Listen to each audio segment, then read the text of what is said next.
This European cricket event is proudly brought to you by HCL Software, Rado and 1xBet.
Good ball, boys.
Good morning and welcome back to sunny Sofia for day 2 of the ECN T20I series. Here in Bulgaria, I'm Shovan Ganaik and I'll be taking you through all the live action as the tournament heats up. It's match number 3 and it's Gibraltar taking on Turkey. Two sides must be hungry to make their mark in this format. We have seen plenty of action so far. Gibraltar winning the toss and electing to bowl already. They've picked up a wicket. That's good running between the wickets. Good tight call, straightforward. At day 1 gave us big hits and bold moves and some brilliant individual performances. Now it's time for the new chapter in this exciting T20I showdown from the heart of Eastern Europe. The weather, it looks clear and pleasant day here at Vasilevsky National Sports Academy in Sofia. Short and wide. The temperature is expected to peak around 25 degrees with no rain on the radar. Perfect day for a full day. The commentary was unavailable for some technical glitch, but now we are back. Saying hello to Zahangir Alam. Paul is there, Jules. Everybody joining in. Some of them have already started predicting the score. He goes for the big shot. Might be a catch. Yes, it is. Second wicket for the Gibraltar men. And they make the move. They celebrate. And Turkey men haven't been able to put that impetus and that impact inside the power play. They have not been able to hit the ground running. That's one more wicket down. What a start it has been for Gibraltar. Kroom is also there. Zahid Chaudhry, Adrian, Rajib Rehman, everybody, VIP, Hassan as well. That shot was never on. Murat Yilmaz trying to go for that big shot here. He had been promoted up the order to bat at number 3 and now he has lost his wicket. Yesterday scored 6 from 10 deliveries. Here once again struggling with the bat. It's not a good sign. I've been trusted the top order and your captain believes in yourself, believes in Murat Yilmaz, but here they have lost a couple of wickets inside the power play. And Nesta bowled pretty well in the previous match that he played, picked up wickets at crucial intervals, and now he has already picked up one inside the power play. We're talking about the weather. Fortunately, the winds are mild to moderate, around 15 to 20 kilometers per hour. But I see a noticeable drop from yesterday's gusty conditions. At times it picked over 30 kilometers per hour. A little bit of swing. Yesterday we saw a lot of drop catches and the outfield throws. It was quite influenced by that speedy breeze. But fielders have to be mindful. The direction where they're running in.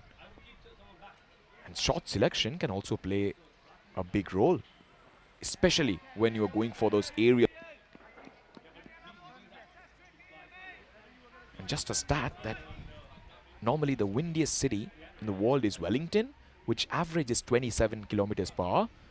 But yesterday, Sofia, it was 30 kilometers per hour. So you can well imagine those winds were so powerful. Good end to the over.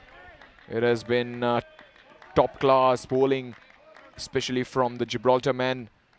They have come out firing 2 overs, 8 for 2. The pitch looks like it's going to be a batter's day out, but few twists in the tail. You have seen a couple of wickets. Plenty of carry through to the keeper.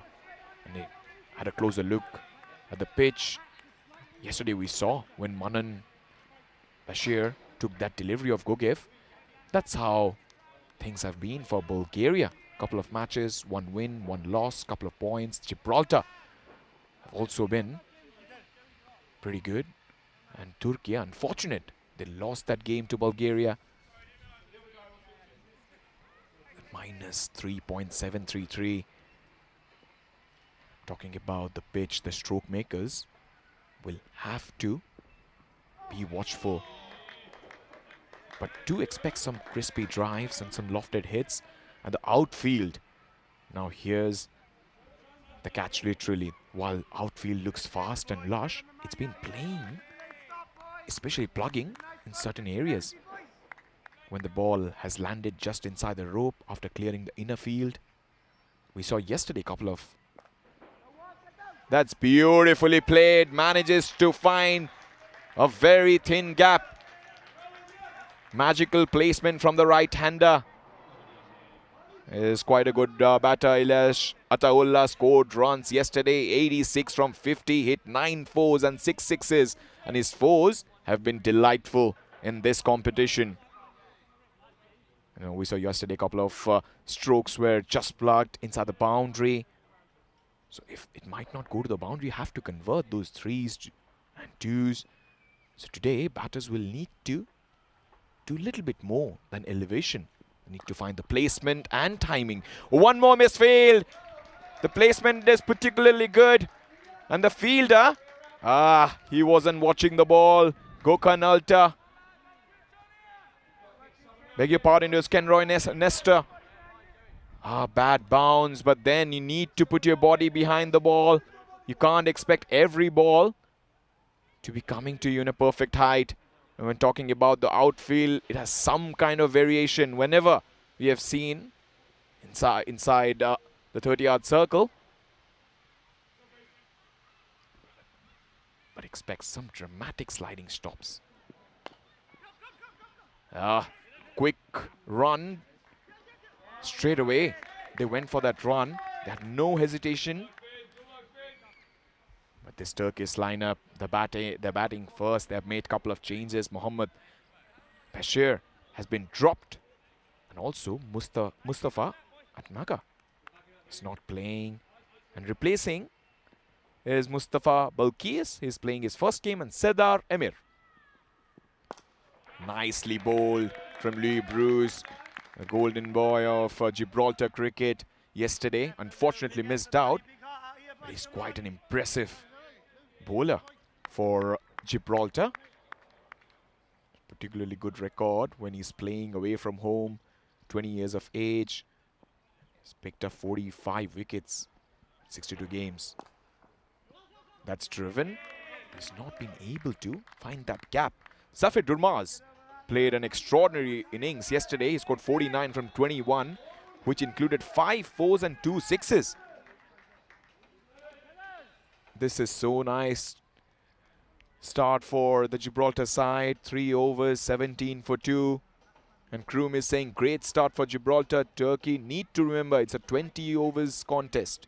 They need to have a little bit of time. Good morning to everyone watching all over the world. And Ezgi Zumba says, my student and also my team player, Mustafa Balkis. He's 17. And my boy, congratulations for your first national match. Absolutely, everybody. And that's delicately played once more. You cannot bowl that length, especially when you're bowling to Ilyas Ataullah. He will always use his wrist to put it away. Tucked away in fine style. This has been a very good start. Solid at the top. Nice shot behind square. Quite interesting start to the game. We saw many a times yesterday. One team was going up, the others. Oh, beautiful shot over the top. That's one of the shots of the day. And Ataullah is quite precise when he's hitting over extra cover. Just waited for the ball and then those extension of arms, high elbow. And just checked the drive. Solid cricketer. Especially inside the power play overs. And Kenroy Nestor can't afford to bowl that length. It's a kind of a free hit. They have no protection. Only one fielder is out there with deep point. Easy pickings for someone of the class of Ilyas Ataullah. This game, Gibraltar need to focus on their form and momentum. Also that they open the series with a strong performance, chasing down 222 for 4 against Bulgaria. Last time they played and they also beat Serbians before coming to this tournament. And when you beat and you chase down 222 by 6 wickets, a record high in T20s for them. And some of the key players, Michael Rakes is seen as one of the Gibraltar's batting spearhead. But Kenroy Nesta is also a very smart bowler. He's a standout, especially inside the power play. Turkey, unfortunately, they lost their openers to Bulgaria. They're looking to bounce back. Ilyas Ataullah and Mustafa bat and ball are expected to lead this campaign for them. Over the top, there is a man who takes an easy catch. Catching practice. One more wicket down, this time a huge one. Zafar Durmaz had scored 49 from 21 in his previous outing. This time around, trying to open the face of the bat, had no control over that shot. And as I mentioned, it's catching practice. That's what you do early in the morning when you come to the field. Check out the square. You take easy catches, and Zafar Durmaz is out for a duck. It has been a terrible start so far. 26 for 3. What was he trying to hit there? Maybe he was trying to hit it over that backward point. Third is the application.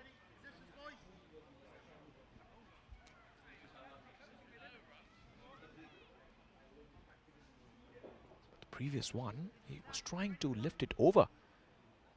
Durmaz was out. Should have stayed at the crease, because when you know that it's 26 for 3, you need to somehow have to respect the conditions. This was that wicket. Maybe he was trying to chip it over extra cover. Those are the two options, even backward point or extra cover. But if you saw his bat face slightly turn in his hands. Also, Kenroy Nesta tries to swing the ball. That swing is taking that delivery into those hands of the fielder. And here, talking about head-to-head, both teams are yet to face each other in the series. This is the first time they're facing. And we have seen the Sofia pitch has already shown to be high scoring and favorable to the batter. But today, it's very different. You have to respect each and every ball. As 4 overs, 26 for 3. The bowlers have dictated terms so far in this match. Kenroy Nesta, the key wicket taker, has disrupted Turkey's batting. By swinging the ball pretty well inside the power play. Has made the ball to talk. The graph, it will definitely hurt the Turkey side. They say whenever you lose 3 wickets or more inside the power play overs, you generally lose that whole match.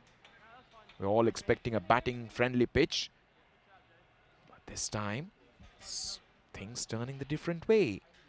For Turkey's side, they made their T20I debut in 2019 against Luxembourg. They've only won since then. They've never been able to win any series or big tournaments. Aha! He's trying to take that aerial route over the top. And we all saw Turkey women claim their first T20I series victory at the Women's T20I Quadrangular Series here in Bulgaria by defeating Greece in the final. Men can definitely take inspiration from the women, the way they have performed. The best side. Bruce, very good thing that he's doing. He's always bringing the batter forward, and then he's just taking that ball away or jacking the ball back in. Always tough bowler to face, because you never know. He's quite fit as well. He can bowl that heavy ball. Because when you are bowling fit, you can target the nose or the toes. delightful stroke. The first maximum of the innings. Ataullah shows his finesse at the batting crease. And that's why he had scored those 86 from 50 yesterday. Shots like this will make everyone happy and calm down the dressing room. Very good start for Ataullah, his personal milestone. 26 from 14. This has been a solid start for the right-hander. And he needs to be there. And also, I've got some interesting facts about this Gibraltar side. Sally Batten, the world's oldest international cricketer, 66 years with 334 days. Barton made her World T20I debut for Gibraltar in April 2024, breaking the world record for the oldest ever international cricket appearance, male or female. Yeah, our producer Alex just mentioning how good she has been in the international circuit. She's previously spent a decade as a Christian missionary in the Democratic Republic of Congo, taught at the London School of Economics, and only moved to Gibraltar in 2020 after her husband became the Anglican dean. That's a good response from the bowler. Even in her 60s, she is still active across football, hockey, badminton and cycling. Also credits 2 squares of dark chocolate daily for keeping her sharp. And one more is Richard M. Cox, the foundational coach. In 1992, Cox became Gibraltar's first ECB Level 4 coach, guiding the team in ICC Trophy campaigns and leading them to European Division 2 titles in 2001 and 2003. And his impact has been quite severe when it comes to European continent, coaching ECB accredited players, and also managing ICC Europe academics for both men and women. Incredible. From Richard M. Cox. This is the back of the leg just to finish the over off. No damage done. 5 overs, 32 for 3. The whole power play so far has belonged to this Gibraltar side. They have been quite fascinating with the new ball, and as everybody expected. And Belgium, the action is ramping here. Eliminator, Tigers taking on Giants, 3 versus 4. And we expected that kind of a lineup. Bashers will be facing the Titans. 1 versus 2, then 3 versus 4. Then the loser of qualifier 1 will be playing against winner, Eliminator. And winner qualifier 1 playing in qualifier 2. So all to play for. There's a big dance going over there. We all expect a great game, a cliffhanger of a contest. Oh, that's a seriously good delivery. It came back in, and the batter didn't expect the ball to rise. He's a tall guy, not an easy to face. Doesn't matter which pitch you are playing, whether you're playing at Lords or you're playing at Mumbai. That ball, a steep bounce and from good length. Down the track, he hasn't timed it. Might be a catch. Yes, it is. Brilliant from Kabir Mirpuri. He had to wait for a long time, had to judge the elevation, and then he had to place himself at the right position, and he ticked all the boxes. This was the wicket. He wasn't able to time it, and the man takes a spectacular catch in front of us at mid-off. Ashraf Yavor departs for a knot. His terrible tournament continues because previously he scored 17 from 16 and unfortunate not being able to open his account. I get a feeling that wicket came because of the previous delivery. The previous delivery, a steep bounce, he had to play very awkwardly, and now he was expecting Ken Roy to pitch it up. So that's why he just went for the shot ever so quick. The ball never arrived. Good intelligence from Ken Roy Nesta. He just rolled his arm slightly. As I say, that rolling his fingers across the ball sticking on the surface. Never arrived. 32 for 4. Turkey are chasing the ball here at Sofia. And we have seen some classical fast bowling. That's what good fast bowlers do. They set you up one ball after another. And here we saw how beautiful it was. That's the class of the bowler every single time. Such a difficult art to perfect, but when you do it, you enjoy it. Yesteryears, we have seen these West Indian bowlers quite graceful at the bowling crease, poetic action, quite smooth, just like Roy Nesta. He has been tonked over mid-wicket for 6. That's an unbelievable strike from Turkmen, the captain, coming up with a gem. It was short, it sat up on this kind of a surface. Some might fizz past the batter, but he was expecting all his weight on the back foot. And he deposited it into a different postcode. Ali Turkmen, you little beauty. His second delivery, he has been able to dispatch it over the fence. Roy Nesta, the blood will be boiling. No fast bowler likes to get hit, especially to that direction, with the style that he did it. A lot of finesse and a lot of arrogance in that shot. 39 for 4 it has been. Turkey has somehow been able to step onto the gas, but unfortunate, they've lost 4 wickets. Now in the catch-22 situation, because they have to protect their wicket. Oh, would have been a great catch.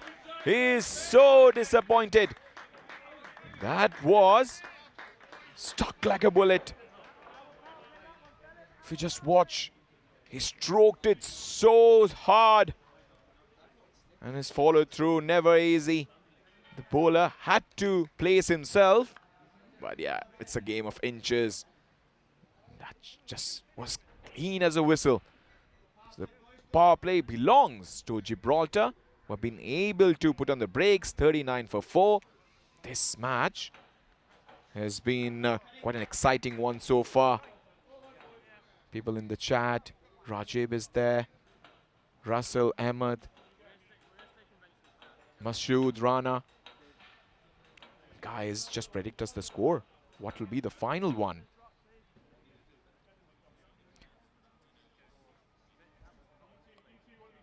(0-4-0-0). That's not the kind of batting card you will dream of. It's not been a good outing with the bat. There have been some of the shots were so beautifully executed, but some of them have been ordinary, especially the shot from Zafar Durmaz, Ashraf Yaver, making room, trying to hit over the offside or the straight boundary. The bowlers are on the top of their mark. They must be thinking that there you go, one more wicket, and they've been able to execute. The plans have been so terrific, and the captain is enjoying a field day. Ian Lattin making all the changes. Cut away, but the man is always there. There's very good fielding. We have seen Phil Rex covering that part of the field quite carefully and efficiently. Couple of runs. These two batters need to pick up the slack. We know Ataullah, 9 4s and 6 6s in his previous outing. Ali Turkmen wasn't able to make a lot of merry on this kind of a surface. Yesterday he was out for 1 from 2 deliveries. But right here, right now, it's very much possible if Gibraltar able to... And Gibraltar got their first win in the Valitec Cup in 2021, where Avinash Pai and teenager Louis Bruce performed outstandingly well. And we all know from the 1800s onward, cricket has been played on the rock, initially by British troops, later civilians. So the Gibraltar Cricket Club dates back to 1883, and the association membership followed in 1969. Cricket in Gibraltar on the rise. Oh, another swing and a miss. He wanted to hit that out of Sofia for sure. It was there to hit, but then the problem with Ilyas Ataullah, he hasn't the ability to resist. Whenever he sees the ball, he just tries to hit it. But with the kind of conditions we have got, we know that the wicket has already played its part. You have to be a little bit careful. Oh, that stoppage. One more it is. Come on, says Andrew Reyes. One of the experienced campaigners of Gibraltar, playing 11, has picked up a terrific catch. One shot too many for Ataullah. We have been speaking about his choice of shot and his temperament at the crease, and he has given it away. He played a terrific innings yesterday, showed a lot of calmness at the crease, 86 from 50, but here, when his side needed him to stay out there and outshine others, he is giving it up. Disappointing end to Ilyas Ataullah's enterprising innings. 26 from 22, 4 fours, 1 6. But it's 42 for 5. It's all going downhill for the Turkey men. And the women did a fantastic job a couple of days back, but the men have failed to deliver. And there's the experience of Reyes, understanding where to stand, and then nestling underneath it and taking a very good catch. The improvisation, the field has been classy from all the players, and then being quite inventive as well. There's a deep third, there's a point, and there's a cover point deep. I'm talking about the way they've been so clever. Louis Bruce, final delivery of his spell, ends it with a Jaffa. 4 overs, 2 for 23. The golden boy of Gibraltar cricket has once again delivered with the ball. Has been that shining light for Gibraltar and has been able to hit the ground running. 42 for 5 after 7 overs. This is a terrible, terrible start. They have to do something different. I'm talking about Gibraltar. The last win was against the Serbian. They played a couple of matches. They won quite convincingly. And also they won the 2023 series against the same opposition. Gibraltar, couple of wins. Haven't been able to win a lot of tournaments. That has been their issue. But they've looked very good in patches. But if they want to play that T20 World Cup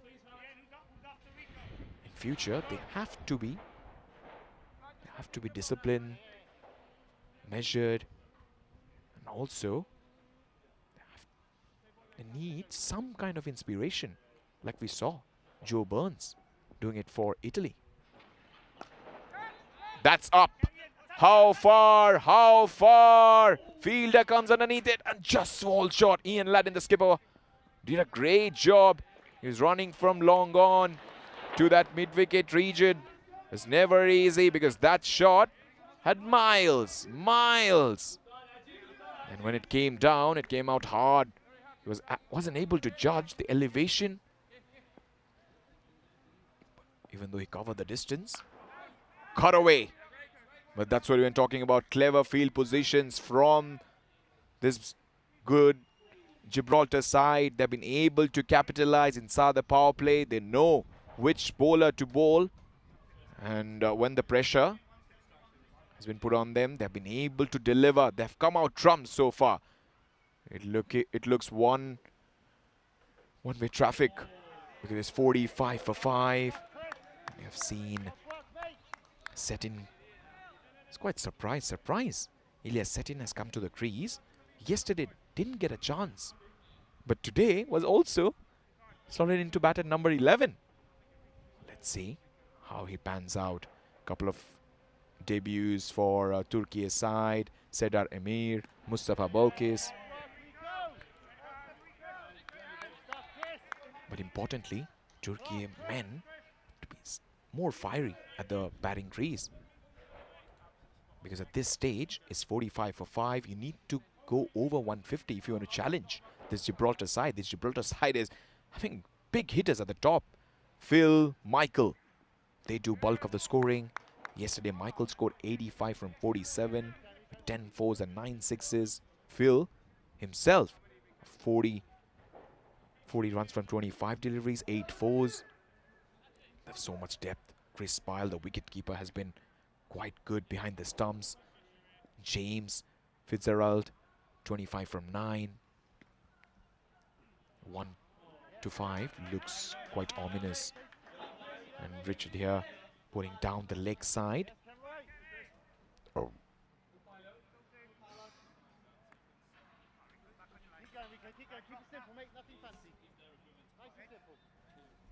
Gibraltar winning the toss and electing to field.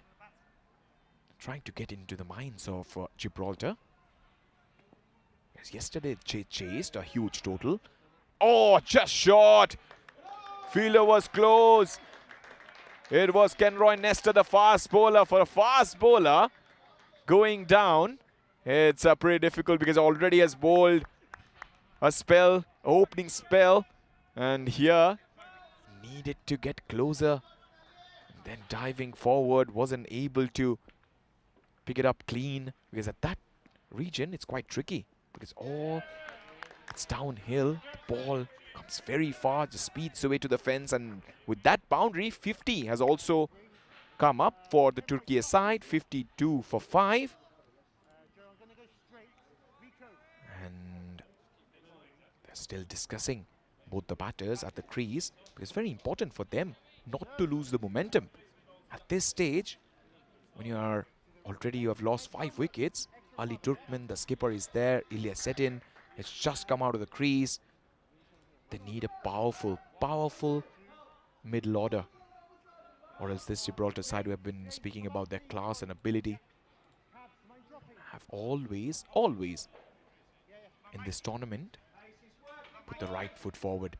52 for 5. And it will be Joe Wilson, who was dispatched yesterday. We saw how Bulgarian batters played him quite efficiently. The rise of Turkey has also been quite terrific. Talking about Turkmen and his ability just to absorb pressure and the international exposure they have got so far. Importantly, the Turkey men have trained with PSL stars, the Pakistan Super League stars.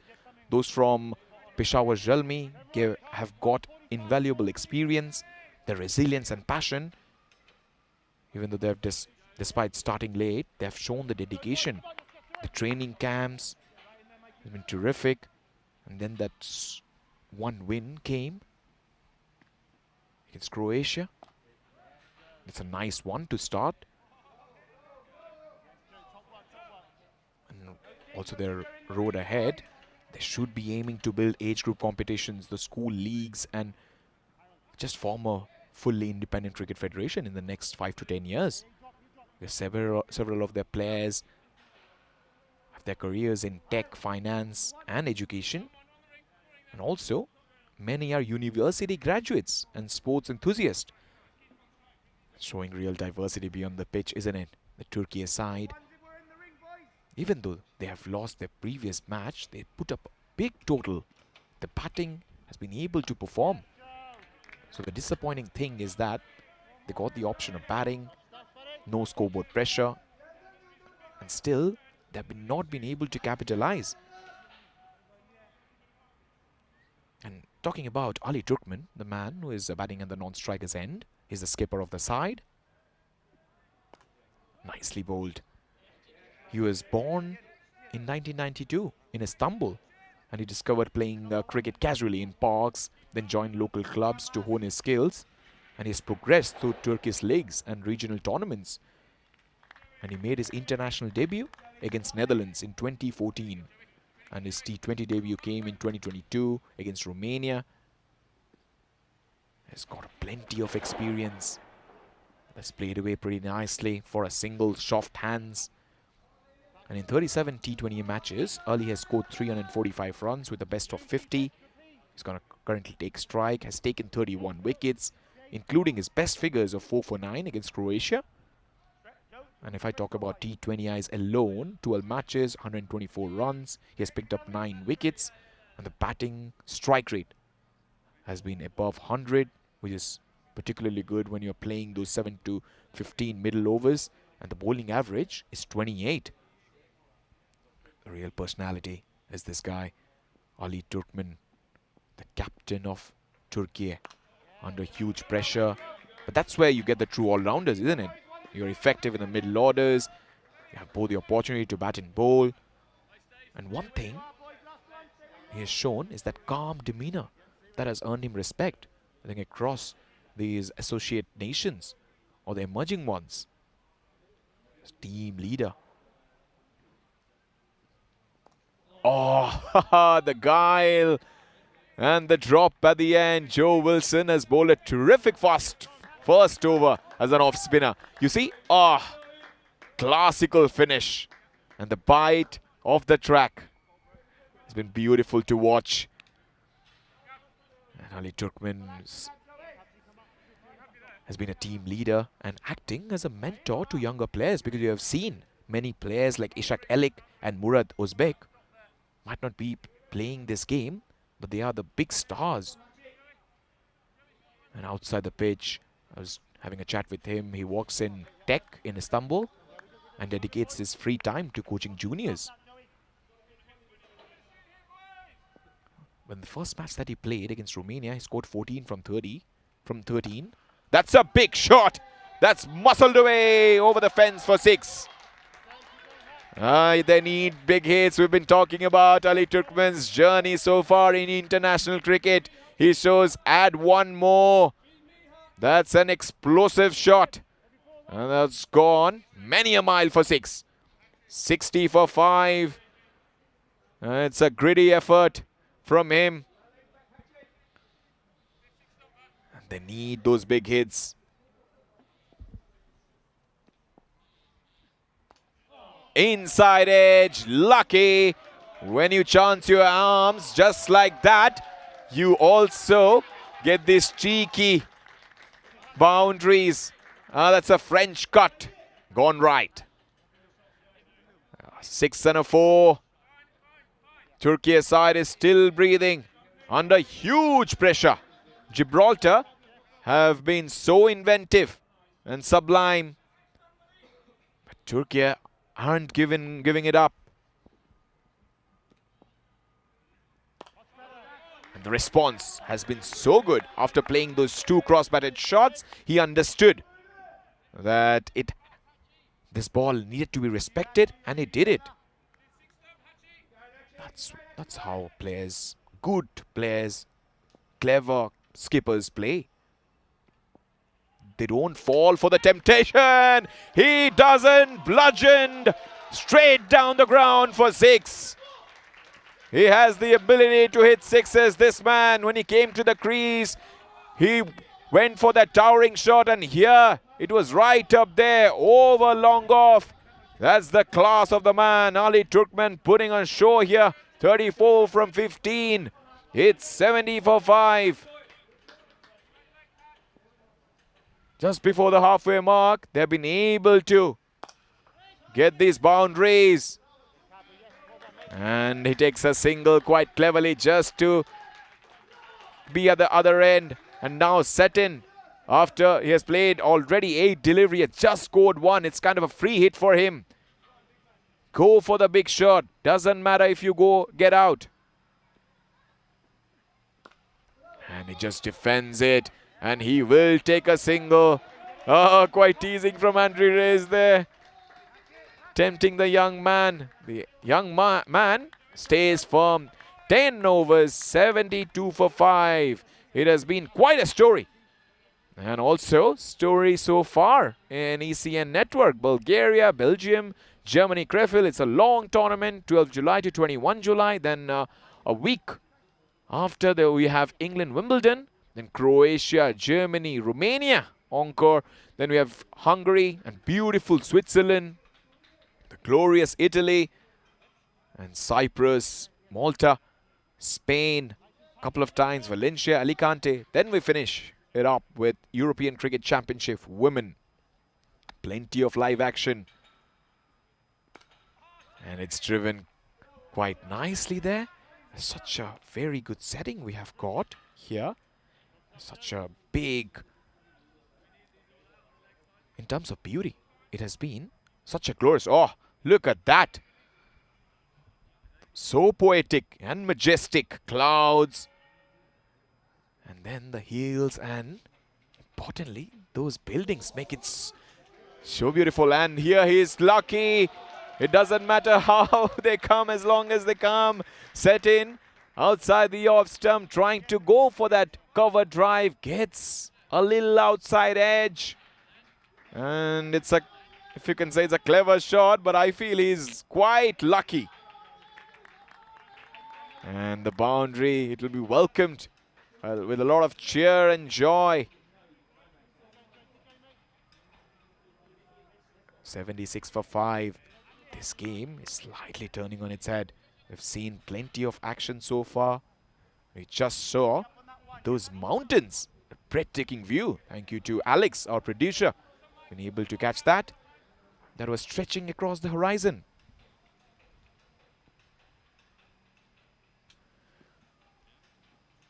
Oh, castled! Joe Wilson comes up with a gem. Cracker of a delivery. And the man was on the back foot. He didn't expect the ball to zip past the bat. Wow! That is such a delivery to bowl. Faster one. Quicker, flatter. And there's Timber. The furniture disturbed. Young man wanted to bat for a long time, but his innings has been cut short by a beauty of a delivery. Earlier set in, departs for 6 from 12 deliveries. This was the faster one. We've been talking about that arm delivery. He has been able to produce the goods. Off spinner doing the trick. Masterful from Joe Wilson. And when you're bowling to middle order batters, you need a lot of variations and class. And Joe Wilson yesterday must have realized that bowling to Manan Bashir and co is far more difficult. But this is a little bit easier when it comes to bowling to Turkey when they're 76 for 5. He enjoys bowling to the right-handers, isn't it? Because he knows that not many have the ability to go over the top, even though it's a very short boundary. 76 for 6. We have mentioned it before that this can lead to the darkest of downfalls. Turkish men in this tournament. This time, he somehow manages to put bat to ball. That's quite a well-placed shot. Ali Turkmen, 35 from 16. It has been a measured knock. Hasn't given it up.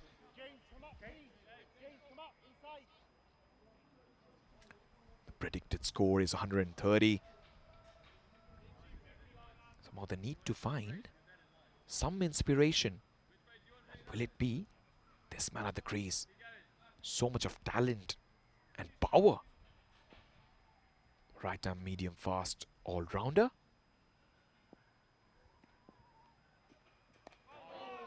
Ali has to do that. He needs to stay at the crease because they've been able to deal some serious blows every single time. We feel Turkey have finally been able to make a comeback. The door has been shut by some incredible bowling from Joe Wilson and co. Down the leg side, a faster one going wrong. And these are lucky runs. And Turkey's side will love it. The score moves to 81. That was a faster one. Neither got his line nor his direction right. And the batter and the whole Turkish squad will definitely welcome this.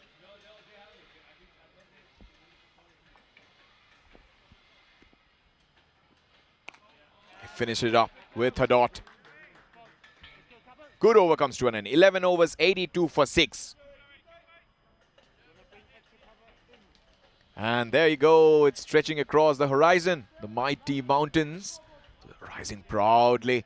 And the rolling clouds there gently kissing the treetops. We have seen Kissing Day being mentioned by Rico Full. He will love this. The sky is brilliant canvas of blue. And you can see those dotted with soft tufts of white. A perfect balance between serenity and grandeur. The foreground looks so nice. And here, this is looking pretty cool for Gibraltar. If they do this, they're going to win this game. And they will move to the top of the ladder. They need some serenity. That's for sure when it comes to Turkey. It's been a crazy period for them. 82 for 6. We have seen batters coming in and swinging right from the word go. And it's never a good time to do that. And when you have got the classy spinners like Joe Wilson, and we're gonna see Mirpuri. Mirpuri was thrashed, honestly, because he was bowling against two top order batters of Bulgaria, and we all know it's Bulgaria's home ground. They love it. Manan Bashir, Milan Gogev, even Krish. It's some of the sixes straight. But here, drop different proposition. 82 for 6. And he will love this. Off spinners, leg spinners love to come in the middle overs. They like to show their art and skill. Such a difficult art to perform as well. When you've got short boundaries, you have so little to play with. And he has taken a wicket in his very first over. Can you believe it? A low full toss has been muscled to a man who didn't expect a catch at mid-wicket. He didn't even move. He was in a very stationary position. And we've been talking about catching practice. One more for Gibraltar. This time Richard Hatchman watched the ball like a hawk. And he also celebrates. And there you go. We've been talking about KL Rahul's celebration. That's how he does. Kabir Mirpuri shuts the outside noise, but Gokhan Alta will receive a lot of noise when he goes back to his dugout. What have you done? It was a low full toss, and whichever format you play, full toss has to be dispatched. And that's a good one from Mirpuri. Joe Wilson and Mirpuri are doing the trick here in Sofia. It's quite a flat, placid surface. But they're getting turn and bite and purchase of the track. 82 for 7. The Turkish side haven't been able to get really any momentum in the middle overs. That's top stuff. And that's just drifted away. And if you just watch the ball, the drift coming in and then going away. That's, if you put a lot of revs, then only it can happen.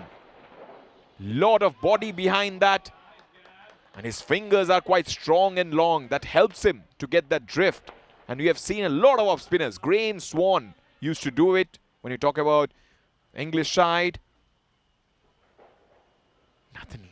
Nathan Lyon as well. That's up in the air. One more, will it be? Michael Riggs gave all his time, and all his body as well, but he couldn't able to hold on to that. And just an outside edge brings a lucky boundary. And we have been talking about that part of the area as it speeds away. And Alex also loves Graeme Swann. He was one of the classical off spinners. The way he performed, irrespective of any condition, even if Australia, Sri Lanka, even in England, it's causing a lot of damage to the opposition batters. Down the leg side, and he just had to get a little bit of bat to that. He gets 4, and in form of leg buys, but it doesn't matter. And quite clever, just getting inside the line of the ball.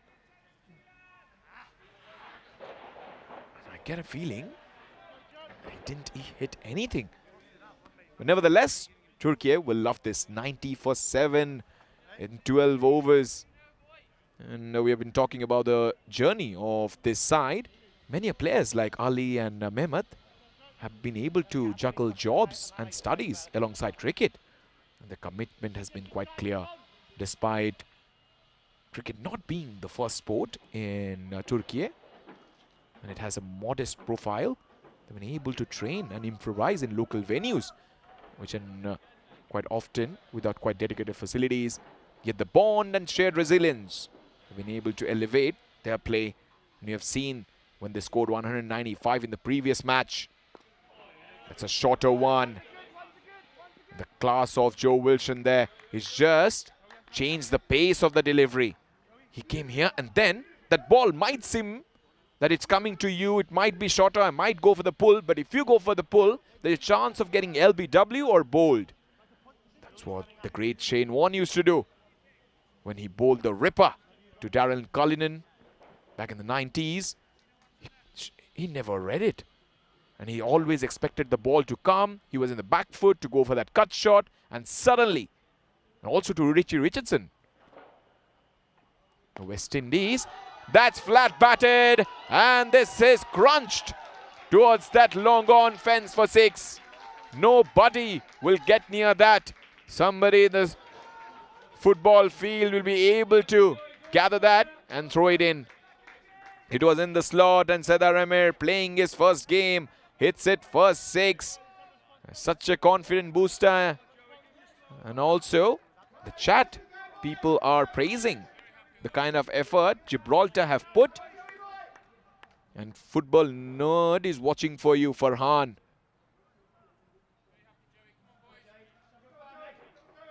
Russell Ahmed predicts a score of 142. Jim Workout says 180 plus. He goes for the big shot. There is a chance. One bounce. His heart must have been in his mouth because it was not timed so well. Little bit of, he was slightly stretched when he went for that shot. Checked this shot at the very last moment. Joe Wilson has been one class of spinner. Change of pace, change of variations, especially the kind of weather he has got. Yesterday, he was trying to bowl it above the batter's eye line. That's what you can do when you want to purchase a wicket. Now here, he has learned the lesson from yesterday. That's why he's bowling flatter and quicker. And he has understood what length to bowl. That's why he's not bowling it so full. Just like that. The 3/4 length, hard length, which is quite difficult to go for this big shot. If you try to hit that outside, you might get caught at long on and mid-wicket. Just pulling his length back. And he's bowling to a hard hitter. Ali, even Ali is respecting that. It's Fuller, and he hasn't been able to go for that big shot, and it's dropped. We've been praising the fielding effort so far, and Richard Hatchman, the same man who took the previous catch, wanted to drag it down the leg side. The length didn't allow him. And toe end of the bat. 99 for 7. Gibraltar, if this game runs away from them, they'll definitely go and reflect to that drop of Richard Hatchman. Because now it's looking pretty good when you're a Turkish fan, because you have 7 overs. If you score 70 or maybe 60, 160 on this kind of a surface where the spinners are getting so much purchase, it's game on. Seriously, it's game on. And Russell Ahmed says 45 needed. Also giving a shout out to Julian Dawson, watching us for the very first time. Dave. Major wholesale changes in the offside. The third is in. Point. There's still a man back at cover boundary. That's lovely way of tucking a ball away for a single. 100 comes up. The 3-figure mark. Turkey's side would have never believed when they're 45 for 5. They fought their way to this kind of a position.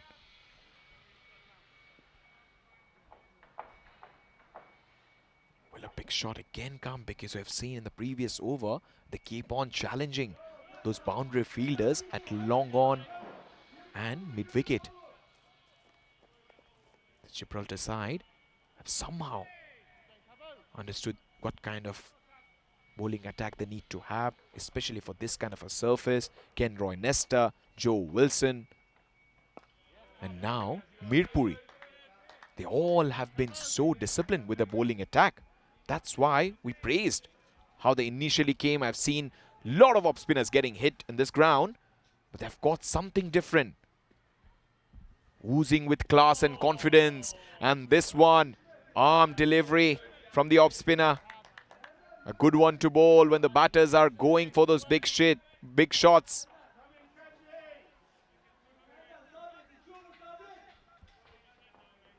Will he try to bowl a top spinner here? He will get more bounce than expected. He bowls at a fuller one. That off break, arm delivery, top spinner. And if he has, sometimes he's bowled yesterday, that Karen delivery, that flicked with fingers for variation. And is undercutting a lot of times. Mirpuri, that's his class as a bowler.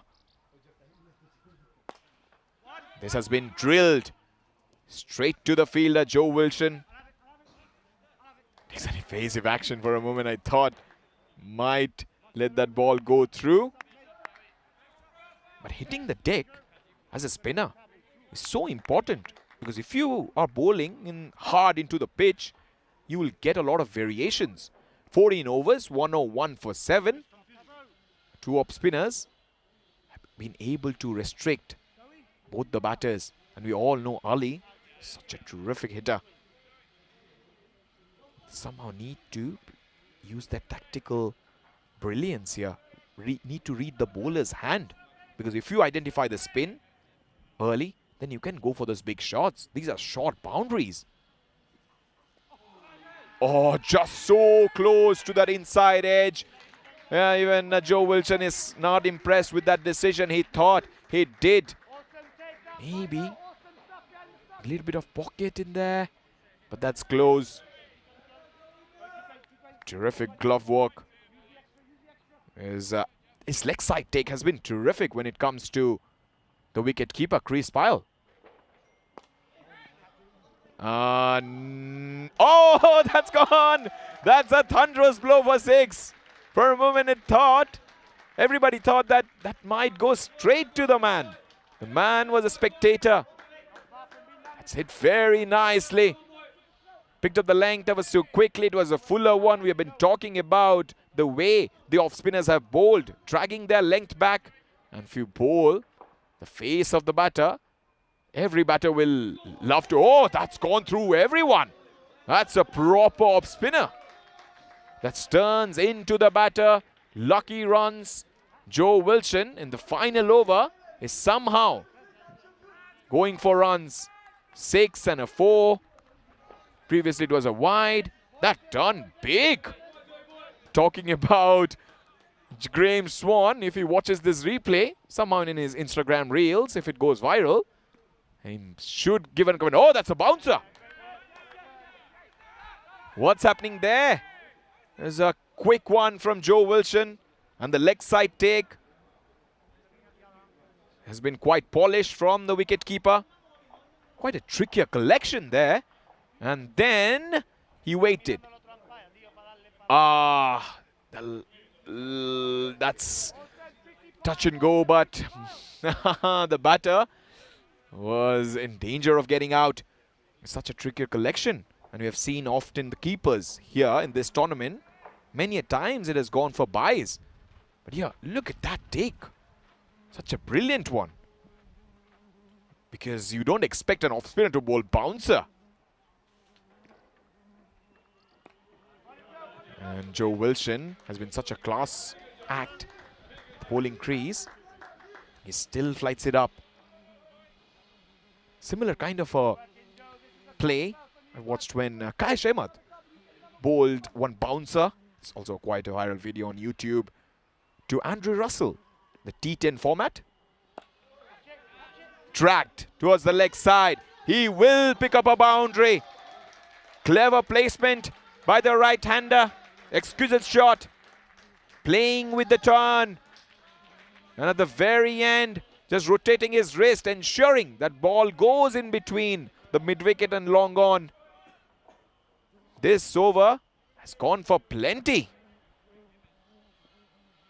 Has to be careful. It's a final delivery of his spell. Joe Wilson finishes it up, but he is quite disappointed because the way he has gone for plenty of runs in this, and the shots the opposition has played, he doesn't like it. And it's tomorrow, Germany facing Belgium. Match 1, 2, 3, 4. It will be live here. And another international contest. From 12 July to 13.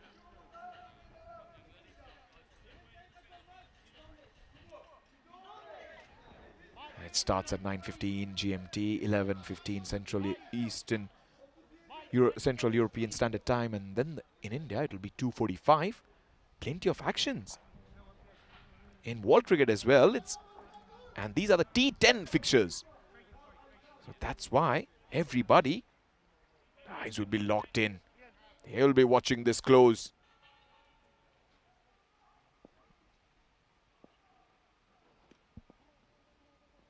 Nice one. First up, we're talking about England versus India test match that's going, the mecca of cricket, Lords. It's 251 for 4. England have scored after winning the toss and electing to bat first in 83 overs. And yesterday was such a glorious day for Joe Root, scoring runs. Scored 3,000 runs and he's on 99, not out. So whenever he comes today to bat, yeah, Alex just mentioned, when you're 99 not out, must be a very difficult night for you. And for Joe Root, he's such an experienced campaigner. But nerves will definitely be there. He wants to get another 100. And what a player. What a player. And he's someone who can challenge Sachin Tendulkar when it comes to test cricket. In terms of number of runs in test matches. England opened the batting with Jack Crawley scoring 18, Ben Duckett 23 from 40 deliveries, and then Ollie Pope scored 44, Joe Root 99. There he goes! That's hammered! And that's hit those trees. And you have seen plenty of sixes in ECS T10. Now it's T20 time and nothing changes. That's such an effortless strike from the right-hander, perfectly timed and well placed. He brings up another 6. 124 for 7 we mentioned, 160. But now 180 also on the cards. Ben Stokes is also batting there, 39. Not out for India, the bowling. Nitish Kumar Reddy picked a couple of wickets, a wicket apiece for Ravindra Jadeja and Jasprit Bumrah. Didn't play that second test match, but he has been quite a fiery character at the bowling crease.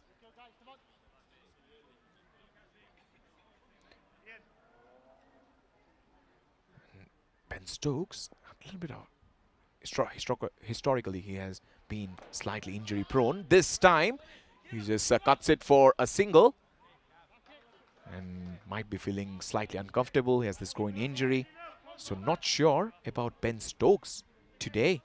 India will be looking to bat today because the series is 1-1. What a belter of a series it has been so far. And here, what a series it has been for Gibraltar. One more! That is such a belter of a shot. He waited for the ball to arrive and he just blasted it.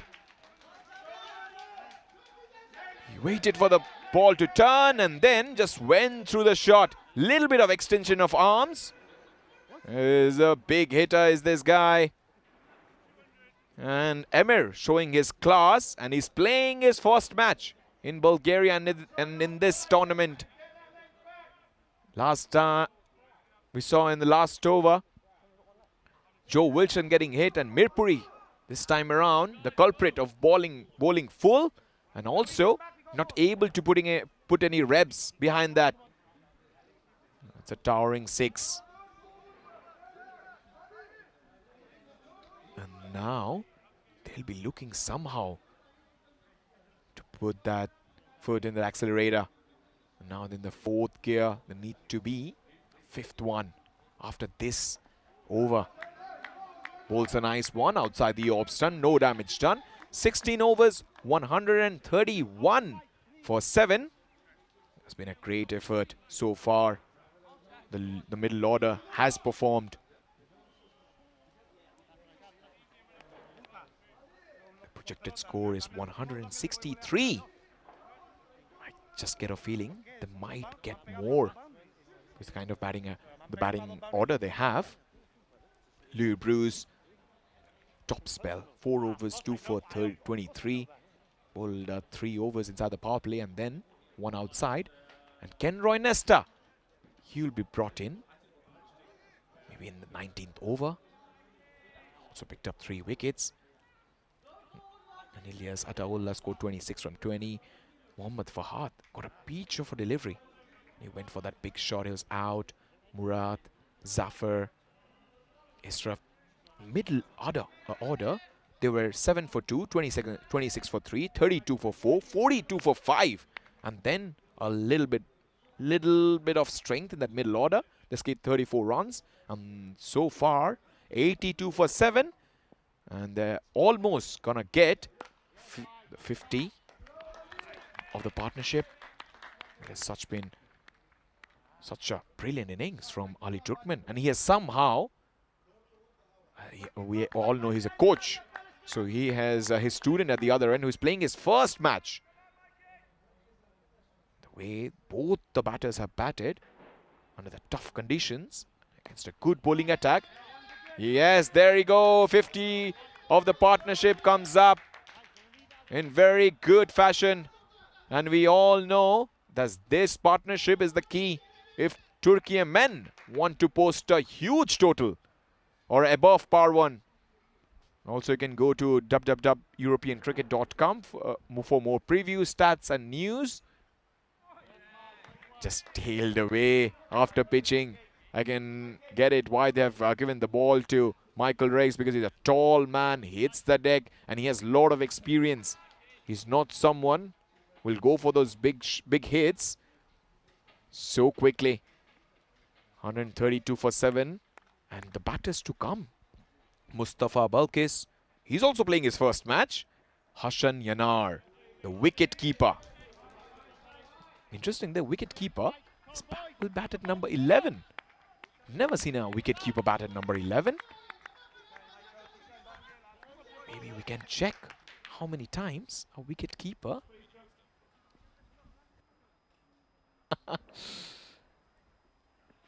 Alex just mentioned that maybe one of the commentators, who is also a wicket keeper, batted at 11. And that's outside the off stump. But if Turkey win, it will be a great inspiration for everyone who are aspiring to play cricket. That's once again smashed away.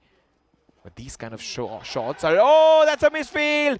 Adding salt to the injury there. Ian Latin, the skipper. He's complaining about something. We know that this surface has some kind of variations. You need to be careful. We have seen the outfield. Looks quite fast and lush. But here it was his mistake. Wasn't able to judge that variation.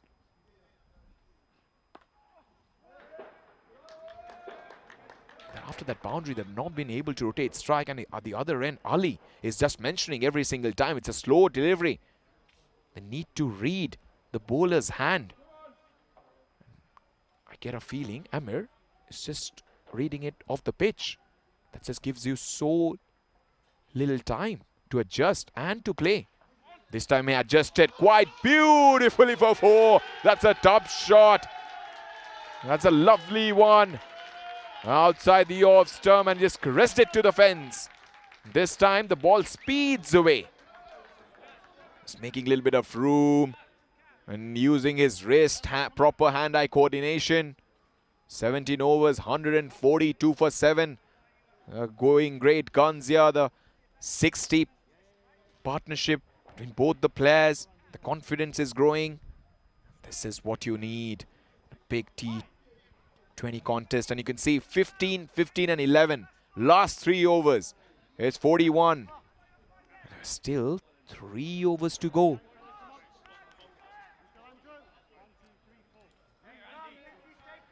Turkey guys who mentioned, and producer mentioned the same, that never give up, and also gives vibes of Afghanistan cricket. We've been talked yesterday about the rise of Afghanistan cricket, the spirited energy, just the liveliness that they have on and off the field, same as the Turkish guys. They never give up. There's so much this contest, warriors, fierce competitors. Giving bowling spin at this stage can be a trickier option, but this is Andrew Rees. He has a reason why he's bowling here, because yesterday his bowling was emphatic. He's able to put on the brakes. I'll definitely tell you, his overs and his spell, very important for Andrew not to pitch it so far up. That's what he does. He undercuts the ball. He uses those variations, those carom deliveries. There's plethora of them. And whenever you're facing someone of the class of this man, you have to be a little bit careful, because this man can turn it back in and also can take it back away. Very different spinner from Joe Wilson or Mirpuri that we saw operating in the middle overs. Just like that. This one was that in dipper. Dips in at the very last moment. Judging the length is so important, and going for the big shots, you need a method to him. It can't be all crash, bang, wallop. Need to give little bit of time. You have to read the hand. And he has been castled. Quite unlucky there. Played on. Emir trying to hit the delivery way outside the leg side, but this time around, clever one. He just pitched it slightly further away from the right-hander. Leg spinner going against the turn. And the surprise package once again has done the trick. 145 for 8, and the man who was playing his first game has played such a crucial knock, a calculated innings, majestic one, 42 from 26. And the big tournaments, you need these kind of players to step up, and he did. In the middle overs, we saw at one point they were 82 for 7. Just batted like a rock. I've been talking about Rock of Gibraltar. This rock has been stolen by Turkey side. They've been quite sensational. Though in the middle overs, it's so close. I've been talking about the variations. And this time that arm delivery. And it didn't. Maybe a googly, I would say. Because the back of the palm was facing the batter. It pitched. And then came back in. It's not easy to line up. Here's that mystery spinner. Yesterday, he bowled 4 overs. He picked up 2 wickets and only conceded 28 runs. Now he's doing the same. He's choking the opposition. And when you have got the experience of Andrew, Ken Roy, Joe, and also the golden boy, Louis Bruce. Very good bowling attack. They were thrashed, but it was just a bad day. The way they have come back, Super style. The new bowler, Michael Reeks. Played a splendid knock, 85 from 47. And you can just check that graph every single time. They have been able to put that little bit of partnership. They have lost a wicket. So losing wicket at regular intervals have hurt their chances so much. And there it is, a 50 of the highest caliber. The man coming from Istanbul and rising in Sofia, Ali Turkmen, the statesman, has been able to perform and outshine others. And in a team of youngsters, he has been that guy, the coach, the mentor, the spirited leader. And he has been able to hold his bat throughout the innings. Outside edge, easy catch. In terms of standards, he has set for himself. Chris Pyle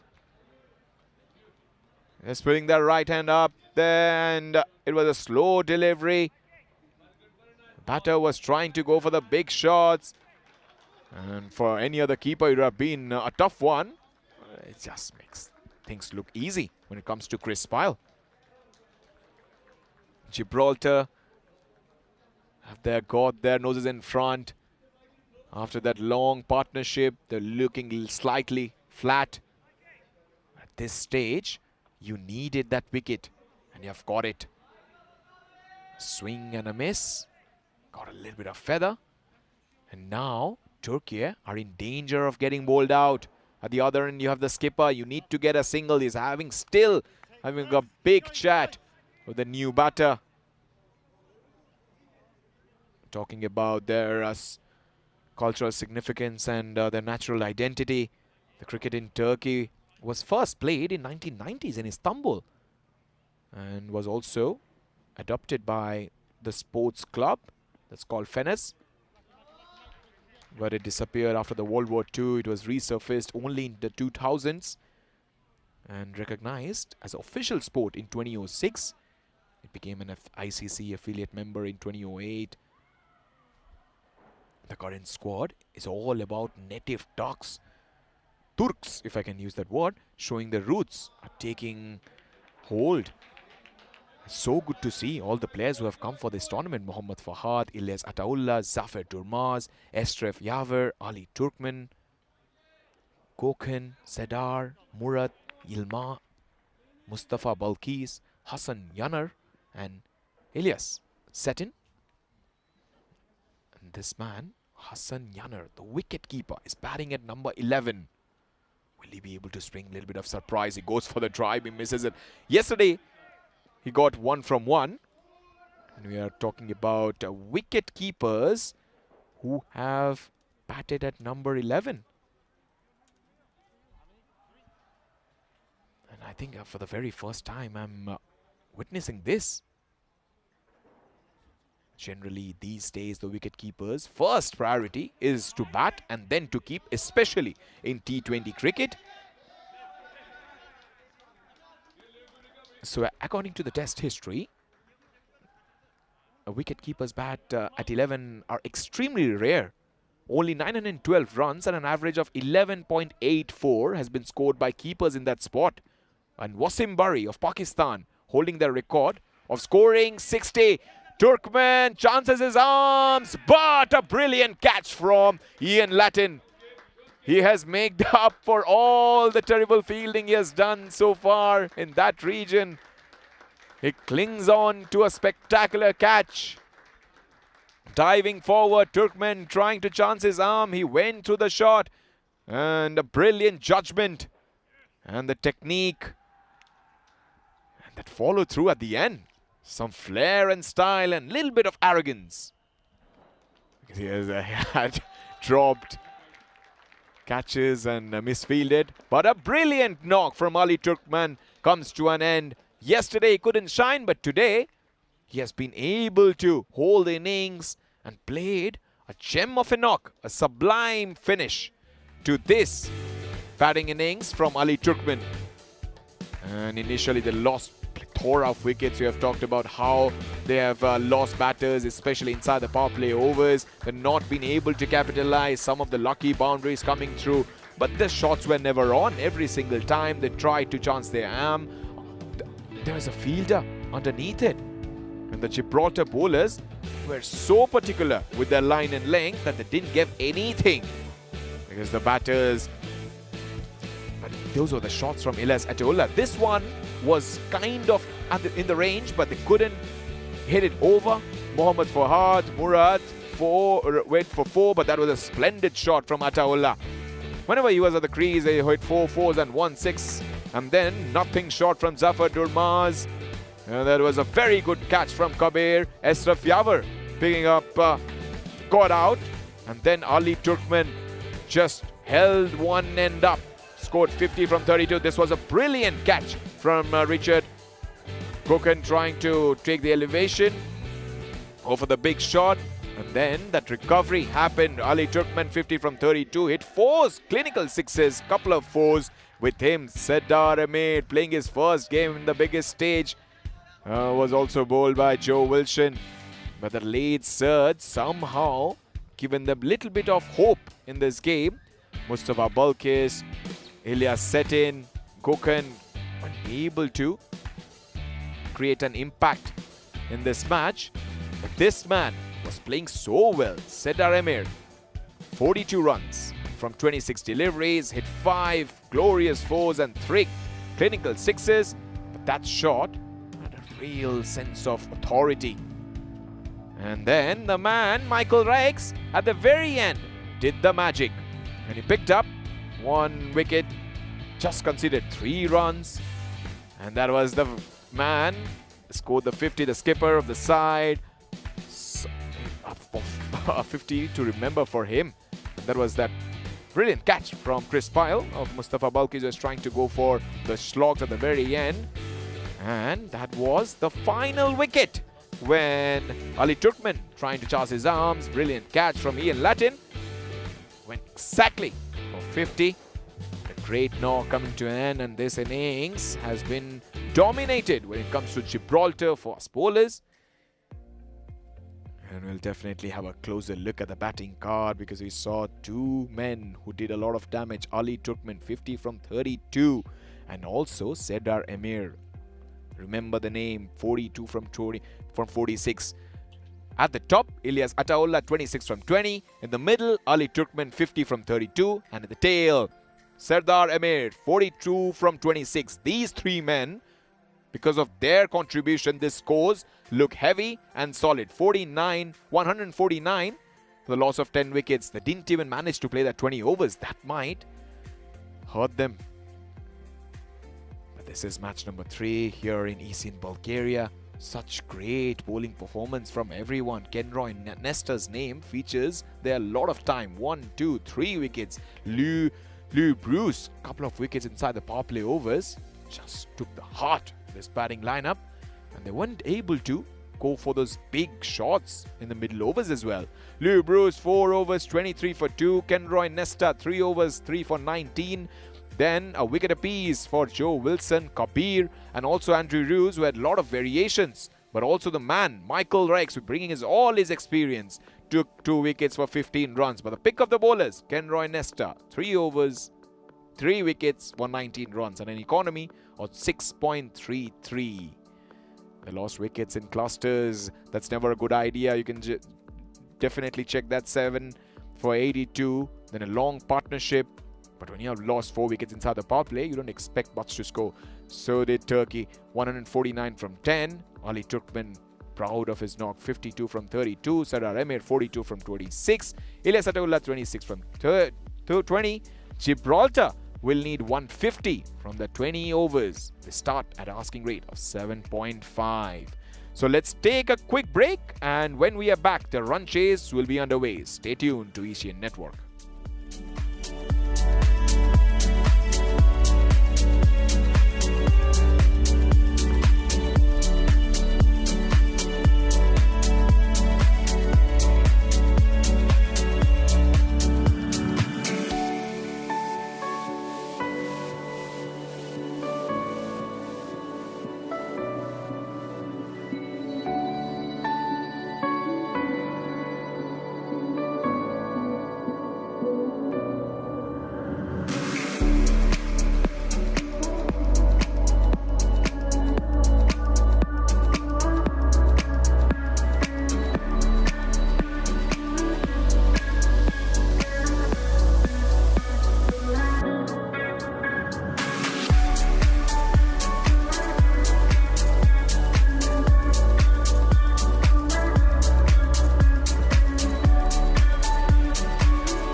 divine. Blue water and yellow sand, just you and me. Summertime, get ready, we are so divine. Blue water and yellow sand, let's live our dream. Summertime, get ready, we are so divine. Blue water and yellow sand, just you and me. Summertime, get ready, we are so divine. Blue water and yellow sand, let's live our dream. Summertime.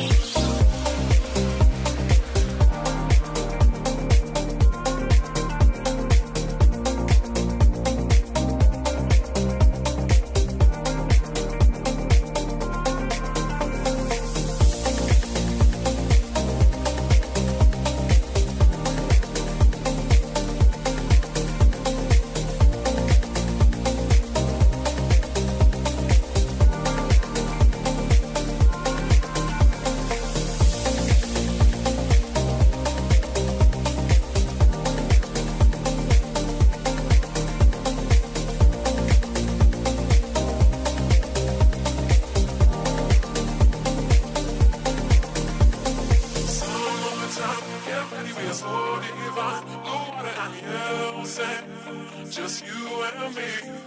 Summertime, get ready, we are so divine. Blue water and yellow sand, let's live our dream. Summertime, get ready, we are so divine. Blue water and yellow sand, just you and me. Summertime, get ready, we are so divine. Blue water and yellow sand, let's live our dream. Summertime.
This European cricket event is proudly brought to you by HCL Software, Rado and 1xBet.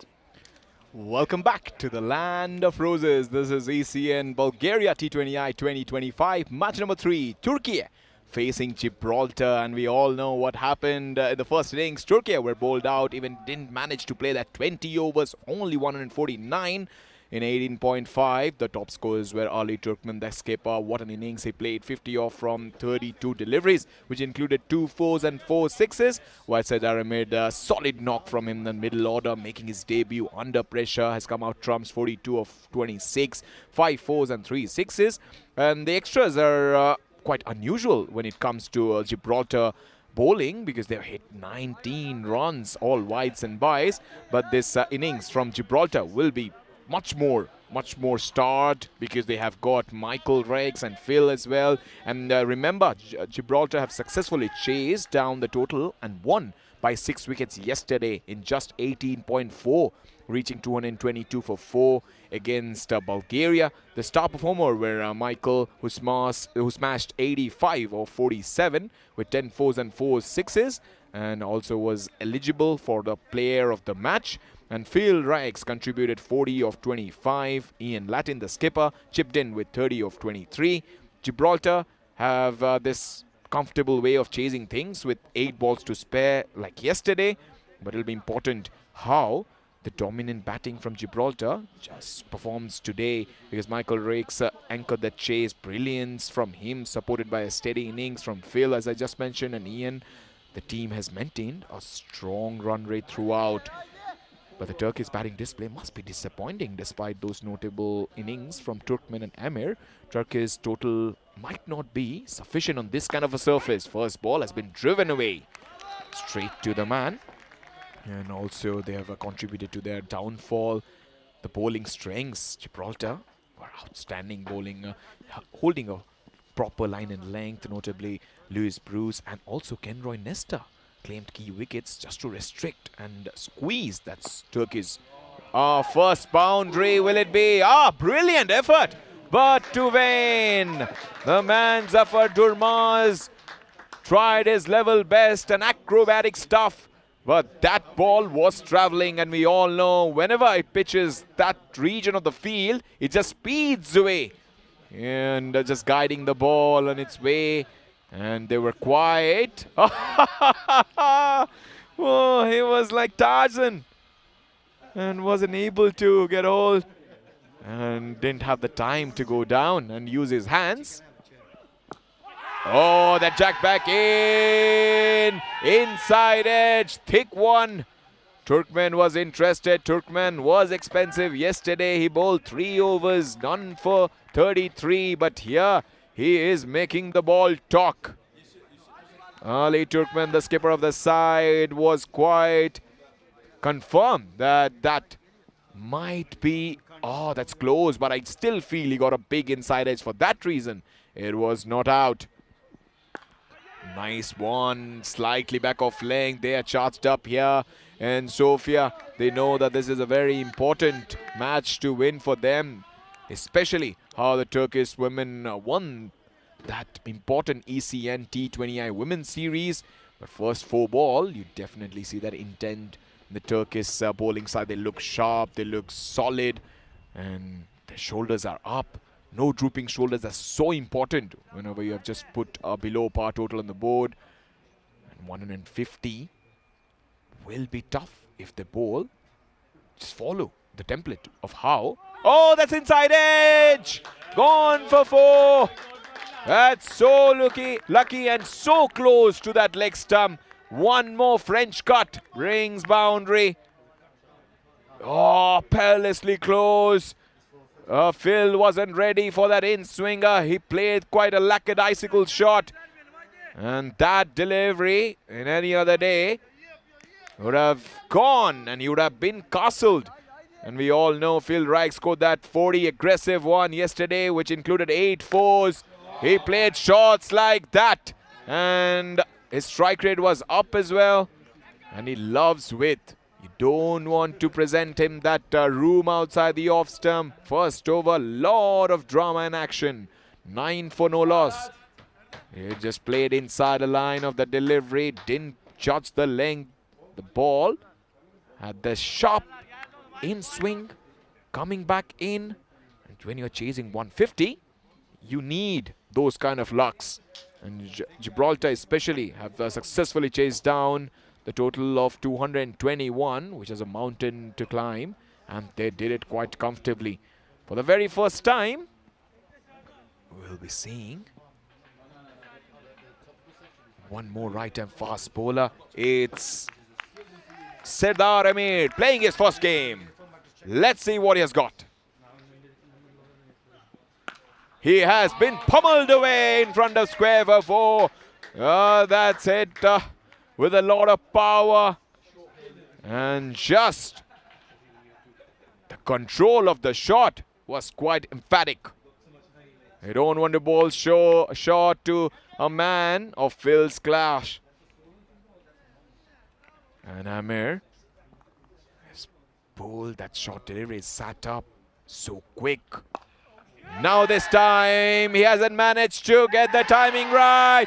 Amir picks up his first wicket in his very first match. That's a body blow as Phil was trying to assess the offside. Going to go over the top. Didn't manage it. His bat turned in his hands. And that's the shot he wanted to play. That's quite a risky shot because he didn't get his eye in. He got the couple of streaky boundaries. And it's 13 for 1 as Phil departs. And Lord was expected. He hit those 8 fours in the previous match. Was batting so beautifully yesterday, but today rushed. And Amir, what a moment for him. Comes back to playing 11 and picks up a wicket straight away. That's what confidence does because he has got runs. Don't forget, he was a lone warrior, scored 42 runs with the bat and wickets with the ball. His good day continues. And straight away, big shot of yes. And when they do it, just feels so good. There's a clear understanding between both the batters. Of course, both have played a lot of cricket in the past. And it was very important for Louis Bruce just to get off the mark. In the previous match, he was out first ball.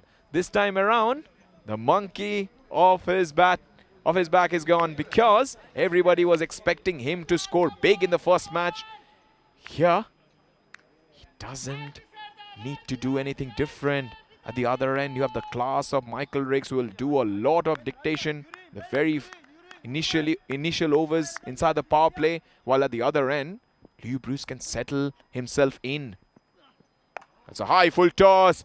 Just had to show a little bit of direction. And the ball speeds away to the fence for 4. That's a very good shot from the right-hander. Just waited for the ball. And then that fluent cut shot. Quite balanced at the crease, using his finesse. That's an eye-catching stroke from the right-hander. They have got off to a good start here, 19 for 1 inside the power play. But still, the field restrictions are on. Couple of fielders outside. It's a deep third, and also, wow! That's hammered away for 6. That is whacked with disdain. My goodness, it's a mighty 6. Colossal. He's putting us show here. The man who dictated a lot of times yesterday. 85 from 47. 10s, 4s and 9s, 6. Batted at a striker of 185. Now he's batting at a striker of 500. This is what he does. He puts fear in the opposition. Bowling attack. Doesn't take a backward step. He has so much of time to play those strokes. And a little bit of injury for the Turkish player who was filling at the third. It was Zafer Durmaz who played an exceedingly brilliant innings from 49 from 21 yesterday. And now he's injured himself because a couple of times we have seen one to his left, one to his right. And the 12th man is on, Mustafa Atmaka.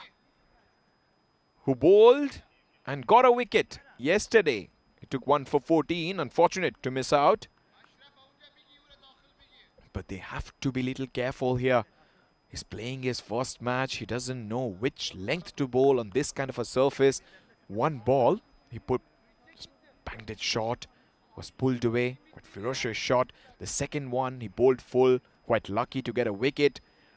And here we have seen a full toss, one length delivery. And it's super easy. Hopefully everything is right when it comes to Zafar Durmaz. They need him. They need him on the field because he's also a good bowler. Bowled yesterday. Quite economical. Just conceded 8 runs. This over, we have seen everything. We've seen a wicket. We've seen an injury. This massive 6. 12th man duties are on. 26 for 1. Final delivery. Bruce on strike. Bruce tries to make a little bit of room, but he punches it off the back foot. Gets a single. It's such a good start for Gibraltar. 2 overs, 27 for 1. Even though they have lost a wicket, there's still ascendancy. That's why been such a superior side overall. Disciplined bowling and now powerful batting. They just need a strong chase. Bulgaria are right up there because they won against Turkey yesterday. Couple of matches, 1 win, 1 loss, plus 1.87. A lot of Bulgarian fans will be happy. But after this result, that standings will definitely change. 150 to chase. And if they do it, it's gonna be very important because Gibraltar, last time they won, yesterday of course, but the series they won was way back in Serbia in 2024. It's too close to cut. But Turkmen has looked good. Yesterday he was punished inside the power play overs. Here he has changed his bowling slightly. Even though he has just tries to get that perfect seam presentation, he's making the ball swing in and away. This time it's pulled. This time huge chance. Keeper will take the catch. One more wicket down. And Gibraltar chasing a low total. And they're slightly on the back foot here.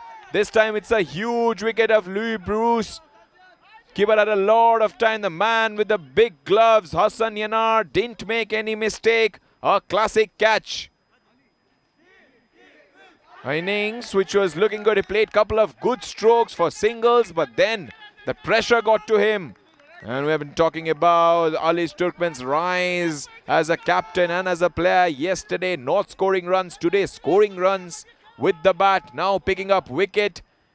The man leading from the front. And we all know about his background. The way he has been able to put Turkey in this world cricketing map. Such a huge figure in this squad. The evolution and also the exposure. Resilience and passion is tremendous. Turkey will aim to have a very good power play. They've got the huge wicket of Bruce. We all know what class he possesses. So that's why getting a wicket of him, it was so important. New man, the captain, captain to captain. So Ian Ladin scored 30 runs yesterday from 23 deliveries. Looked good, 130.43 strike rate. Quite a correct batter, plays proper cricketing shot. But here, he has to be a little bit careful. He can't take those chances on the offside. He can't go for those big booming drives. And for that reason, they have put a man exactly at deep cover. Edged just to the right of that fielder at slip. And that's a audacious shot from Latin there. Chasing the ball outside the off stump and trying to ride the bounce. The fielder, the 12th man, didn't have any chance. Once it goes, is just runs away to the fence for 4. He was not in the perfect position to play that shot. It was curving away from him. Quite a streaky boundary. Still a couple of deliveries to go. He is making the ball talk here, Ali Turkmen, like all good bowlers. Didn't tries. Yeah, straight away the batter mentioning, we have seen on this kind of a surface, some ball will fly and some ball keeping low. And Ali, using all his experiences, bowling that length, which is, as a batter, it's quite an irritating length. It's a test match, proper test length. And he finishes it off in very good style. Top over from a top man. 3 overs, 31 for 2. Gibraltar, after bowling really beautifully in the first innings, now they're struggling a bit. It's 31 for 2 in 3 overs. Ali Turkmen, that innings he played 50. Was so fantastic to see.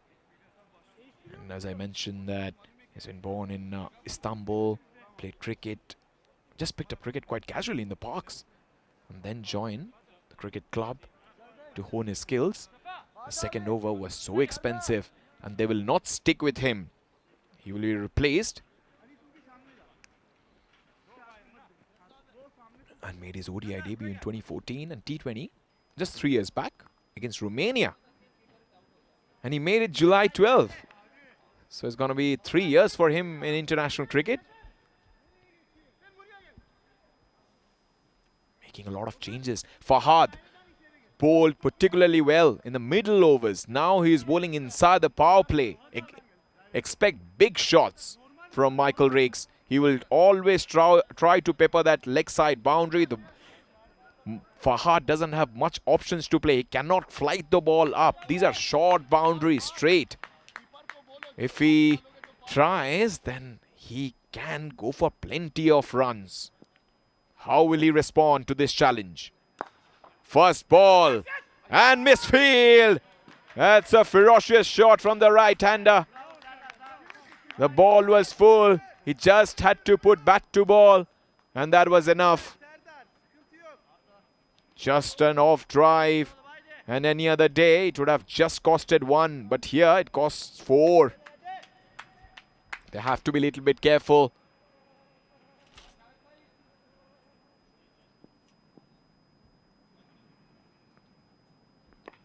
Nicely bowled. We have seen Joe Wilson do that, and also Kabir in the first innings was also quite difficult to face.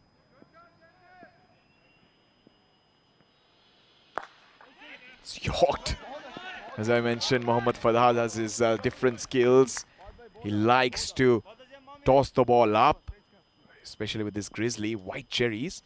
It's a little bit difficult because the pitch looks such a flat one. And you've seen a little bit of turn tucked away. Quite easy run for Michael. But maybe there might be a few twists in the tail. Even though we have mentioned that a lot of deliveries have carried through to the keeper. But with the spinners, we have also seen a little bit of change in terms of line and length. He's bowling in an angle here, Fahad. Fine leg is inside circle. He might go for a paddle sweep. And this time around, Fahad is such a different bowler. While at the other end, we saw Joe Wilson just firing it in, playing with the length more. But here, Fahad generally likes to give the ball a little bit of air and get the purchase from the track. Classical in his approach when it comes to off spin. The young man is quite excited. This was a what was that? Footwork! Oh man, this is not football, this is cricket. Turkey have a very good football team as well. Can be in the reserves for sure. 4 overs, 37 for 2. Gibraltar need 113 from 96. And in 37 T20 matches, Ali has scored 345 runs and 13 wickets. He has picked 31 wickets he has picked. And will they stick to Ali Turkmen, the skipper? And I get a feeling he will bowl the next over. He should, because he has been the best bowler so far. Down the leg side. That's crunched to the fence for 4. Like a tracer bullet. Just a little bit of flick of the wrist. Such an effortless stroke from Ian Latin. Is such a good player. Just waited for the ball and delicately guided towards the fence for 4. And that's a sweetly timed. He's a very good batter when it comes to playing the fast bowling, because he has a lot of time to play those strokes. And when you have... that's gone to the car park. Has somehow been able to find that cherry. But maybe, yeah, they've gone for the new ball. Sometimes when you get a new ball, I've got a lot of stories of cricket ball getting lost and the match changing completely. I remember West Indies versus New Zealand back in the day. It was 2000s. I remember Scotty Styris mentioning that in an interview. The ball got lost and suddenly the new ball started swinging. Lara was playing that game. I need to get my facts right. That's why I did mention it was some period of from 2000 to 2003. And Lara played a glorious shot on the offside. And they were playing in Napier. And the ball was lost. And then the new ball was quite magical. Shane Bond was singing it to the corners.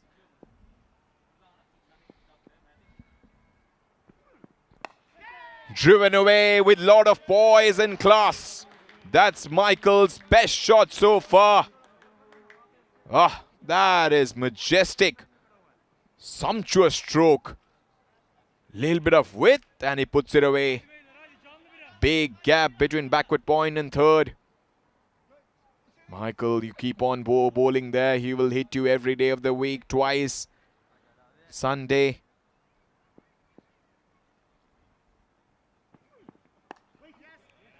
Just opening the face of the bat. Such an immaculate batter this man is. And recently, all the Indian viewers watching, I need to remind you, 2024 last league game of Chennai Super Kings. Mahendra Singh Dhoni hitting that 6. The ball going outside the Chinnaswamy Stadium. Yash Dewal was the bowler. And then they bring the new bowler and then Chennai lost that game. Still remember that last over is defending a low total. A lot of things happened in that game. Virat Kohli was quite excited after winning. No handshakes happened between CSK and RCB. And they say that whenever the ball goes outside, there's some kind of change in terms of the match situation. Will it happen here? And we have seen one going on the offside towards the fence, and here it's just coming back.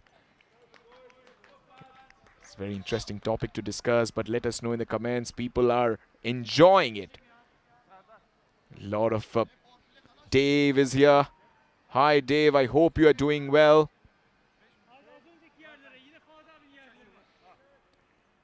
Inside edge. I hope you're enjoying your day. We are talking about and the upcoming events. Bulgaria is happening. Belgium as well. It's going solid. And Germany, Krefeld, Sweden, Stockholm, ECSW, ECS, and the ECI. And then Budapest Cup, Hungary, T20Is, England, Wimbledon. That's going to be special. ECS, 20th July. And today we are talking about another exquisite shot for 4. Ali Turkmen gave it all, but wasn't able to get around that. That's another regal shot from Ian Latin. Waited for the ball and then punches it. That's how we should play. A full toss. The timing has been so good from both the right-handers. And today we are talking about balls getting lost and then the match situation changing.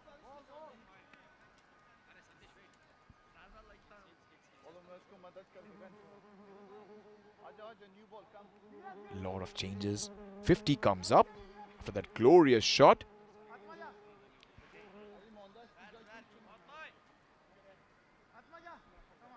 A lot of field changes on the offside.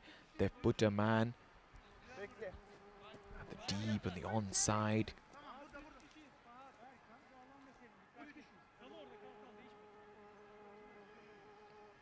And also in 2010 IPL, a match in Dharamsala, that's Himachal Pradesh. This time squeeze with utmost ease. This is another sublime stroke from the right-hander. He had a lot of time to play that shot. It was a fuller one, tiniest of gaps. He's batting like a surgeon. That is so nice from the right-hander. And just Mohammad Fahad said, grip nahi mil raha hai. It means he's not able to get the grip right. And he gets it right this time. The ball turns. In 2010 IPL, in a match in Dharamshala, saw 7 balls lost due to huge sixes going into those heels. That is some stat.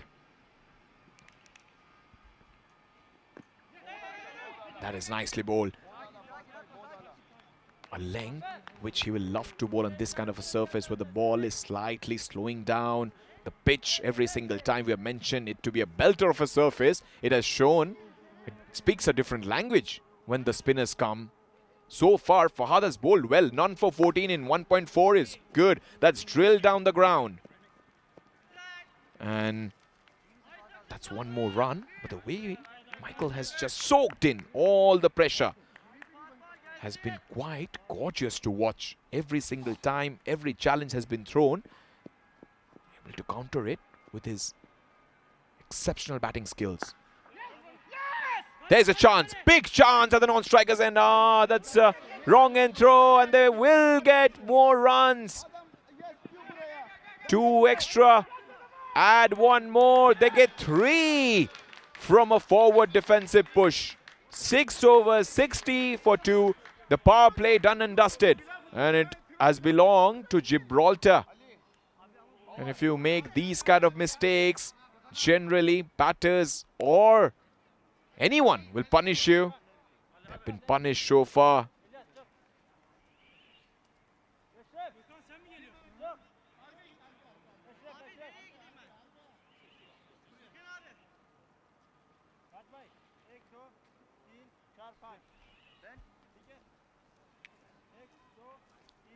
And also, talking about lost balls,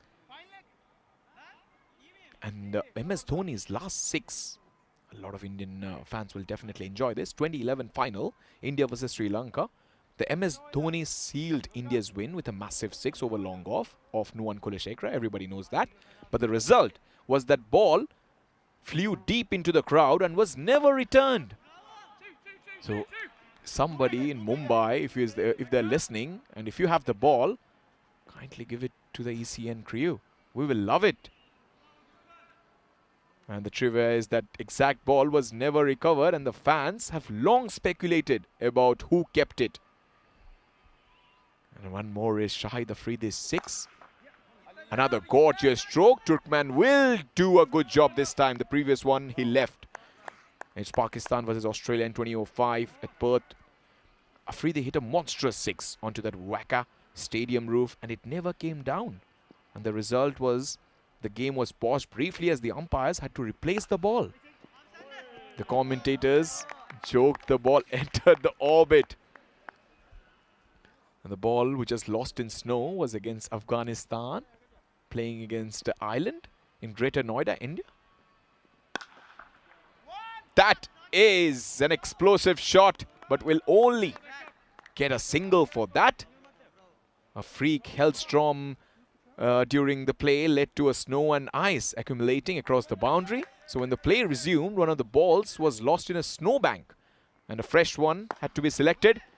Over the top. A little bit of luck going in favor of the batter there, because that was a good shot, but the fielder didn't expect the ball to come to him so quick. And one more was lost in a construction site. It was Sri Lanka versus England. Lot of room, and he will always play that effortless strike and graceful in his approach. As Michael is just playing with the field now. The previous one was straight this time. Wow. That's a majestic shot from the right-hander. 7 overs, 68 for 2. What batting this from both the players. Michael Rakes and Ian Latin. We've been mentioned that they lost wicket early on. They were 13 for 1 when Phil departed, and then 27 for 2. Bruce, an important figure to this batting lineup, departed, and then you've seen action straight away. 1 for 13, 2 for 27. Long partnership. 41. And another ball was lost at the construction site in Sri Lanka versus England at Galle International Stadium. That's a magical stroke. Wow, that's a glorious one. What timing that is. Immaculate stroke from the right-hander. There's a lot of poise and class. He waited for the ball. And when you hit strokes like this against the turn, especially Fahad, who is turning it in, that is A.B. de Villiers style. Cuts it straight to the man. He's playing with the field, as I just mentioned. He's going to the front foot and then going back. Back in the day, Rahul Dravid used to play these kind of innings, especially the footwork. Has been so precise. Here, he hangs back. Very good judger of length is Ian Latin. The ways he uses his soft hands, not letting the bowler dictate terms. That's why he's going and using his foot to the pitch of the ball this time around again.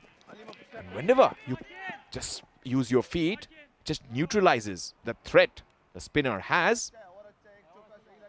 And also Nepal versus Netherlands in TU ground. Kathmandu, a towering 6, cleared the stands and landed in the dense forest behind the ground.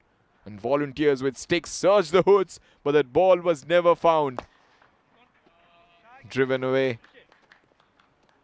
with utmost ease. So these are the ones that we have come up when it comes to international cricket and lost balls. 76 from 73. Playing with the turn, and he finds the gap. One more fluent stroke on the onside. That was silky smooth. Going to the pitch of the ball, head over the ball, picking the length ever so quick. And then those hands, low hands, you can just wait and watch that once more. That's how you bat against spin. That was such a glorious shot. He is a man, doesn't matter, he will play these shots on a turf wicket as well.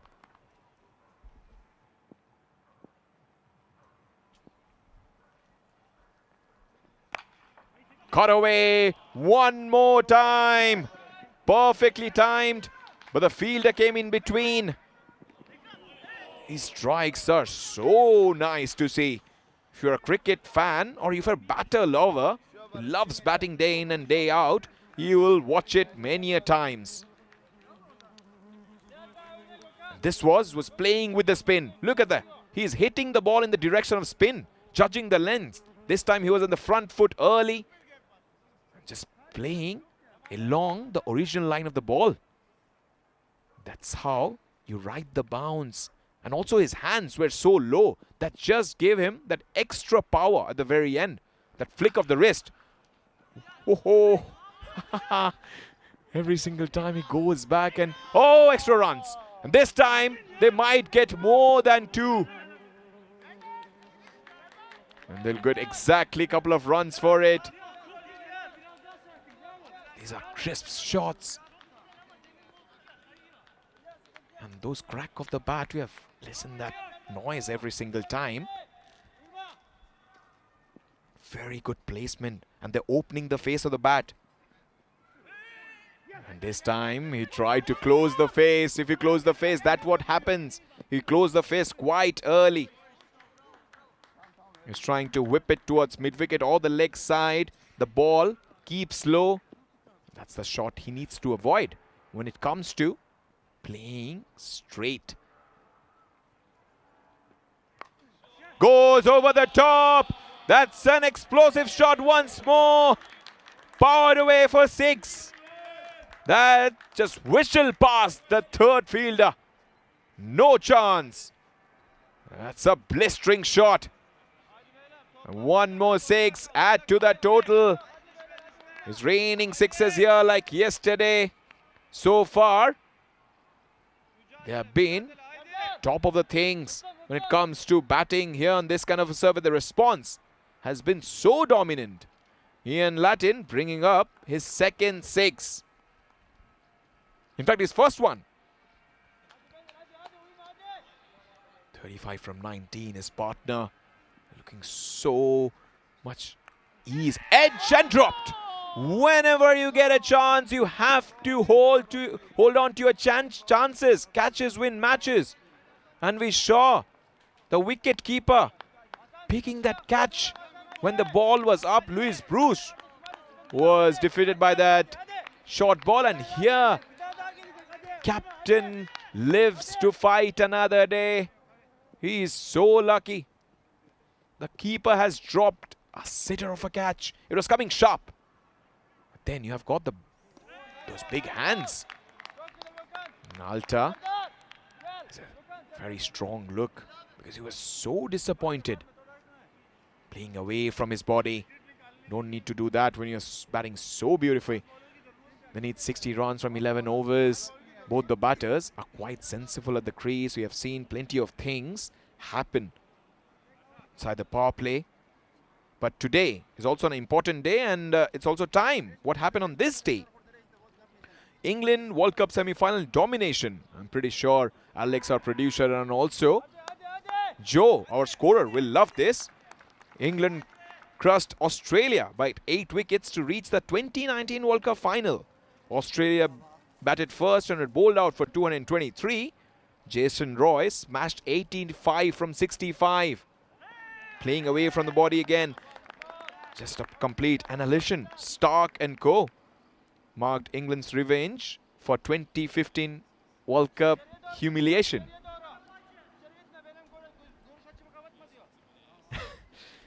Yeah, everybody must have laughed. If you're an English fan and beating Australia, that's the rivalry. Always you want to be in the right side of it. In Edgbaston, Birmingham. I still remember Jason Roy played a glorious knock, hitting sixes. When I turned on my TV, Steve Smith was bowling, and I think he hit hat-trick of sixes. What a World Cup it was for England, winning against New Zealand. But don't ask me how, and the England fans will never ask how they won that World Cup. It's just in the history books. You need to go and check. Super over, tied, and normal match also tied.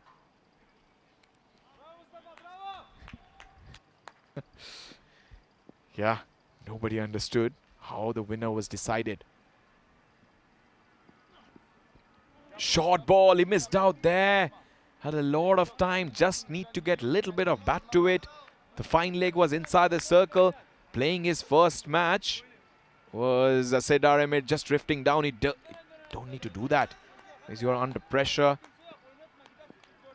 You need to be accurate at the bowling crease.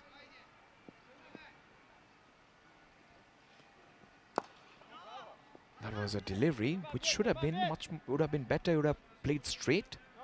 Playing inside the line of the ball, closing the face of his bat.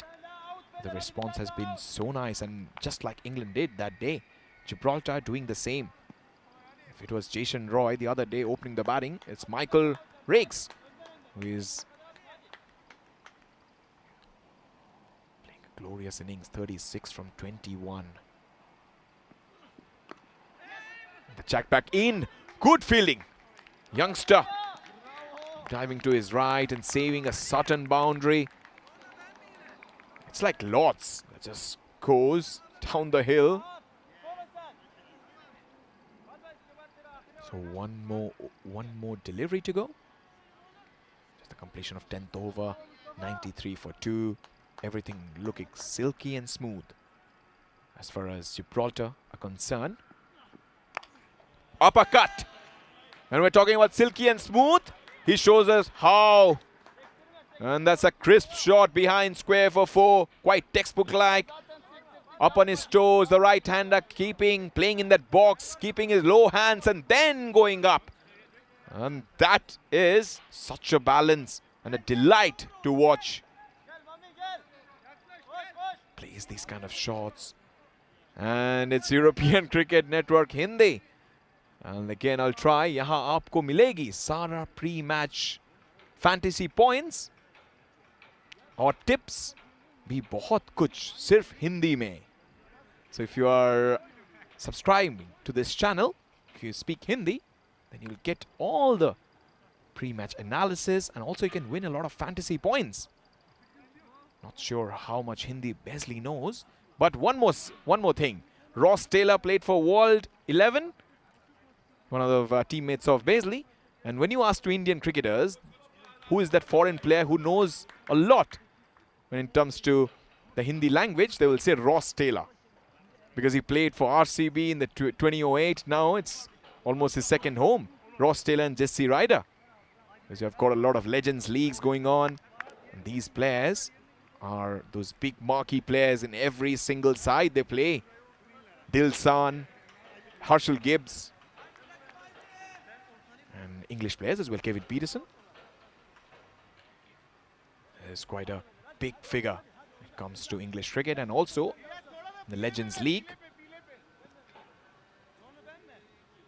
10 overs, 97 for 2.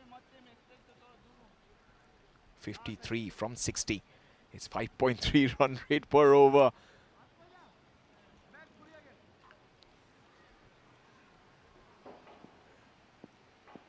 Michael Riggs, 36 from 21. Looks at the field and the onside. Plenty of spaces. The mid-wicket is inside the circle. That's drilled. One more time. No chance for anyone. That was muscled away to the fence. Yeah, he's quite rightly. He has... yeah. He's complaining, how can I get that down? That was quite a bad bounce. Quite a vicious shot, and then... oh, trampoline stuff. That's got over the boundary barricade. Such a funny one.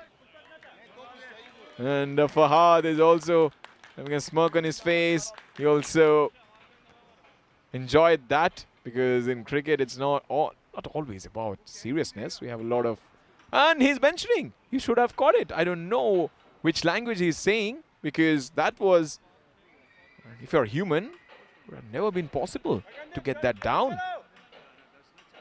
You should be somewhere the height of like Undertaker. It would have been difficult for him as well. With a great curly, 7 feet 5. World's tallest cricketer is Mohammad Irfan. For him, also it would have been quite a difficult task. Also 7 feet 2.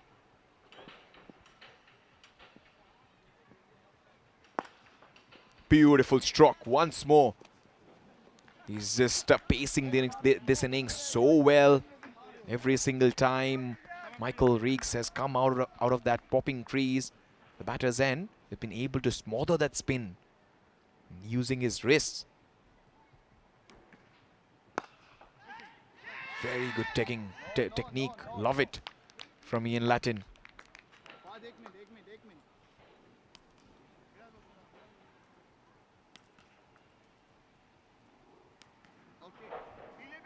It looks at the field. 100 comes up for Gibraltar. Playing spin is such a difficult task. This time he just waits back. And when you're a batter playing off spin, you just have to use your feet, step out to a just to smother the spin, or just to reach the pitch of the ball. And the sweeps are so important, but we haven't seen a sweep so far. The back foot play for both the batters have been like rotating back to that punch the ball of the back foot, especially square of the wicket. Just watch that, rocking back to punch of the back foot, nudging towards that mid wicket or cover, just to keep the scoreboard ticking. The strike rotation has been really good, but mostly the common mistakes that these two batters haven't done is to play against the turn using their feet.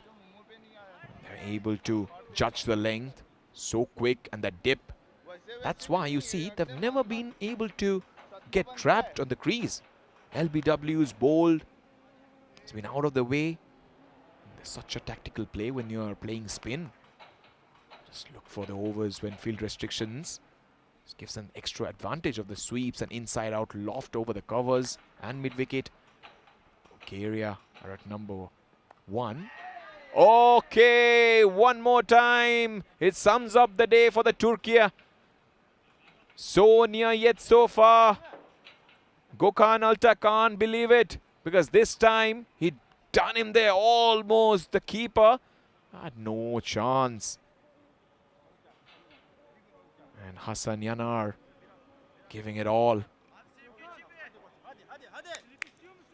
We saw many a times spinners varying the flight and pace just to beat the batter in the air. But so little are the boundaries when it comes to meters. Stroke! Muscled away for 4. Pumping strike from the right-hander. If you want to show somebody how to bat on a placid surface, against spin, against space, against all the weather conditions, you can take a page out of this beautiful batting book that both the batters have presented in front of us. One more time! Ferocious stroke over extra cover. In fact, over point for 6. So much at ease. That's a belter of a stroke. Just slammed. Waited for the ball and smoked it. The point fielder was just a spectator like all his teammates watching it. Jack back in. Good comeback from Alta. But that shot is up on his toes and then riding the bounce. Glorious innings this has been. Playing that uppercut many a times. This flashy stroke, these are risky shot but very effective when it comes to Ian Latin. Look at the shot against the fast bowler. Ball is short and wide outside the off stump. He had enough time to see the bounce and use the pace. One more time. Delightful from the right-hander. Just gets to the position ever so quickly. Just stays side on. And the transfer of weight slightly onto the back foot, and it's a brilliant knock from Ian Latin. He has brought up his 50. He has let the ball come to him. And it has been a textbook 50. So much languid and smooth and easy on the eyes. Majestic knock.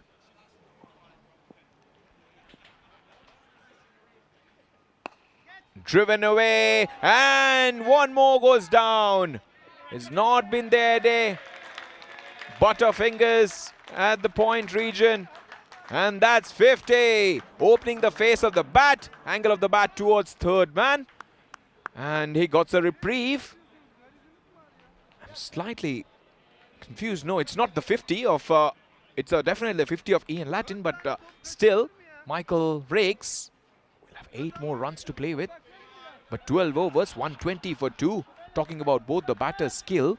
They've been able to let the ball come to them. Wait for the ball to rise. And they're not reaching for it. That's how you bat in the middle overs. And that's how you should score 17. The previous couple of overs was 7 and 6. They have able to calculate what's the run rate. We need to get that over. And they're going over 10s. There's minimal follow through. It's more of a guiding shot. They're not trying to hit the ball hard. Such a nice technique by both the batters. And the placement has been the key. Always aimed over the slips and gully and towards third. Just like that, the placement is super when it comes to both the batters. I'm pretty sure they must have practiced this a lot of time. The side arm short balls or the bowling machines. Back in Gibraltar, generally you start with tennis ball just to judge the bounce and the timing. Plenty of room. Placement is absolutely perfect. Ian Latin is putting on a show here. The balance at the crease, immaculate timing, waits for the ball to rise, and then just minimal follow through, guiding shot once more. This balance It's been so nice. 3 cricketers that come to mind when it comes to playing these kind of strokes, especially those uppercuts, just like that. A.B. de Villiers, Ricky Ponting, and the new guy Surya Kumar Yadav.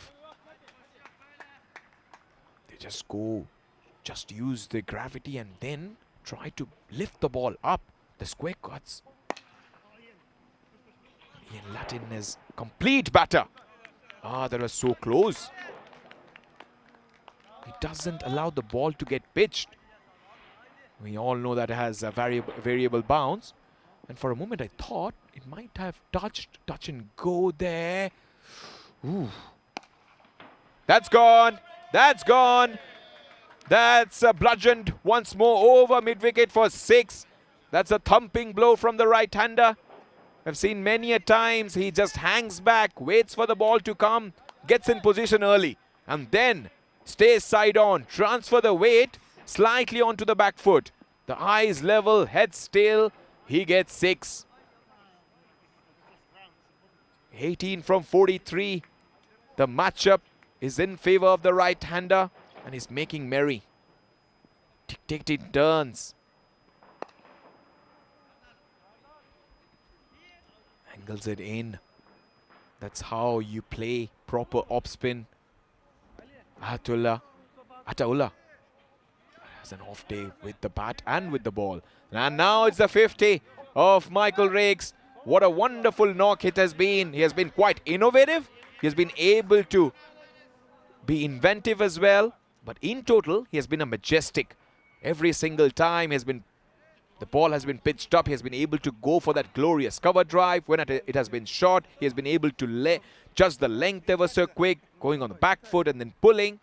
And then when it's full outside the leg stump, he has been able to lift it over the top towards that mid-wicket region for 6. He has never been able to misjudge the line or the length. 133 for 2 in 13 overs. 17 from 42 needed. Once again, driving has been his friend. That is a glorious shot once more. Regal. Has been, what a transfer of weight. He watches, and then he plants his front foot. And then that follow through as well. Stands tall, just drives it. That's Rolls Royce. The coaches will be loving it. Absolutely, for sure. Slow delivery. Turmaz is new to the bowling crease. Is getting quite excited because he has been driven so smooth and powerful by the right-hander. The judgment of length has been particularly good when it comes to both the batters. They're always playing inside the line of the ball.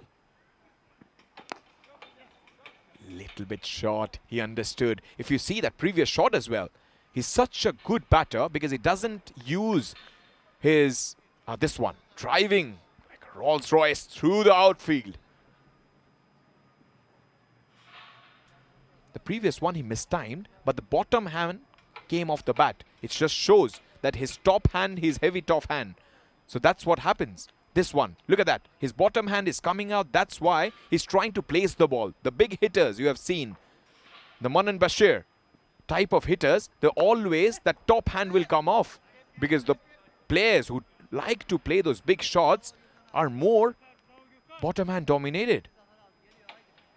But generally we're taught whenever you are just trying to pick up the sport, that a top hand where you need to get all your power and your strength.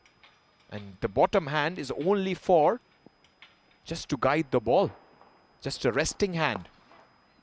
And you have seen many a times Michael just proving it right.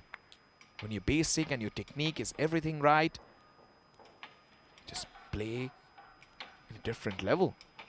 And Ian Latin been able to rub off some of his greatness.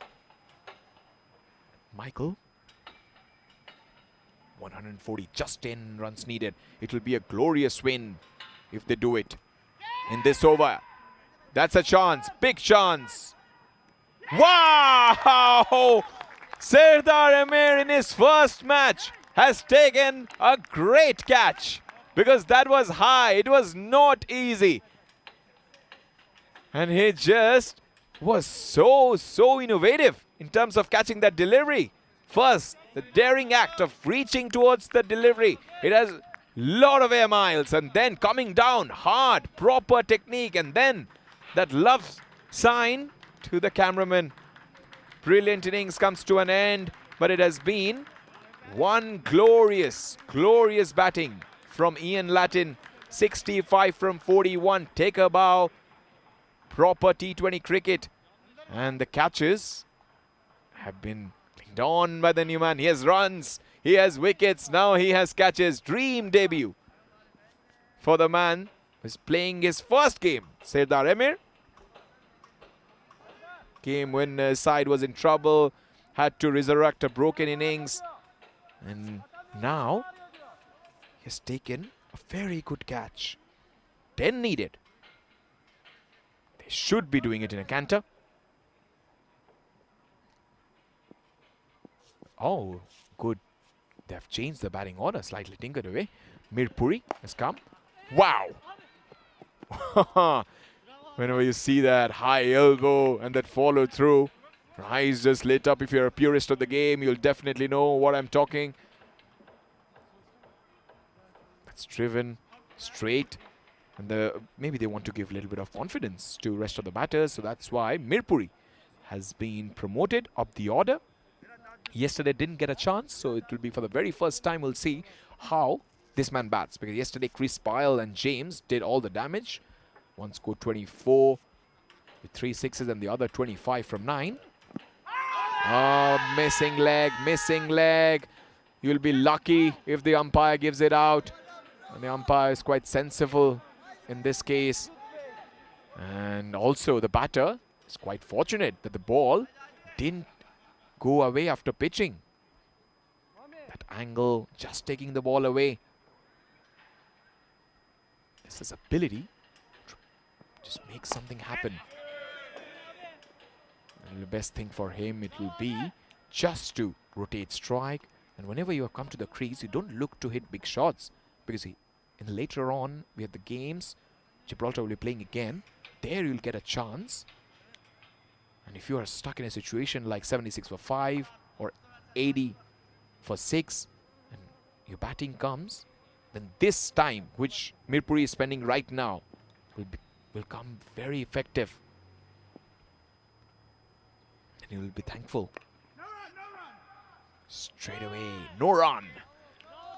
South is back. That was made quite famous by Manas Labuschagne or Lavish Khakni. Very used to, or Steve Smith. Both cricketers always trying to take the mickey out of each other. That's weighed on, no run. Style has gone viral in international cricket.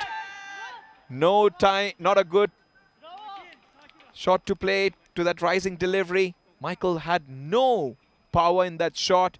He lost the ball for a moment, maybe closed his eye a bit. Luckily that didn't carry. The timing was so bad that it didn't reach the fielder. Only 7 to win. Driven away with confidence towards mid-off for a single. 15 overs gone. It's 144 for 3. 1 hit away. The Gibraltar side who have just managed to stitch an innings in the middle with Michael Rakes and Ian Latin both scoring. And they're coming up. Match number 4, Gibraltar will be facing Bulgaria at 11 o'clock Greenwich Mid Time and 1 o'clock and 4:30 Indian Standard Time. That will be a huge game. Home side facing a strong, confident Gibraltar side. How will they respond to this challenge? Because we know what happened in the match number 1 when Bulgaria faced Gibraltar. Gibraltar chased down a huge total. Bulgaria batted first, scored 217. Lost 6 wickets in 20 overs. That was a no ball. And Gibraltar, 222 with 8 balls to spare. Winning by 6 wickets. So it will be vengeance for Bulgaria if they will be able to do it. But for Gibraltar, it'll be just extending a good run in this tournament. The second game, Bulgaria. But remember, Bulgaria won match number 2. They beat Turkey by 8 wickets. Ian is our friend in ECN chat. Dave mentions people from Bangladesh joining in. Mohammad Sufyan. Get a single for that. Ash is also here. Hi Ash, I hope you're doing and your health is fine. Some lovely fluid batting here, absolutely. The way both the batters, especially the captain, has batted, so much of ease, just given a lot of confidence. Anil is there, Arnav, Dilshan. Then we have got Shahid Shah. So, here you go, 4 needed. Michael rakes it on strike. That's might be the winning runs. No, there is protection. They're doing it in singles. You have seen big shots. And so that net run rate is not much of a problem, I guess, when it comes to Gibraltar. They have won a couple of games. And if he stays not out, there he goes! That's a huge 6. Cracking shot to bring the winning runs. Gibraltar have demolished Turkey by 7 wickets here in Sofia. What batting performance they have put under high pressure situation. They have just completed 153 in just 15.5 overs. It has been a great run chase like yesterday they did against the home side, Bulgaria. They chased 217 and here they do it with such ease. Both the batters, the skipper of the side, Ian Latin, coming back to form. In the previous game scored 30 from 23. Here scoring bulk of the runs. And the man who has stayed not out, and that average will also go up, as Michael was played a thumping knock. It was a great outing for Turkish side as well. They're improving ones. Just won 1 international match before coming to this tournament. And here, back-to-back losses keep their confidence down. And if you're a Gibraltar fan, you'll love it. Match number 1 going your way. You won by 8 wickets, convincing one. But this is the big one. Match number 4. Gibraltar, they have demolished all the sides they have played in this tournament. Bulgaria have that one slip up against Gibraltar. So it will be 1 versus 2 right here in ECN Network. That is match number 4. We have seen plenty of action so far. We saw how it started off. Some streaky boundaries, especially by the openers. They're not sure which way the ball was going. Especially Phil Rakes, who was out, was trying to chance his arm in the inner field, 13 from 8 with 3 good 4s. But then Michael Rees was there, was always uncomfortable. The run chase, 59 from 37, 6 4s and 2 6s. And this was a huge wicket against the runner play. Lewis Bruce losing it 2 from 4 deliveries. Importantly, those were the wickets that Turkey's side loved, but you needed to pick up wickets when you are just scored 149 on the board. And then a glorious knock from Ian Latin, the skipper of the side, playing a captain's knock, 65 from 41, struck 10 4s every single time the ball was pitched up. He was right up there, just squeezing it, cutting it, slashing it. And then the other man, Michael, he was bludgeoning it. Brilliant use of the feet. Every single time there was a delivery outside the off stump, he just went for that uppercut. And this was a big chance getting dropped, but it was late in the piece. But one man was doing a lot of damage out there and always ensuring that this target or the run rate was always over 10 was the man called Michael Reeks, 59 from 37, a senior pro in the side. The captain bringing his 50, Ian Latin, 65 from 41. Some of his strokes were breathtaking. Michael Reeks. How much more class you have, how much more power you have. Just show us everything. And Ian Latin, it was such a gorgeous knock. Turkey sometimes held on to their chances, but this guy had a brilliant match. Serdar Emir played pretty gritty knock in the first innings, took a wicket as well, and also that catch, but overall 150 was never going to get enough for a side like Gibraltar. So Gibraltar batting second, chasing 150. Cantor, Phil, 13 from 8. Michael, 59 from 37. Ian Latin, the skipper of the side. Captain's knock, 65 from 41. And those finishing touches coming from Kabir, playing that flick of the wrist. Off his pads, 9 from 6. And Turkey were well shot. You saw in the first innings what happened when they're not able to put that ball towards the fence many a times. So Ali Turkmen played a very good knock, 50 from 32. Serdar Emir, 42 from 26. Two batters scoring 92, and the others fell quite cheaply. Comes to the Turkey side, the bowlers, 4 overs, 1 for 28. It was good bowling inside the power play. He was actually the pick of the bowlers, the kind of penetration he had, and against the batters, he was the bowler who could see eye to eye. And then Serdar Emir, a couple of overs, making his debut, was under pressure. The others, wicketless, Mohammad Fahad, off spinner, Gökhan, Ilyas Ataullah trying to bowl off spin as well, and Zafer Durmaz. That's only a one wicket, but there's never enough runs to defend that total. And you needed runs from the top order, and the top order failed to score. And at the end, it was 1 for 13, 2 for 27, but that big long partnership just ensured that the job is done. Match summary: Turkey batting first, 149, getting all out, guilty of not being able to play those 20 overs. Ali Turkmen, captain, 50 from 32, a great knock for him. Serdar Emir, first match, 42 from 26. Kenroy Nesta did a lot of damage, 3 from 19. Lewis Bruce was quite smooth and silky at the bowling crease with Michael, 2 for 15. While they came to response, Gibraltar, Ian Latin, 65 from 41. Michael Rakes, 59, playing a captain. Knox was Latin. But I would say the player of the match was Michael Rakes. Scored 59 from 37, picked a couple of wickets, quite mistress spin. Gibraltar beating Turkey by 7 wickets. And almost it's under an hour when we go to the next game. So let's take a short interval. The second match will be coming up, and we will start shortly. So stay with us and do like and subscribe, and also need to give a shout out to the people in chat.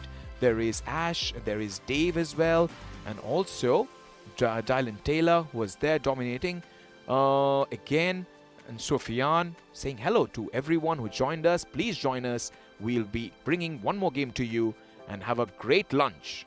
Take care. Bye bye.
just you and me. Summertime, get ready, we are so divine. Blue water and yellow sand, let's live our dream. Summertime, get ready, we are so divine. Blue water and yellow sand, just you and me. Summertime, get ready, we are so divine. Blue water and yellow sand, let's live our dream. Summertime.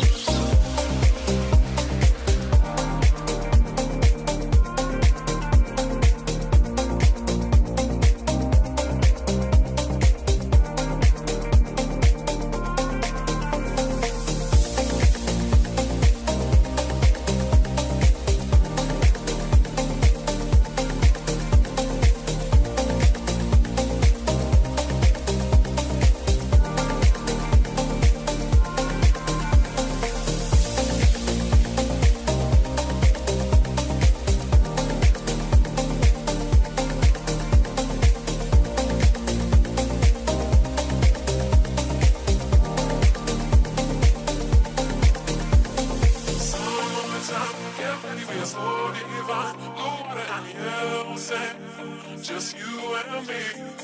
Summertime, get ready, we are so divine. Blue water and yellow sand, let's live our dream. Summertime, get ready, we are so divine. Blue water and yellow sand, just you and me. Summertime, get ready, we are so divine. Blue water and yellow sand, let's live our dream. Summertime.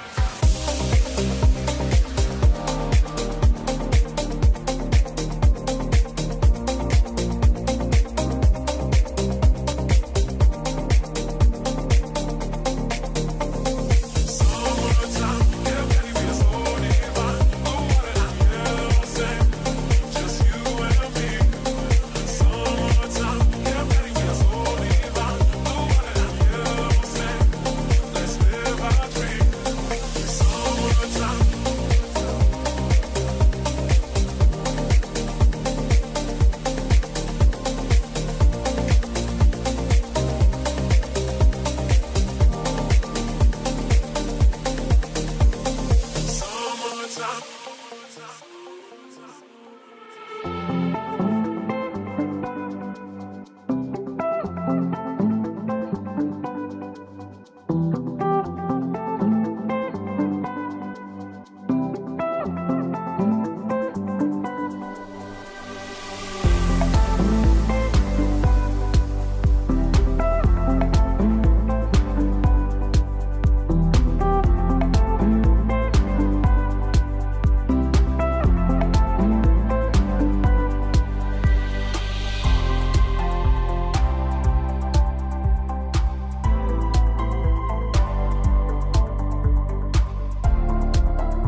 and yellow sand, just you and me.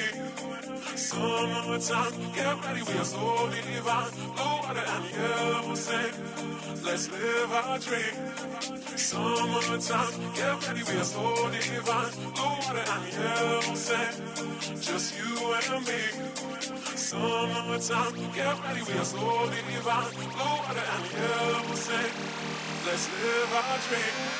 Summertime.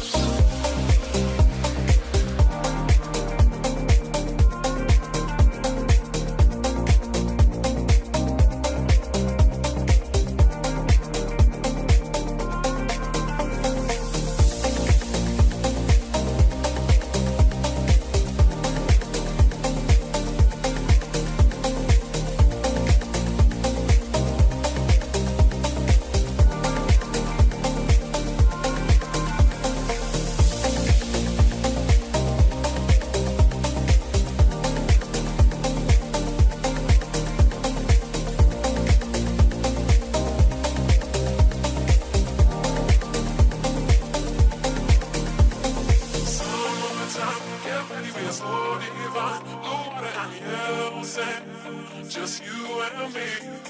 Summertime, get ready, we are so divine. Blue water and yellow sand, let's live our dream. Summertime, get ready, we are so divine. Blue water and yellow sand, just you and me. Summertime, get ready, we are so divine. Blue water and yellow sand, let's live our dream. Summertime.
This European cricket event is proudly brought to you by HCL Software, Rado and 1xBet.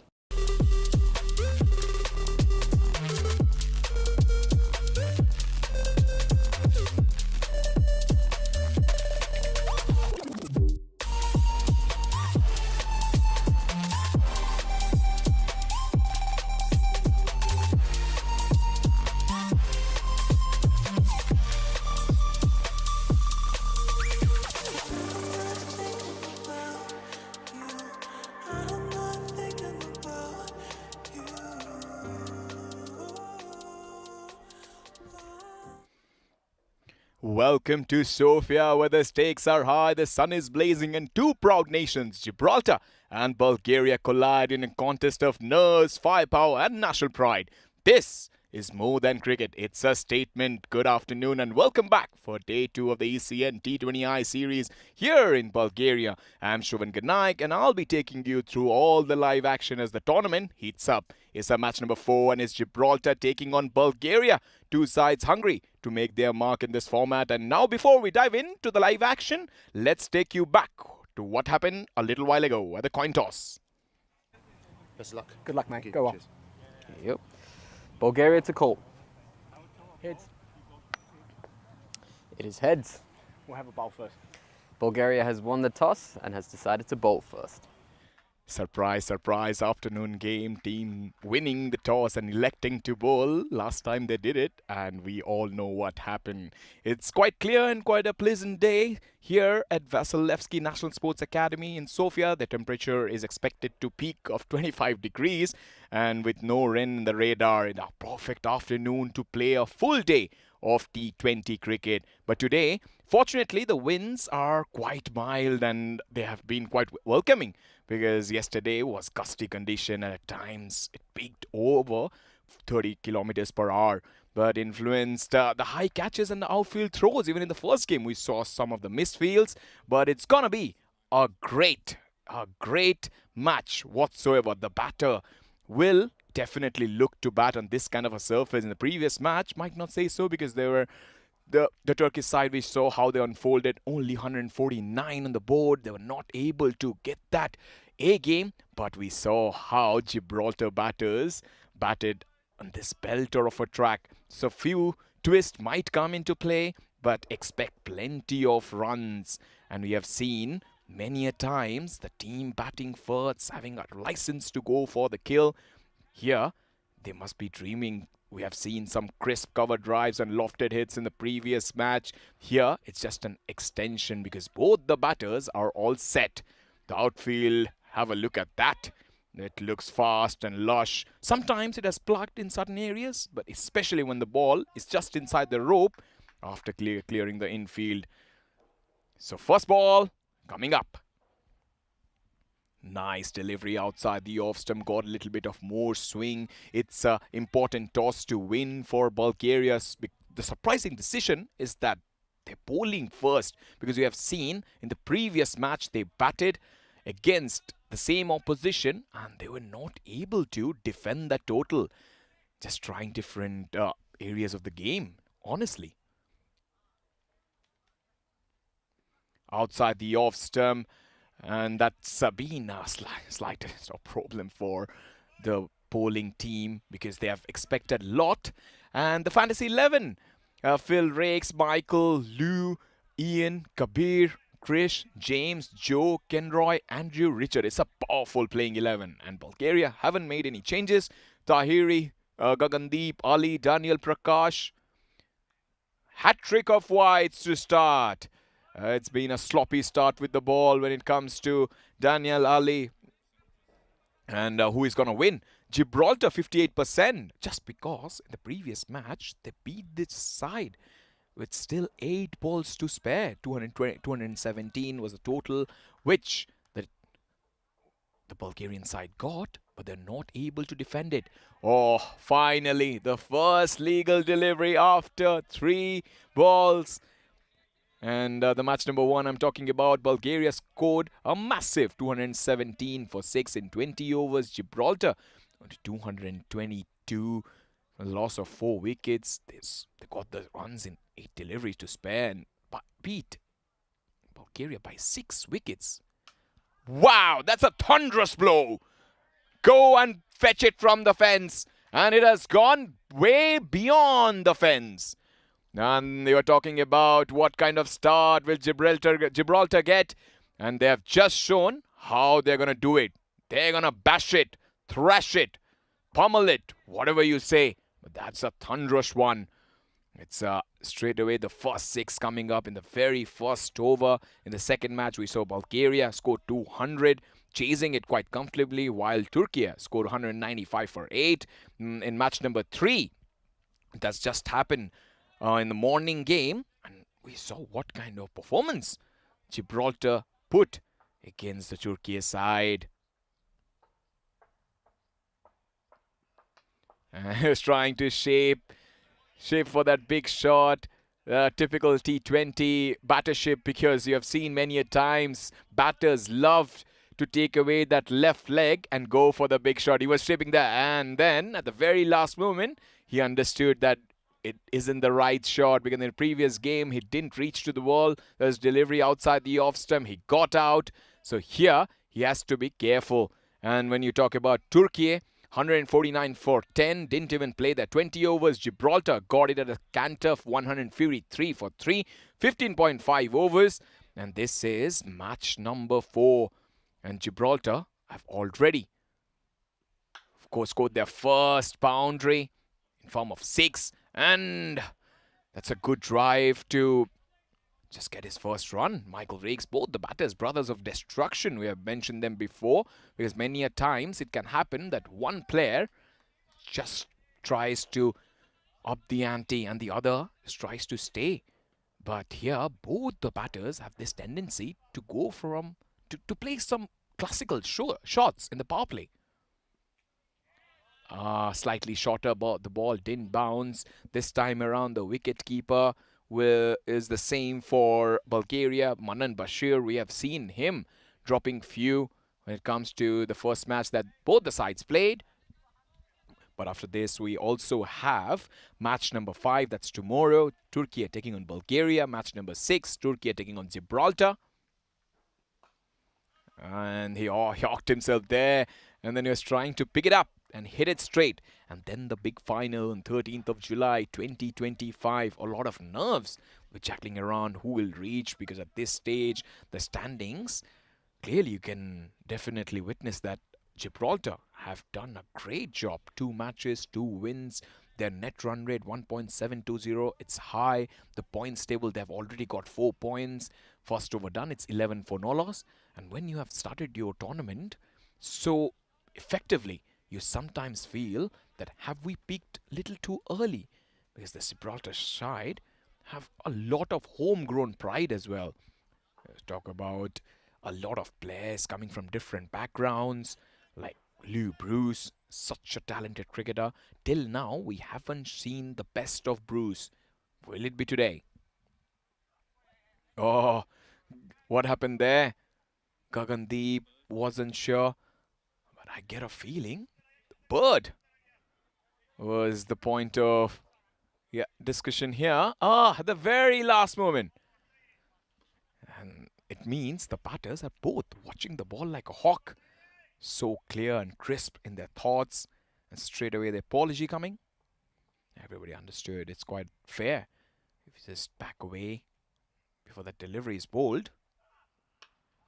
And Gagandeep, his team depends a lot on him, because he was the leading wicket taker when we talk about the ECN T10s. He bowls simple line and lengths, and we have spoken in the last match. He was trying to bowl short, he was trying to bang the ball. Better for him this time around would be just let the ball swing off the pitch, or if you can swing it in the air, it will be really great.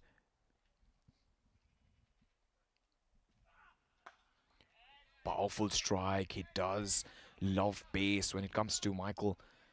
He's such a lovely timer of a cricket ball that he doesn't need that second invitation every single time. They have given him width. He has been able to put away with authority. And here, he has already looks quite daring, charging the ball, charging the bowler. That's thumped, slapped in front of square. That cover fielder had no chance. There was a protection at deep cover. Ali Rashul was a spectator. That's what he does. He mudders fast bowlers inside the power play. And if you watch the replay, it was slightly short and then just dispatched it from his presence. Glorious shot on the onside. One more. He says, wherever you want to bowl, I'm going to hit it there. It was down the leg side and it's outside the fence. And that's a glorious shot from the right-hander. Rolling his wrist at the very last moment. Couple of bounces into the fence. This is a very good start for the batting side.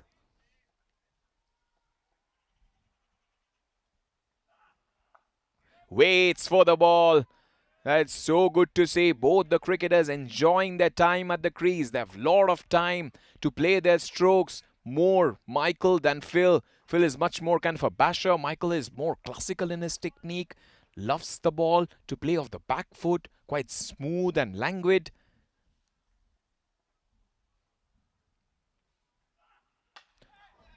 That's hammered away. That's gone for 6. That's the first one for Michael. He loves to play on the up. And Gagandeep hasn't learnt his lesson. He keeps on banging. And then when you bang it, you're ready for that hammering stroke. 2 overs, 25 for no loss. That's why it was slightly confusing. They won the toss and elected to field. Because right now the sun is beating down, it's getting hotter. And you don't want your players, you don't want injury, you don't want that initial energy to go wasted. The first over we saw Daniel Ali conceding 11. The second over Gagandeep Singh. He's just punching it and he's going forward. He isn't throwing his hands at the ball. That's so beautiful to watch when it comes to both the batters. The technique has been so good. They're able to play both from the front and the back. But Daniel Ali has to do something different. He has the skill to bring it back in. Why not try now? That's an explosive shot. Powered away for 6. What timing from the right-hander. He just waits for the ball to swing and then the ball goes swing off his willow. He doesn't even look. That's a no-look shot for 6. This is ominous signs for the batting side because you know that you are already chasing the ball. When it comes to Gagandeep and co, not even able to settle in and line and length. And as I mentioned many a times, these batters are proper cricketers. They will not try to slog it. They'll try to caress it. For Daniel Ali, he needs to bring that slow delivery as soon as possible. Or else if he tries to bowl line and length, he will get punished. They love. That is so delightful. Waits for the ball. Casually plays it behind square. And we have already mentioned how much time these two have at the batting crease. Phil and Michael, both brothers, are putting on a show here. The previous match we saw Michael scoring 59, staying not out. 159 was his strike rate. While Phil batted really well, 3 fours, but he was out. Because he tried to push at the ball. Here both the batters have done a very good job so far. And for Bulgaria, they're depending a lot on Prakash Mishra and his all-round abilities. He's a right-hand batter, right-hand bowler, and the journey has been quite magnificent. He has been a cornerstone since he made his debut around 2009. That is a shot and a half. That whistle past the bowler for 6. Oh, that's such a gorgeous shot. He waited and waited and then whack with disdain. This is stupendous stuff from the right-hander. been able to get the shots with utmost ease. Doesn't try to muscle it, just timing and the ping of the bat. Such a good music for the ear. The bowlers are not enjoying, that's for sure. Casually played. The languid nature of his batting comes through. 3 overs, 43 for no loss. They don't know where to bowl to these batters, because one is cutting and pulling, the other one is just gently guiding it towards third for 4. The brothers of destructions have already put up a very good total inside the power play overs. We're just halfway. And then you'll see some kind of field change. But where do you can bowl them? Now the only thing they can try is to bowl slow deliveries and set a field at mid-wicket and long on. Because if you bowl them, then you're going to get hit for 11 first over, second is 14 and third is 18. Common sense has to prevail. When talking about Prakash, he's doing the leadership before and he was pretty calm in the field. I've seen him guiding his team to victories against Greece and Serbia. Whoa, that's a good response. This is glorious cricket. Fast bowler running in, steaming in, then bowling a bouncer, batter, not sure about the bounce. And then Gagandeep's response. We have Bakhtiar Tahiri, power hitter, all-rounder, dynamo, off spin as well. Pulled away. That is another ferocious shot from the right-hander. Gagandeep has no answers to this kind of a ploy. It's a serious assault. And they can't bowl to these two. They're bowling short, wide, full. What else? They need to think out of the box. Bring plan B. Or maybe Millen is stretching a bit. He might go. He might come in the second over. Because he bowled really well in the previous matches that he played. You have Chris Lakoff, the skipper, fielding at covers, constantly having a chat. He also can bowl seam up. Opening batter, we saw him perform a couple of times, but his backstory is really good. Comes down the track. He's a proud Bulgarian who emerged from local leagues rather than those expatriate circuits. His early commitment mirrors Bulgaria's shift towards native talent. As a homegrown hero, we have Issa Zaru, young firebrand batter. Short ball, only a single. For a moment we all thought that was going to the boundary as well, because the bat is making a solid noise. And we have Ahmadel, who is also quite a spin specialist. A lot of players. They have a very good lineup. Yakub Kul, the kind, or maybe they can bring him inside the power play because he's a wicket taker.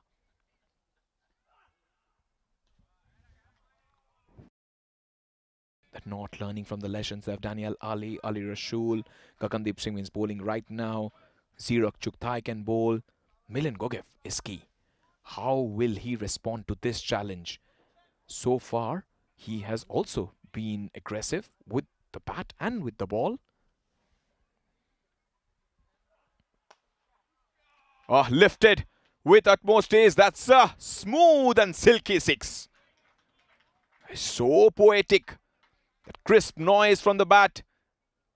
And if you can watch such measured approach, dancing shoes on, lifts it over the top. Such a lovely shot. This is going from bat to worse for the bowling side. 50 comes up. Gibraltar roaring big time. It's 56 for no loss. Milan and Gagandeep have a little bit of chat where to bowl to these batters, because these two are just pounding it to all corners of the park. Have to hold their nose. Again, excuse it. And I've mentioned many a times that these batters don't fear they love pace. 4 overs done, another expensive over. He went for 28 into 57 for the loss of no wickets. And we're talking about the national identity. Majority of the Bulgarians are quite native, and they've lost their heritage, and it has reflected Bulgaria's cricket growth beyond expat origins. But one historic fact is Bulgaria chased a record 246 in a T20I against Serbia in 2022. Can you believe it? The graph will go up. There is a lot of options. They have explosive openers, bowlers as well. They just need to use it in the right direction. As I mentioned, Millen comes back to the attack. Millen will be looking to try something different. He's a fighter and a little bit of pace as well he brings with him.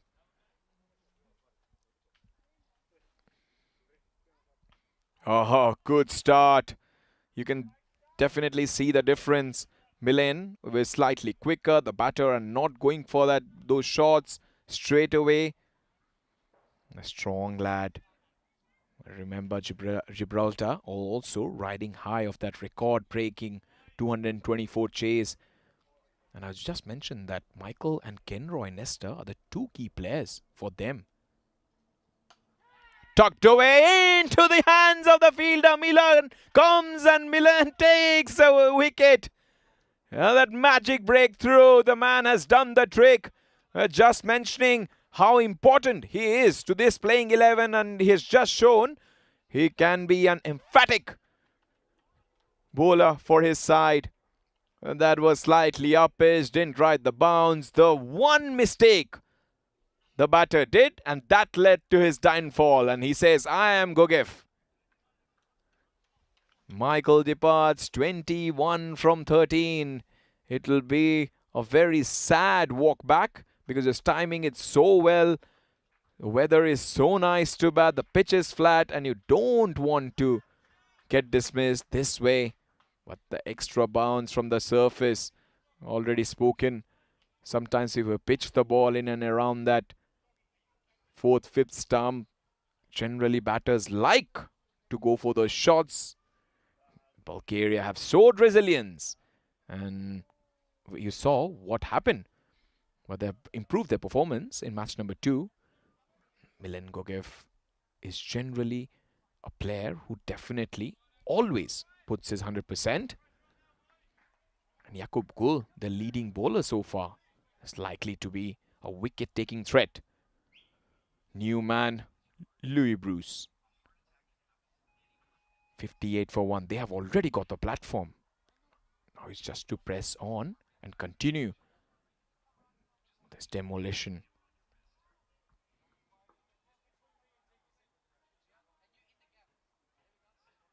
They're changing, constant change in the field. As you can definitely watch that there is a fielder. I'll definitely tell my producer just to show the field once more. That's driven. Drilled. That left hand saved a Sutton boundary. There's a couple of fielders. One at cover. He wanted to bowl that ball full so that he can go for the drive. But he went for the drive in style along the ground. It's definitely took that sting. But we all expect it to be another entertaining, bat-heavy contest. Bulgaria can control the game. No chance for anyone. It's muscled away for 4. A short delivery and belted. And that has gone to the fence within seconds. That's what these two do. They just wait for the ball. This time one brother has been dismissed. The second one is still there. Until he's there, the runs will keep flowing. Oh, yeah. But Gibraltar's confidence from their chase will give them a strong punch. A couple of times they have done it.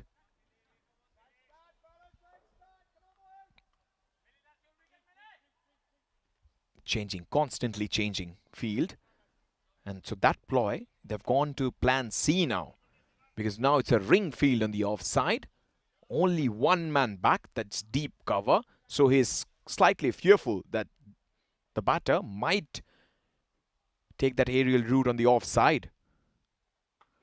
That might be one more. Prakash Mishra does it. I cannot believe, how can you drop that catch? Little bit of extra bounce. Sitter of a catch. And he's the most experienced player for his side. Terrific delivery. He couldn't play it better. And then Prakash Mishra took a little bit of eyes from that ball, and then comes down, and that's a blistering start from the Gibraltar side. Phil Rex says, I will put you outside, Sofia. That is such a big hit. Dances down, doesn't watch any length nor line, just swings. It's a golf. He's playing. That's clubbed away. And the tour of Bulgaria continues and gives us more joy. ACS Bulgaria, we watched Ravens beating Sofia Stars, upsetting them. And in 7th July till 9th, the T20 women's happened where Turkey won that contest. Where at 11th July, but 10th yesterday, the ECN Bulgaria T20I started. 3 teams, Bulgaria, Turkey and Gibraltar. All 3 of them putting their best foot forward. And this was that drop chance. Just took off. And then Prakash Mishra might not be believing in himself a lot because he's still in shock. Everybody jaw dropped when that catch was dropped. Chris brings himself on and comes up with a gem. He's bowling fuller, but inside the power play overs, finally they have got 70 on the board. Still 5 deliveries to go. This is a massive power play, and it has been such a great start. Every time we see Gibraltar, they have always come up with some kind of plan. And they're watchful. They're giving respect to the right deliveries. That's why these 2, or maybe most of the batters of Gibraltar have succeeded in terms of run chase. Because run chase can bring a lot of panic. But they have so much calm when they're chasing. That just speaks volumes of their mental strength.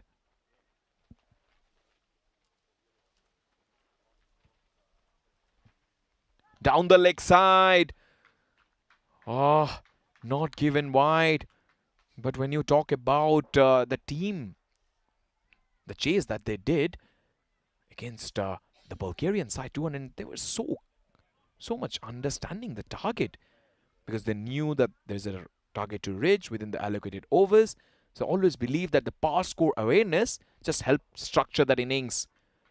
So when the Bulgarian side come, they need to break down the target. That's what Gibraltar side have done in power play. 1-6. You go hard, utilize the fielding restrictions. And also in the middle overs, you have to rotate strike, target the weak bowlers. And in death overs, you have to accelerate with certain batters and finishers. So you have to set the batting order smart. Flicked with flair and style.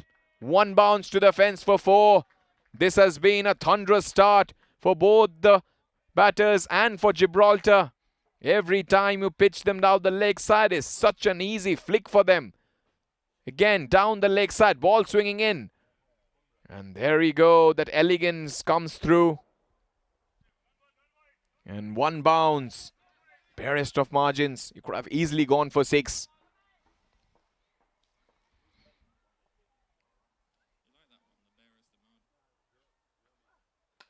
Driven away. There is a protection. And that's gone for 6. And it's 76 for 1. This has been one fine start. But Bruce, at the other hand, needs to keep up with the required run rate. Because, yeah, of course, he has just come to the crease. But you always need to know your run rate. Because that can also lead to sometimes force that panic button. Now he's playing dot balls. It's fine. It was the last over of the power play. 6 overs done. It's 76 for 1. But staying calm under pressure. I've seen many good players. Very good chasers. Virat Kohli, Michael Bevan. They're chasing can be mentally so tough because you have got wickets to take care of, scoreboard pressure and crowd as well. But teams succeed when they hold their composure, especially in the final overs. But now they need to adapt to this middle innings. Because you have seen many times 1 brings 2, 2 brings 3. So there you go. Phil rakes 47 from 20. Michael did his job because he has already performed in the past 2 matches, 21. But Bruce, can he deliver? Because he has this weight of expectations. Has kind of flattered to deceive so far. That run rate, 12.7. They have effortlessly reached that target. Wow! Whacked with this 10 once more. That's a pulverizing strike. Guys, what are you doing? You are making 6 look ridiculously easy. Just waits for the ball. Doesn't have to do anything. Just smokes it. And that is Martin Guptill style. When it doesn't even look where the ball has gone. Look, it has gone fair amount. You love it. It doesn't even look. That's gone towards that. And 50 up in grand style for Phil. What a mighty performer he has been. He has hit some colossal hits.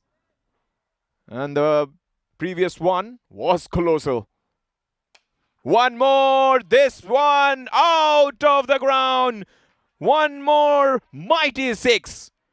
This is carnage. Why do we have boundaries? This is stunning shot. You can't get better than this because it's just power hitting made look ridiculously easy because he's just waiting for the ball, and that's what good batters do. They just wait for the ball and just loft it. Lot of finesse in that shot. But what an innings it has been from both the players. 88, and this score, if they are going at this rate, 240, 250, even 260 can come. 88 for 1, 6.2. Both the batters have been terrific. This is range hitting. We have seen many a times the players come before the match and they just go range hitting. West Indian players do it. Carlos Brathwaite, Kyron Pollard, Rothman Powell, Chris Gale.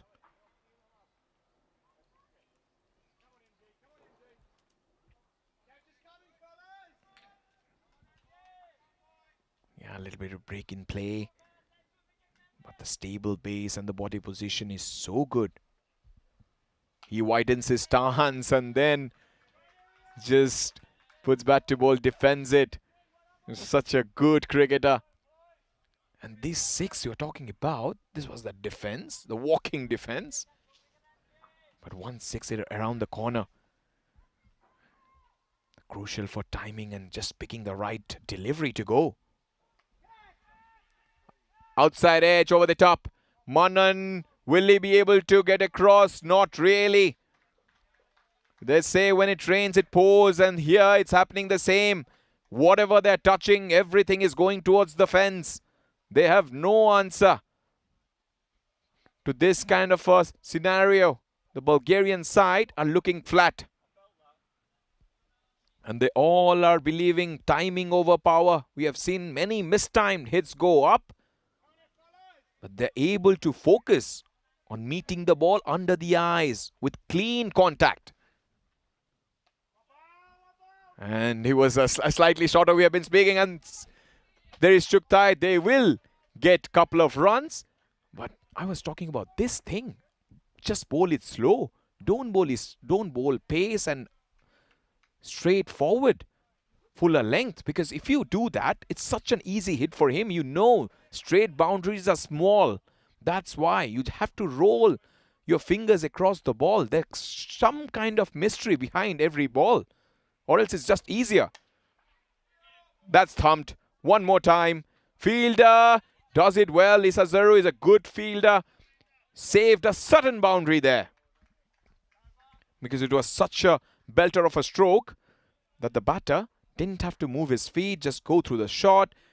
And he's always focusing, meeting the ball under his eyes. And he knows he's hitting zones. Cow corner, long gone, deep mid-wicket. And especially Phil, when he is trying to go for the big shots, he's not premeditating. If you premeditate, sometimes the bowlers and the fielders are so smart, they will catch you. And he's not trying to hit every ball for six. He's picking the right one. He's first picking the length, then the line, and then the pace. Daniel Ali, couple of overs, 29 for no loss. Gagandeep Singh, none for 28. Millen has picked up a wicket. He has gone for plenty as well. Lovely shot, just chipped for six. What to say about that? That is such a fluent shot. Sweetly timed. Effortlessly played once more. And majestic. The way he bats. Using the bottom hand just to provide the power and the top hand controls.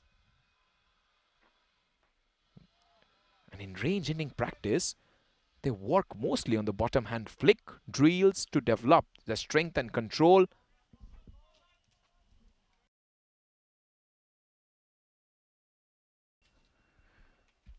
And he also has a strong core forearms.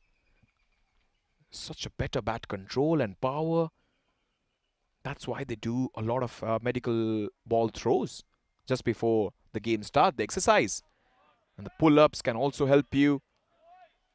And I'm pretty sure I saw Phil and Michael had lot of throwdowns just before the game. Just practice hitting different lengths. Full, that's gone. Good length, that's out of the park. Short ball has been pulled. What do you bowl to them? Because there's so much focus on timing. And there's a clear elevation. Not just smacking the ball. And that's why Chris Gayle, MS Dhoni, they're so great hitters. Chris Gayle also said once, it's not about swinging harder. It's about swinging smarter.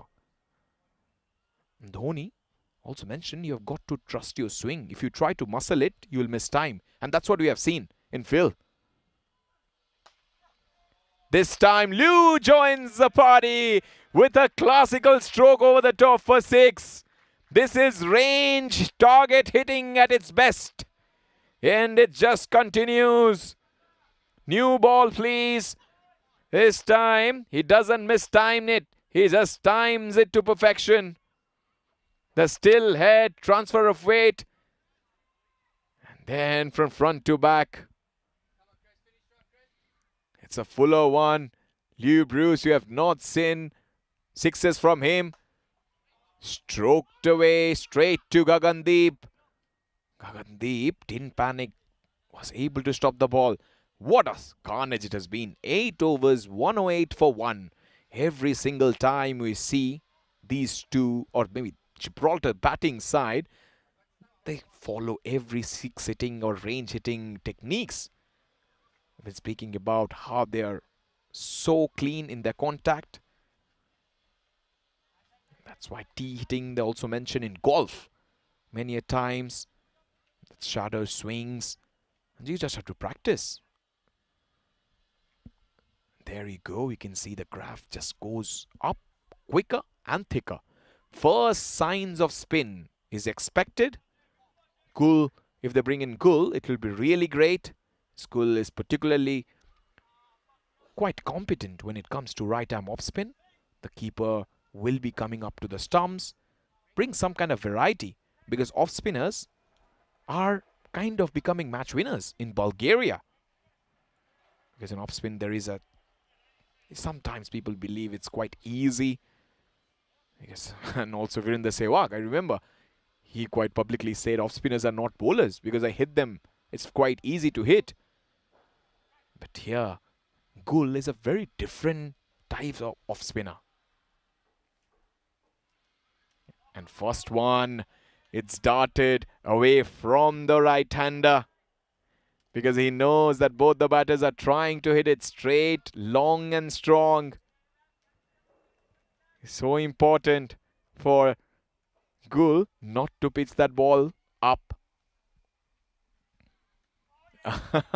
It's becoming a patience game because the tactics are quite inevitable, to be very honest. The variation, of course, Gul is trying his different tactics, bowling a tight line, top up off or just outside, making the batter come forward. This time he covers the stumps. The timing isn't right. Chugtai takes a very good catch. Phil's enterprising innings comes to an end. It went very high. The distance was missing. He wanted to take the aerial route, but he has to perish. And an innings which was box office. We did tighten our seat belts. It was quite a dangerous knock from Phil. So it's the second wicket. And Gul, every time he has come, has been able to shine. 73 for 3, take a bow. Strike rate of 221. 8 sixes, 4 fours. It's 108 for 2 as Phil Rakes departs. Everybody clapping. What an innings it has been. He has been able to first absorb the pressure and then just punish all the bowlers. There you can see the off spinner making the batter slightly come forward in the previous, and then that off stump or just off stump line limits those big shots and it induced the mistake. It was very important for Gul just to keep the length full but not half volley. That nagging length that just forces misjudgment. And Gul is very good. I love Gul's bowling is that changes his pace very smartly. He has the slow balls, many times he has deceived batters looking to rotate strike.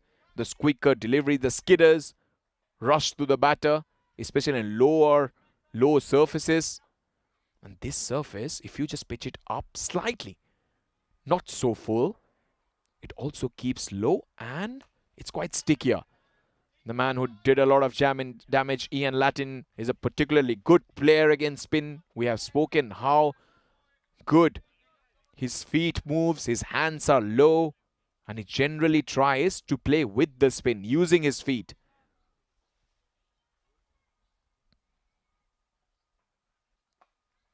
That's flayed away. It's getting too easy. And this one, he just had to wait a little bit. Gracefully played, silky and smooth, gets the boundary. That's a fuller one. He just had to give it the right direction. 113 for 2. They keep on rising and roaring at the Gibraltar side. That was the arm delivery, the slider that goes straight on. At this time, the batter was even much more smarter. He covered his stumps and then hit it beside the line. Goes across. That's one more 6 into the kitty. Belted away. Sound of the bat. That is a blistering shot for 6. It's a 6 fest. You can definitely say that because in the last 3 overs, it's been 6 sixes. Can you believe it? And this is the way Millen went for 19, Chris went for 13, and now Jakub went for 11. Messed up his figures. First 4 balls, wicket and 1, and then last couple of deliveries, 4 and 6. Lew Bruce is the golden boy of Gibraltar cricket. 18 runs on 7 balls, couple of 6s, 1 4. And also Ian Latin, new man, captain, must be having a lot of chats with the partner. How is the ball? How is the ball doing? And is there any kind of... generally batters definitely like to ask what's happening out there. Is it swinging it or not? What is the baller's weakness? Talking about Gibraltar and Avinash Pai, the captain who was before for Gibraltar, he did ever scored the first T20I century, an unbeaten 107 against Bulgaria in 2021 Valete Cup. He's quite a humble man. He said that it's time for the youngsters to take the team. I had enough. That's why he hasn't come to this tour. A seasoned all-rounder, Avinash has long led Gibraltar's main side and passed over 900 T20I runs alongside the teammate Louis Bruce. So Louis will definitely miss Avinash Pai. But it's been fun.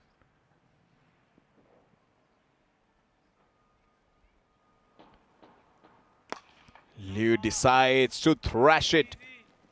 Oh, goodness. Isazuru needs to be slightly careful here because that was muscled. And then that bad bounce. He shakes his head because he believes that was not right. Because there you go. And the very last moment. Oh! Yeah. And straight away everybody asking, are you okay? And he mentions that, yeah, it's a thumbs up. He's fine.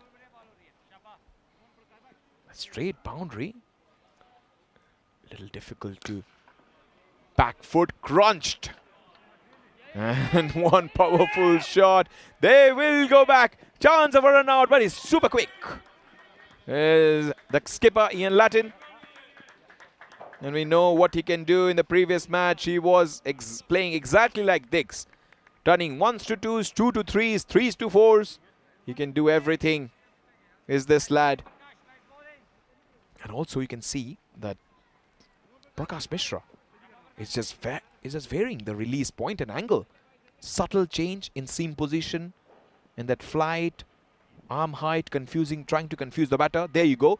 There, if you look, there's a leg roller or that leg cutter that mostly players use. And there, the last moment, and even though batter was all set to play that loud down the leg side, it just came back. It just went away from the right-hander. That's what led to the top edge. And one more time he does it. But this time he doesn't get his direction nor his line right. Louis Bruce covers his thumbs and inside the line just flicks it away. Boundaries are coming thick and fast. This is smart batting from the right-hander. This ensures that he covers his thumbs. The cricketing action in Belgium just grows every single time. Match number 1 till 4. We have Belfort's taking on Eiffels. Belfort's taking on Belgium. Jenkins, French Eiffels, Luxembourg, Mouletrolls. And then the final one, Belgium taking on Luxembourg. The women's. I love the names. Glorious names there. And the cricket will just continue, and we are speaking about the qualifier 2 that's happening in Belgium. Brussels Bashers gonna bat first. Again, Austin Tigers, then Hassel Titans will be facing whoever is the winner of the qualifier 2 because they're already gone to the final. But what a tournament it has been, because you have seen that eliminator when Tigers beat the Giants by 4 wickets. Then the match number 21 that happened before that, that was biggie. 10 overs, 182 for 3, while Gentools is 173 for 2 in 10 overs. So that is such batting performance just helps every single fans to watch those games and enjoy. Titans taking on Giants, 165, but that was a one-sided contest because Titans just thumped the Giants by 68 runs. And a lot of people are joining in. Montelius for the very first time. How are you, buddy, doing? And there you go. Bashers taking on Tigers. And Titans are already there because Titans beat the Bashers in the qualifier 1. A straight ticket to the final. And the qualifier 2. That's going to happen. There is Rajib. There's Ash. Special people are joining in. Montelius says it's like a team of gelato. Montelius needs some spin. They want more spin here. Chris Lakoff constantly having a chat. Goal. Will he try something different here? Because whatever he has done so far has been okay. He has picked up a wicket. But remember, He went for 4 and 6 after bowling 4 good deliveries. Here, he needs to be slightly careful with his length. He pits it full, and that is hammered away for 6. Smoked. So much of power, so much of control. It's very hard to stop when you're in this kind of a mood. And he goes all guns blazing. It's very hard for anyone to get rid of this pair. They're just bashing it to all corners. That is class from the right-hander. Dissects the cap. Long on, long off, in between. Clean as a whistle, straight as an arrow. That is such a beautiful shot. He just plays that rich and stylish way. Continues every single time.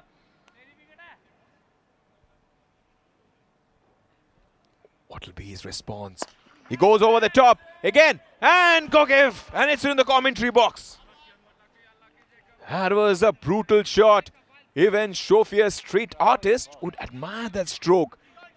Uses his feet, comes down the track, and then had the power and placement, and also the mind.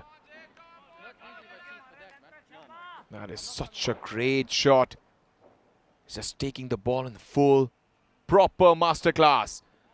And Gul takes a wicket. He has the last laugh. And maybe it isn't. Not quite. Because there you go. And the batter, he was gone. But unfortunately, we don't have the services of the third umpire. For that reason, it's given not out. But that was close. A lifeline. With the way Ian Latin is batting, he's deservedly gets a lifeline. 145 for 2. Astonishing shots we have seen. How will be the response? Goes back. They're going for the second run. No, they decide. Very good decision from Bruce there. He's a young man. He had the presence of mind that if Latin would go for that second run, he might be run out. Very good understanding between both the players and protecting each other. Just have to read the batter's body language here. Are they setting up for a sweep? Yes! That's gone biggie. One more time, but it's taken! For a moment, we all thought that's gone for 6 because the way he shaped up to play that shot, sweep shot, hard one, got a lot of elevation. Maybe for a minute I thought he did clear that man, but it must have toe end of the bat. Yes, it was. Gul. Just brilliant from him. And very good, calm catch. That's what happens when you bowl into the pads with the packed leg side field. You generally take wickets. Lou Bruce departs for 24 from 13. It has been a stunning innings from him as well. Then everybody in the ground thought it's one more. But he just had to make sure that he was inside those boundary ropes.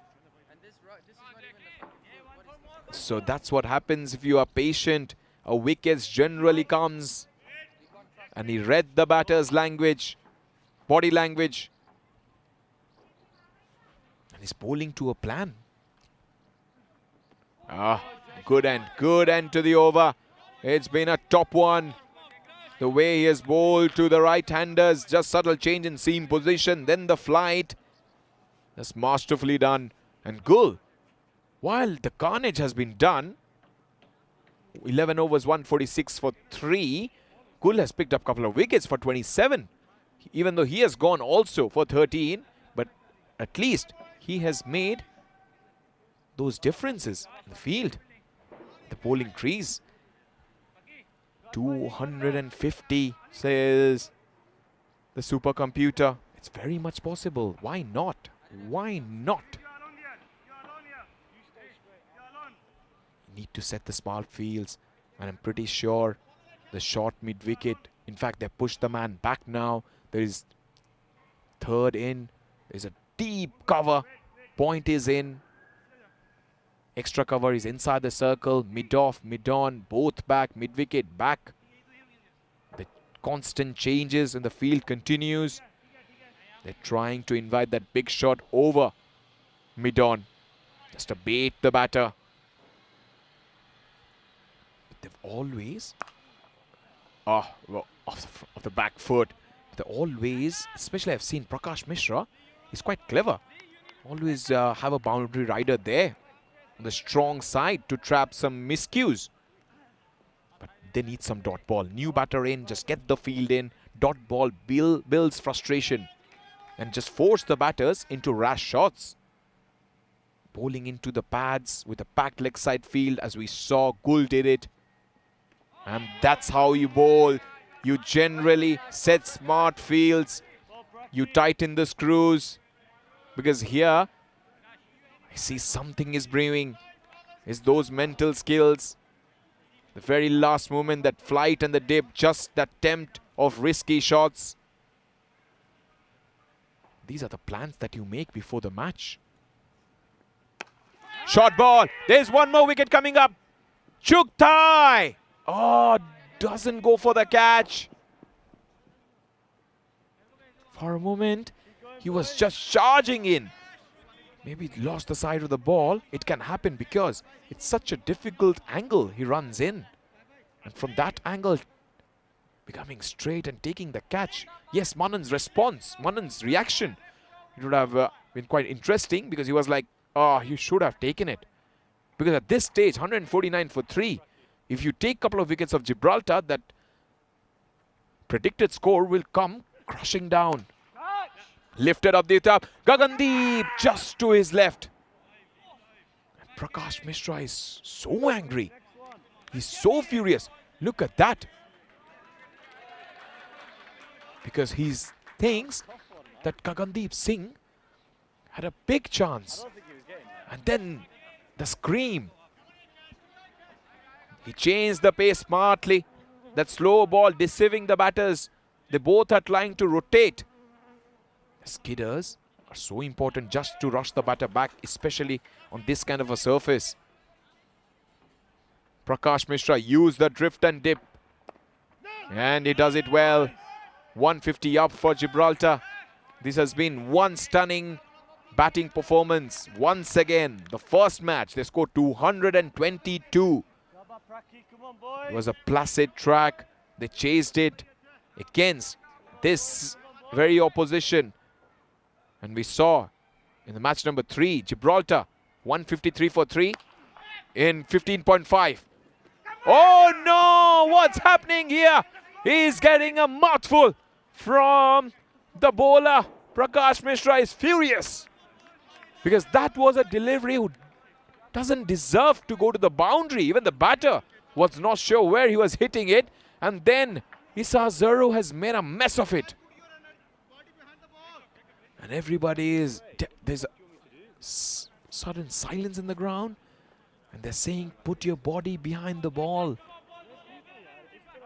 And when the outfield is in this situation, we saw what happened in the previous match as well.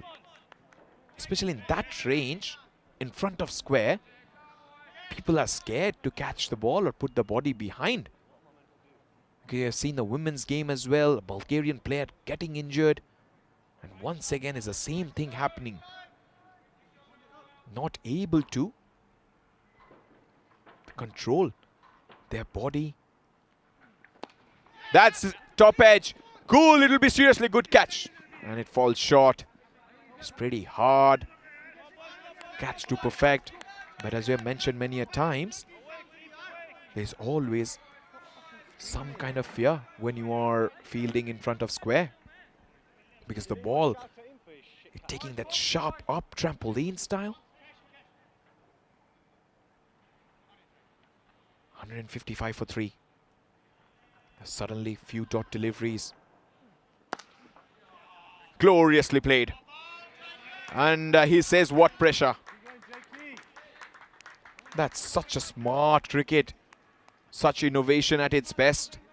It was outside off. Gul did push. He watched the batter there. Watched the batter, and the batter had to adjust. Had to check his shot at the very last minute. He pushed it away so that there might be a chance of getting that stumping.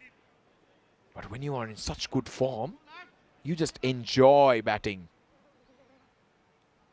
So calculated. Swept away. T20I does well. But the throw is at the wrong end. They have to be slightly careful here. These two batters are taking the game away from the Bulgarian side. We saw Ian Latin 26 from 11. What a knock he has played so far. Yorked. Gul out of nowhere has produced a couple of dot deliveries after getting hit. He's trying to use his feet. Keeps on changing the field. Setting it quite smart. He's inviting that big shot over mid-off. Slightly in. He takes... Oh, Gagandeep. Good fielding from him. And also, it's so important for the Bulgarians not to lose the momentum. At this stage, the body language is back. Bulgarian side believe Gibraltar need to be a little bit careful here.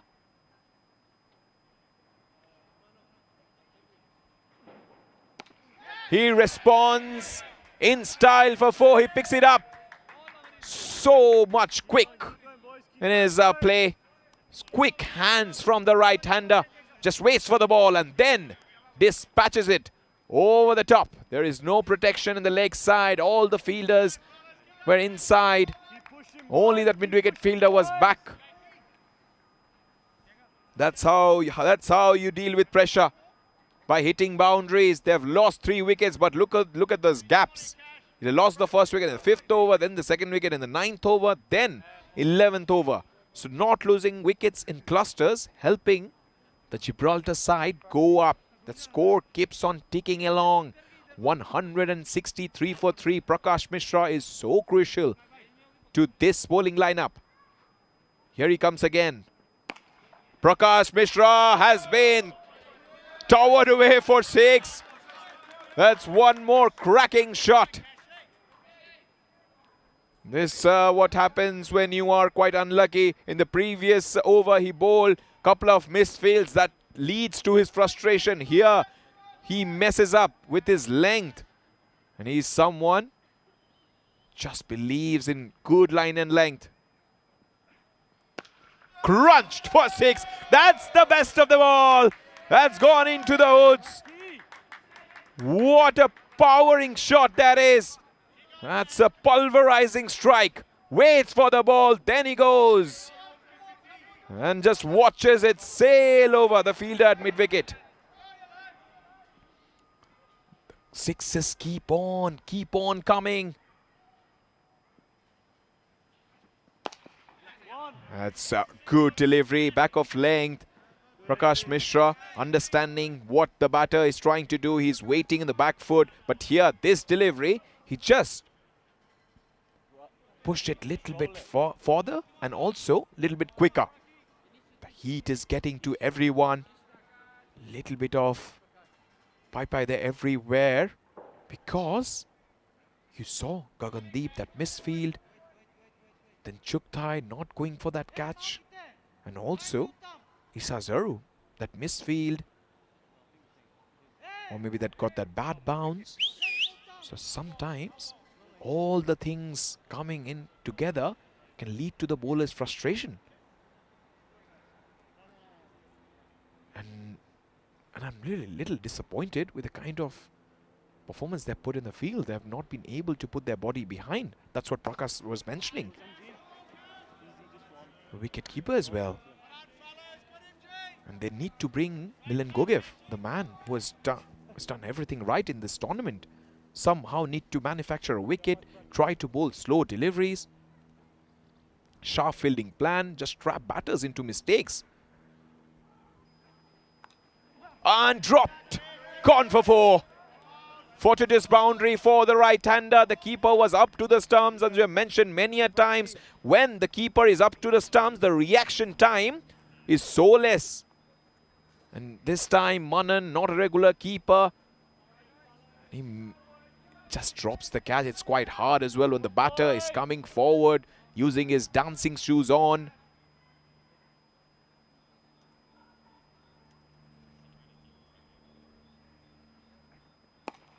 That's high.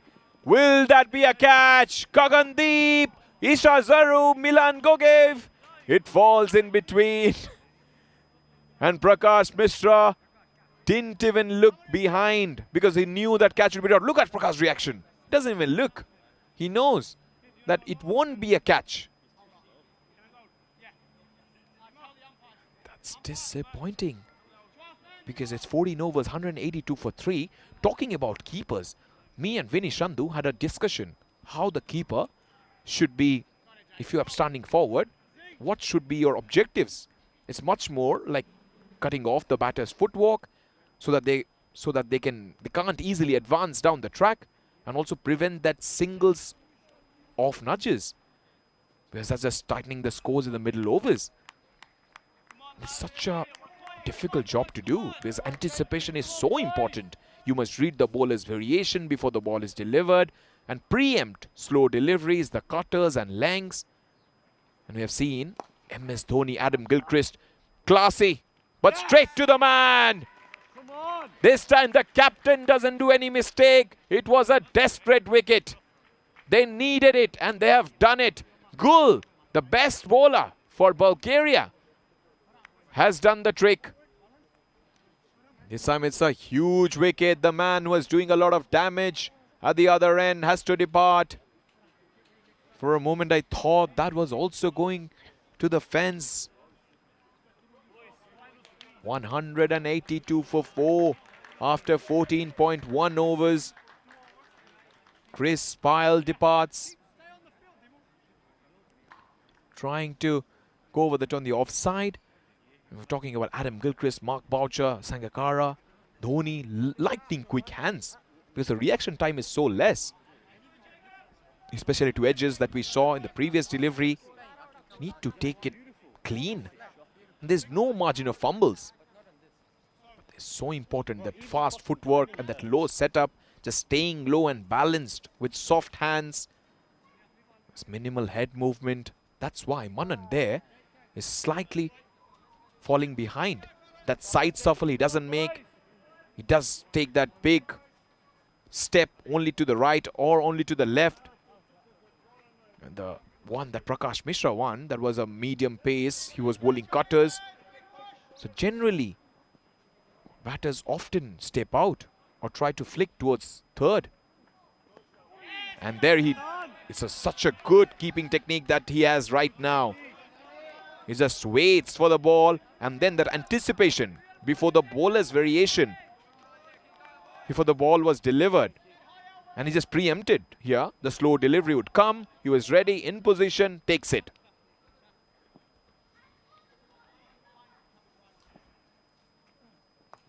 Outside edge, and one brings two.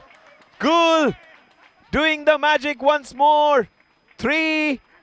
Now it's gonna be 4 for him. What a crucial catch and a wicket. The man with the golden arm doing the trick for Bulgaria here in Sofia. It was flighted outside off. The man couldn't resist that shot. James was trying to hit it down the leg side. And good catch. Just stayed calm under pressure. As James Fitzgerald departs for a blob. It's 182 for 6. We have mentioned many a times that this can be a bit of problem outside the off stump. Little bit of cutter. Didn't have the pace to go for that big shot. And Dimo Nokolov, that's the 12th man who takes that catch. What a glorious smile he had. Talking about Joss Butler as well. I remember he's standing up to Chris Wokes and Sam Curran just to stop the batters charging. Also helps to control the tempo in the middle overs of white ball games.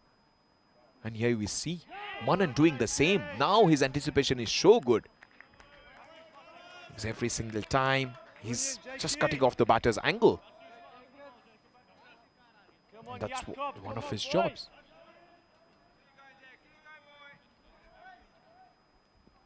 Our producer mentioned Ben Fowkes. I saw Ben Fowkes once bat in Sri Lanka. What a 100 he got. So he's also a very good. Jack Russell is one of the players that Vinny mentioned. Ah, that's another misfield. They will get one for it. England cricketers, they have so many keepers these days. Even New Zealand as well.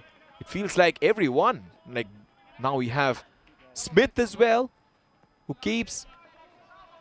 And he's also playing the test match. A lot of things happening everywhere. India versus England will definitely update you with the score. What's happening over there? Smith and Cars. Rebuild. Amid ball change drama. That's the headline that we have got. So it's 353 for 7. I'm pretty sure our producer will love it that England have crossed 350. And Jemmy Smith, 51 from 53. And for India, Bumrah has scored, has taken 4 wickets. That's for tomorrow. Turkey taking on Bulgaria. And match number 6, Gibraltar will be facing Turkey. Bumrah has taken 4. Nitish Kumar Reddy, couple of wickets. And when you talk about wicket keepers, yeah, the way Jamie Smith has performed, scoring runs for fun in this test series. And Joe Root did get that 100. 104. But he was bowled by Bumrah. Bumrah picking up 3 wickets. Harry Brook, Ben Stokes didn't contribute much. Only 5 runs each. Joe Root 99 to 104. Ben Stokes was batting on 39. He made 44. Now Bryden Cars is batting on 33. Ravindra Jadeja also picking up a wicket.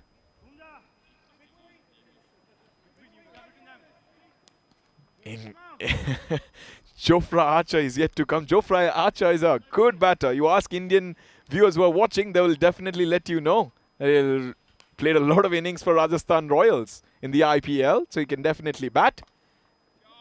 Shot. So much time and ease and class from the right-hander. Just a delicate touch. Sublime batting this. Because he's just had to guide it. Thread it away for 4.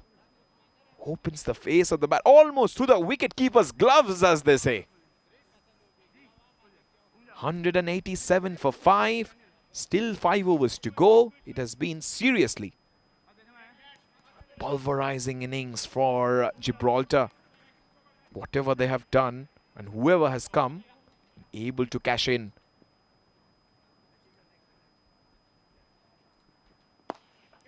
Stroked straight towards a long off. Thinking for the second run, decide not to. That's a good decision. I'm talking about Joss Butler. And also, there is MS Dhoni. But the one that me and Vinny were discussing, that was Davy Jacobs standing up to Lasith Malinga, who was bowling 145. And Brendan McCullum was the striker. I forgot to tell him that. So he was keep on moving. And when the batters moves, it's so difficult for any keeper.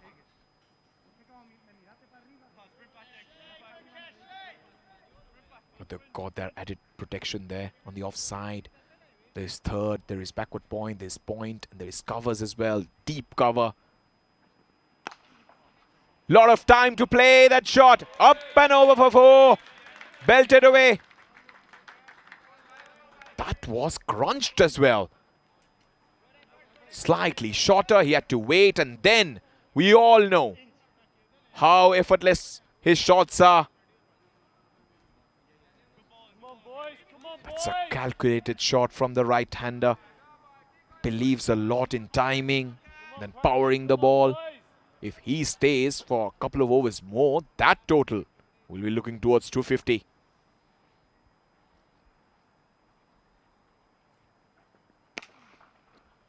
Crunched. And that's only, if you're coming to this ground, you'll see just the ping of the bat. It's just been that music to everybody's ears, except those fielders, 11 of them, not liking it at all.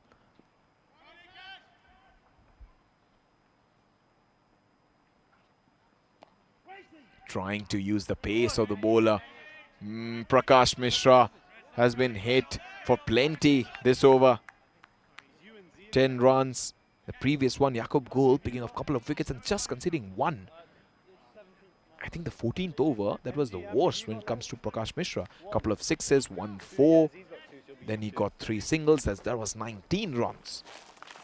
This batting lineup, Phil Rakes, 73. And then Michael, 21, Louis, 24, Ian, 36, Chris Pyle, 22. Everybody joining in. And for bowling, Chirag Chugthai will start the proceedings for the very first time. For him, new face. He's a big, tall man, depends a lot on the pitch and his variations. We all feel that he should be given more opportunity at the bowling crease. Down the leg side, first ball. Talking about one team that has just taken everybody by storm. That's Team Italy, who have been able to stun all cricket fans by beating Scotland by 12 runs in that European region final. One more dot delivery. So their rise has been that historic upset that happened in July 10, 2025. They're securing top spot and also bringing them within the reach of the first ever ICC T20 World Cup berth for 2026.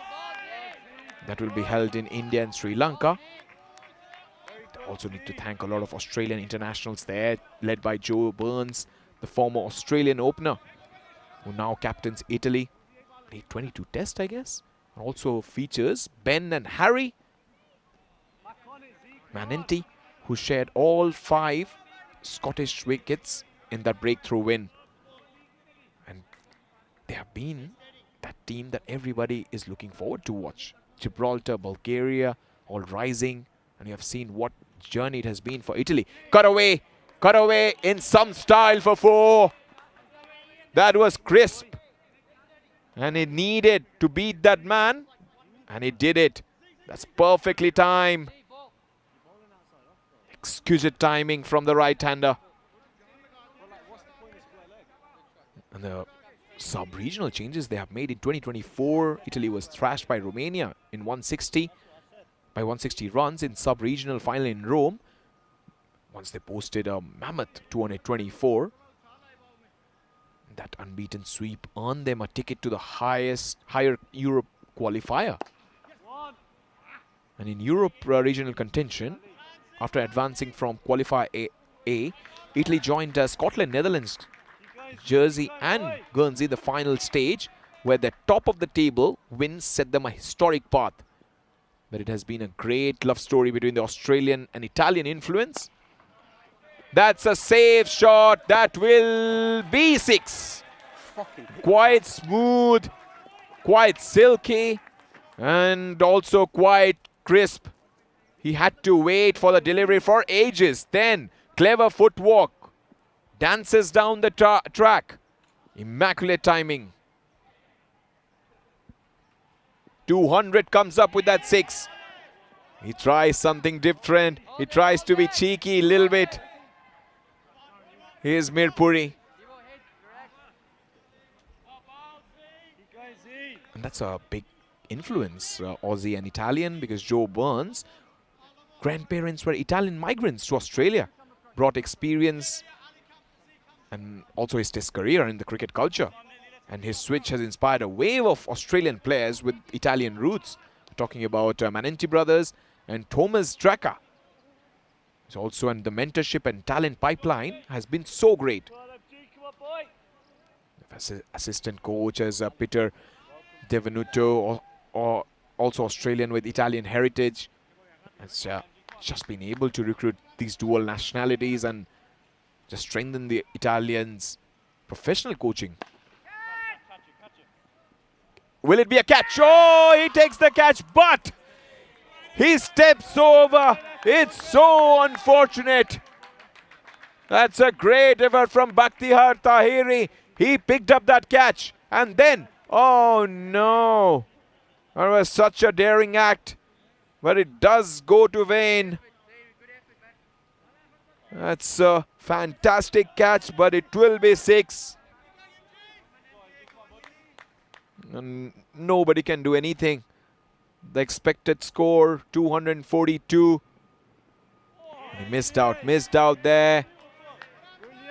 The ranking and reputation, the improvements they have made has been so professional, and Italy has also added roughly +10 into their T20I ranking points, a significant rise indicating consistent and competitive outcomes. They're upsetting the higher ranked side as well, Scotland, Jersey, the teams with more pedigree. Cuts! But Cool does well this time. Anticipates the ball, throws it to the keeper. But looking ahead for the World Cup dream, they're on the brink. With just one more win against Netherlands, they will book their tickets to Sri Lanka or India. And the important thing is that they've also brought in Kevin O'Brien, who was engaged to sharpen their tactics and preparation. Italy has camps in Essex and also warm-ups. And part of focusing the build-up, building a legacy here, just like that. Chris does well. He's the only fielder there. Super Mario effect. The way they have been able to build this legacy with ECN network partnership as well from the grassroots level. That has accelerated the infrastructure, and Italy's achievement been able to rise and shine from outside to contenders. And can you believe it? A decade ago, Italy was a minor associate nation. Today, they are knocking on the door of world cricket. So that's what all the teams can learn from them. Just smart recruitment strategy, institutional backing, and also European leadership. That's why everybody expects them to qualify. But here, both the sides, emerging nations, need to focus on one skill. That is just to win games.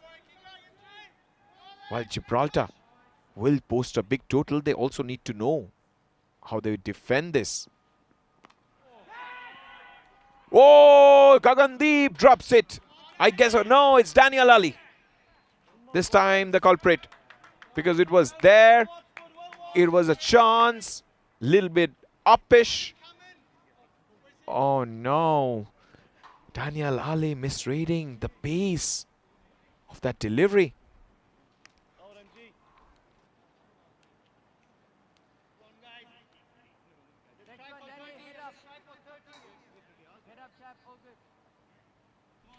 So final couple of overs to go. What will be the target? If they get 20, it's going to be 238.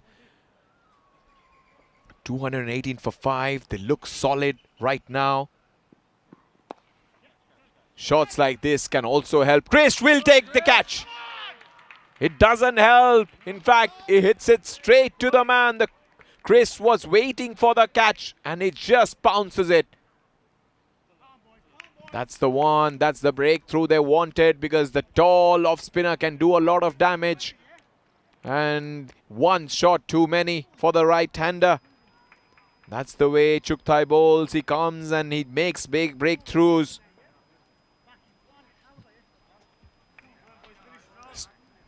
Kabir Mirpuri departs. Kabir's innings has been quite interesting so far, because he somehow managed to hit those big shots. But here, he was trying to hit it more up than mid-off than covers. And also, the bowling in death overs is such a difficult task to do. Been mentioned about Lasin Malinga, he did it quite nicely. But you just have to stay calm under pressure, because death overs definitely brings that high intensity. Everybody is just waiting for the second innings, or just go to the change room, get their plan right. And now here, Chuktai just staying focused.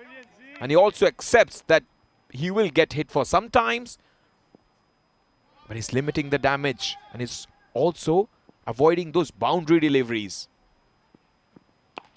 Back off length. That's such a nice delivery. Slow ball. The very good thing about Chuktai right now is against the set batters, he's just disrupting the rhythm of the batters. And he has that Yorker as well, which he bowls. And that wide Yorker is also very important. Strategy. You need those special ones. And this over has been terrific. He's bowling to set batters. In the previous one we saw, he was bowling to Kabir and also Ian Latin. But both the players haven't been able to do that. There's a sudden rise. Inside edge. You can't set a field for that. Really feel for the bowler, because he did the batter there. He will get those brownie points, but when it comes to runs, Richard Hatchman will take it. It was a fine delivery. Richard had no clue. He was trying to target that extra cover. That off-cutter just taking, but he's reading the game pretty well. He's watching the batter's stance. Are they moving? Where they're looking? Or on or off? Yes, it's offside. He bowls it. Daniel Ali have to be a little careful. The very good thing about Chuktai is also he's using the slow balls when the ball is quite older and the pitch is dry. So that's why it's gripping. A very good over comes to an end from Chuktai. Honestly, it has been a masterclass. Just 7 runs he conceded. In fact, just conceded 1 boundary. 3 singles, a dot and a wicket. 19 overs, 225 for 6. Only 1 over to go. We're talking about Bulgaria's batting. How will they go for this? Will they go berserk? Milan Gogev is a terrific hitter. Chris is in form. And also Issa Zaru can go for this big shot. Manan Bashir, such a big name in the second innings. Can he live up to the expectations? And it's rubbing off. As you can see, oh, that's harsh. Milan Gogev will be disappointed. That was in. Oh no, you can't give that wide. Been talking about how you should be bowling the death overs. Milan Gogev understands and takes this responsibility on his shoulders. Outside edge. Richard will thank the heavens for that shot, because he has played a couple of shots. One French cut inside to the left of the wicket keeper, this time to the right of the wicket keeper. Every time he has swung his bat, he has got runs. And the common mistakes just to avoid is that don't bowl so outside off, because you're giving a lot of room to the batter, and also it's a free swing for the batter. He needs to do something different, little bit of variation. Round the wicket can also help. Milan Gogev is trying to hit that back of length and trying to make it rise. Just like that. That jack back in. If you can't bowl the wides, just bowl your best ball. And that has been the best ball so far when it comes to Milan Gogev. Coming in at an angle, pitching in, and then Richard is new to the crease. He's not been accustomed of how this pitch is playing. He's just going for his shots rather than he should be rotating strike. That's why straight away Ian Latin is going towards him and saying, give me a single. That's locked. He is a giant of a man. And he just muscles it away. Bludgeon to the fence for 6. That's why he is such a ferocious hitter of the ball. He does nothing else. He just swats it towards the fence.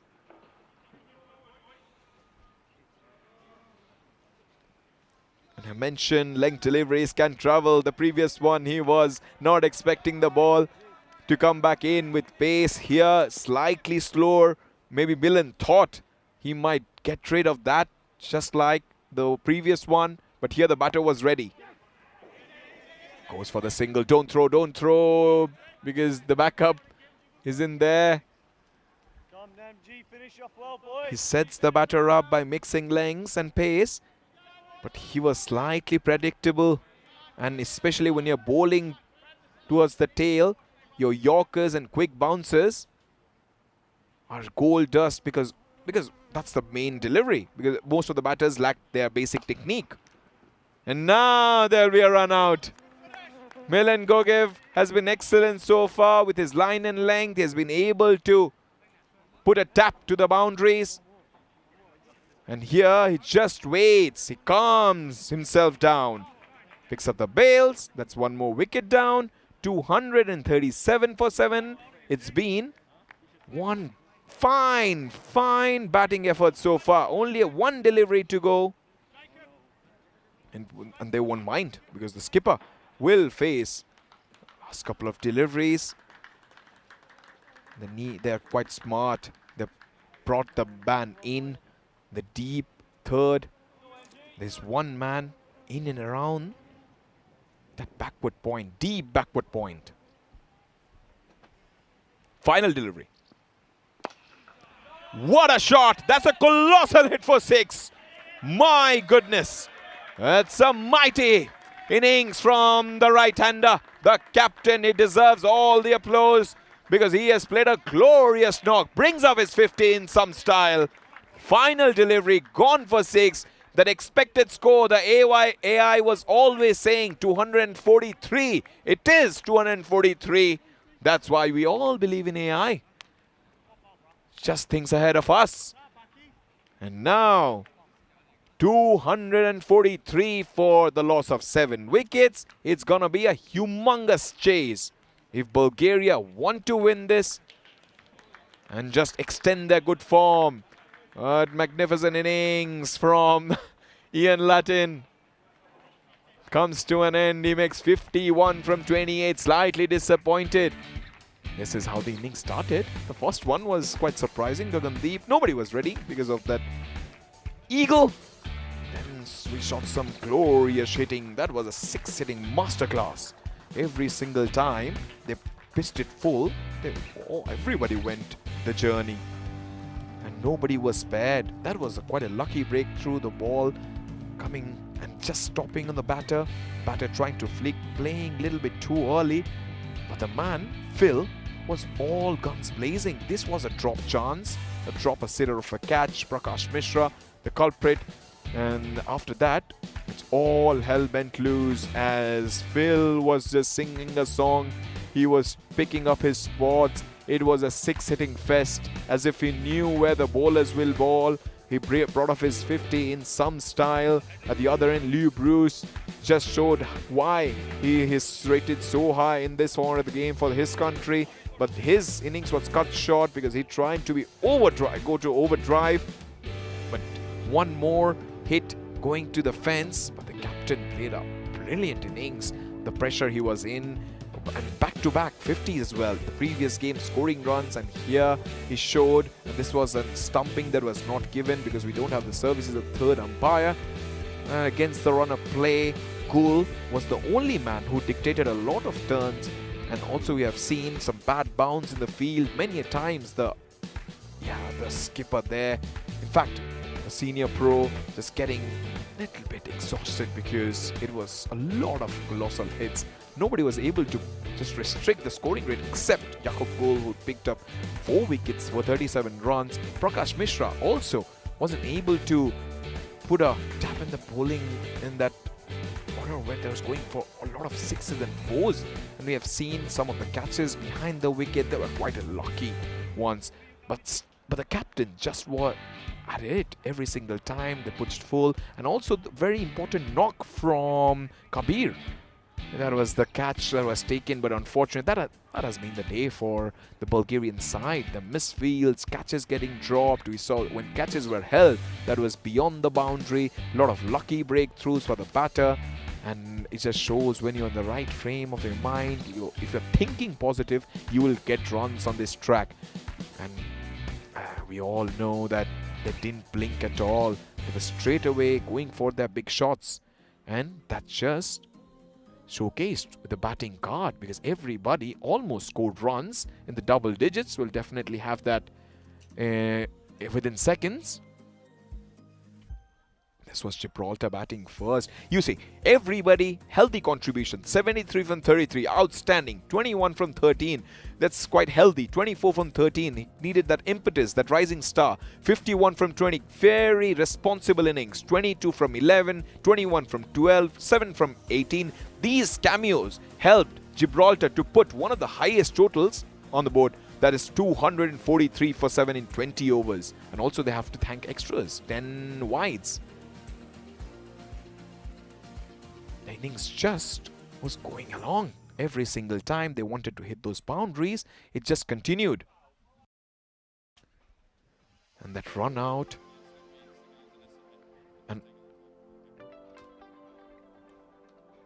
And also, we saw brilliant stuff, magic off spin. That was Jakub Gul, 4 overs, 4 for 37, a wicket apiece for the expensive Milan Goge, 4 overs, 1 for 60, Zirak Tuktai, 2 overs, 1 for 21, 4 overs, none for 44, 2 overs, he didn't even complete his quota of 4 overs. Gagandeep Singh, he was touted as one of the most impressive bowlers in Bulgaria. 20 overs, 243 for 7, a target which looks far and beyond what, I wouldn't say this, but Bulgaria, even though they have scored that 217, but that was chased down yesterday quite easy by Gibraltar's side, but we'll see. But now it's time to take a quick timeout. The thrilling run chase starts soon. Don't go anywhere. Just stick with us, and also in the chat, everybody enjoying it. Montelius is there, Dave is there, and guys, we'll take 15 minutes and we come back, it'll be live action.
This European cricket event is proudly brought to you by HCL Software, Rado and 1xBet.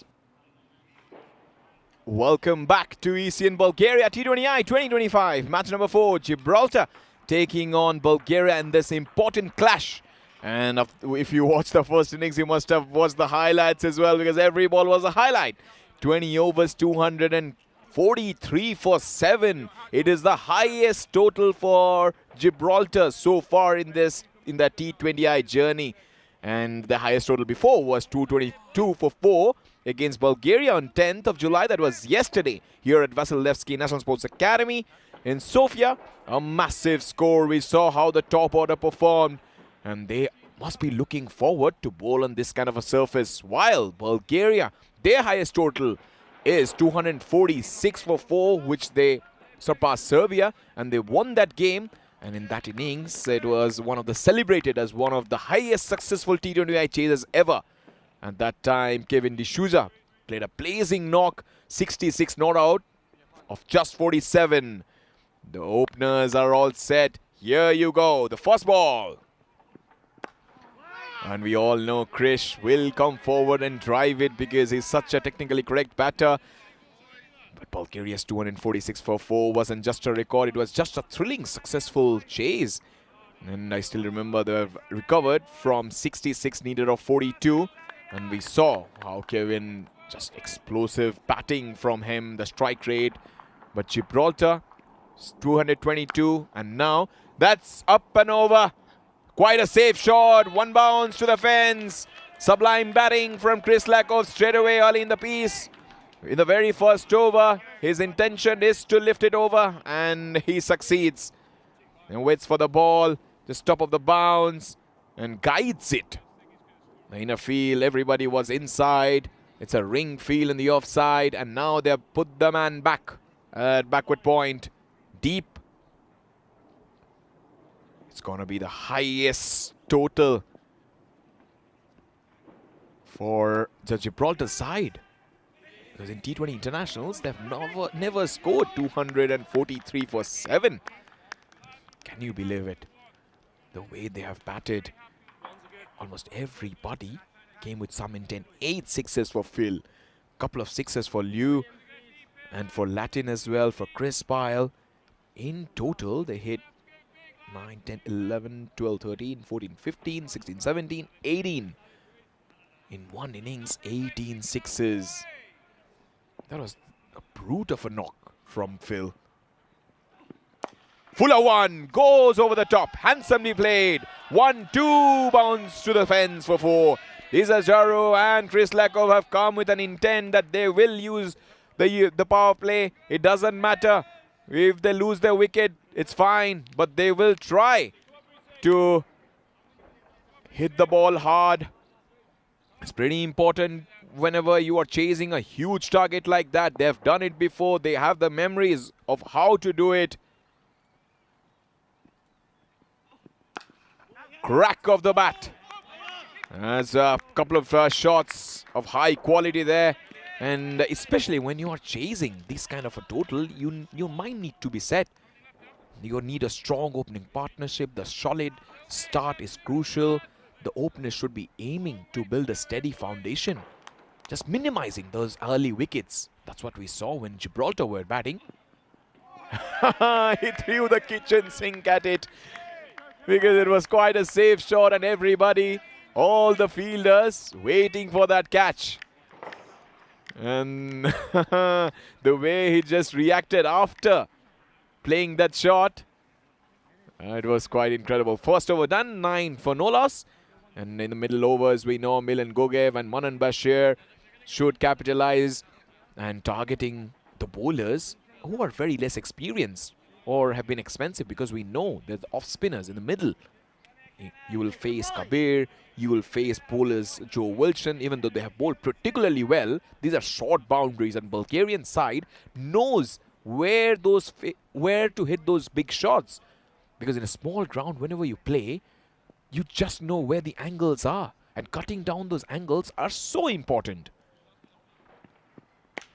That's high. A lot of elevation. Has it got the legs? It's got the legs! That's another ferocious shot from the tiny little right-hander, Chris. First 4, then 6. And he was slightly nervous. He thought for a moment that it might not reach the fence. The fielder there, Ian Latin, he was expecting a catch. And you know when Chris is hitting those balls hard, straight, he is in very good form. Just guided it, doesn't find the gap. It's so important, and this finishing needs to be so strong because the lower middle order, they have Zirak Chuktai and Jakob Gul, who must be prepared to accelerate in the final overs. Honestly, for Zirak, it's very important. And aiming those boundaries and quick singles as well.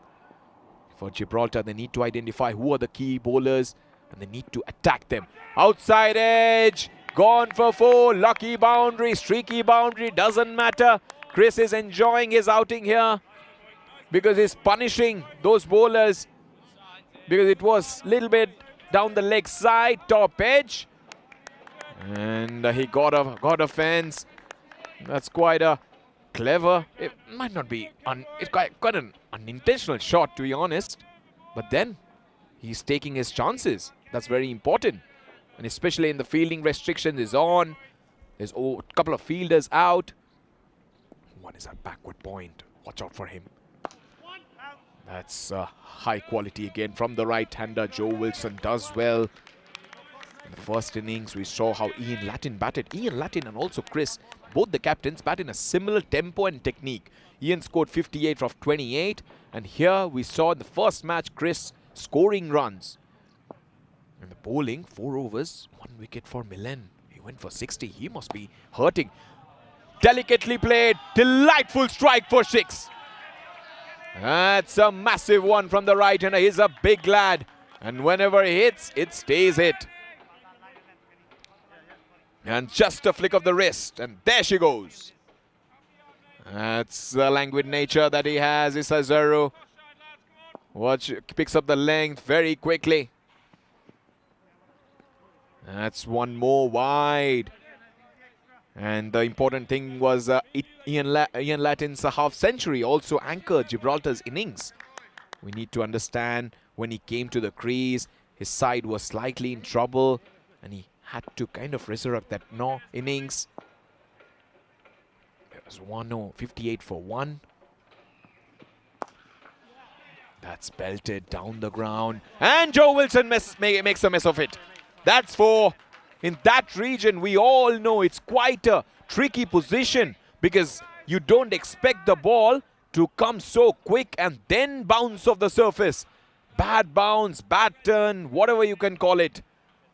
And so important to put your body behind. Couple of overs, 31 for no loss. It has been a blazing start so far from both the batters. And they needed that kind of start. Gibraltar are 74th in the world while Bulgaria are 92nd. So if they beat them, it's going to be a huge win for their cricket as well. And a lot of people joining in. There's Dave. Hi, Dave. Steven is there. Hridoy. Little uppish. Going for the drive. Has to be careful. On this surface, we saw what happened when the Bulgarians player were trying to hit at the up. Michael Rakes was out trying to flick it. So that's why building the innings is so important.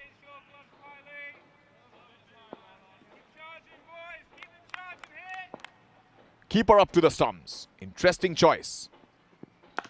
That's blasted through the covers for 4. Incredible batting from Isazaru. He doesn't care about reputation. A slam bang stuff here in Sofia. Has got to the pitch of the ball and just used his hands. That's brilliant hand-eye coordination. He's a tall man. He reaches the ball very fast.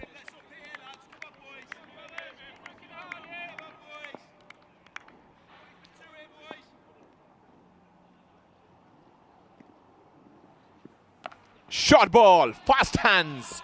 That's 4. And that is once again hammered away on that offside. Even though there was a full fielder, he gave it all. Even he couldn't manage to save it. That's gone for 4. It's 40 for no loss. This has been a blazing start and a start to remember as far as Bulgaria is concerned. And they don't need a 40, they need a big 80 or big 100 partnership.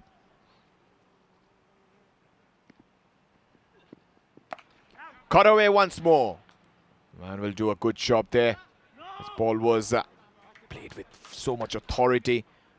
And also I was found out that how can Chris Lakov build this innings?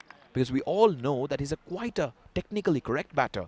So for him it's so important to rotate, strike and take singles. Because it's it need to provide a solid platform. Because he absorbs the pressure early, he has the experience, plays risk-free cricket. Just like that. And if at the one end he can just preserve wickets, at the other end you have batters who can do it. Steadies the innings so that the team can accelerate later. Just keeps the scoreboard ticking. But at the other end, all the batters will be looking to disrupt the bowler's rhythm. 2 dot balls. He's just choosing the right moment to attack. The great thing about him is just he picks his moments. He knows that the bad balls will be punished, but he doesn't go in the overdrive. He takes that calculated aggression. 3 overs, 41 for no loss. It's been a great start from Issa Zaru and Chris Lakov as well. Chris Lakov have played 10 deliveries for 17. At the other end, 23 from 8. Yes, Dave. Yes, Dave. Zaro. Arijit Das, Italy newcomer of European cricket versus Bangladesh. In World Cup 2026 is going to be an epic encounter. Absolutely, we saw what USA did when they played against Pakistan. They beat Pakistan in the super over. Stephen loves cricket everywhere. A little bit of change in the field, but the man is always there, fielding at deep point. First signs of spin, and it's a clever one. Short ball, blasted to the fence for 4. Nobody moved. That just muscled away. He has the power and the talent just to hang back and dispatch it. As a leg spinner, never really arrived. He had ample amount of time just to wait for the ball. And he watches it. And he's just counting the fielders. Every single time he plays that shot.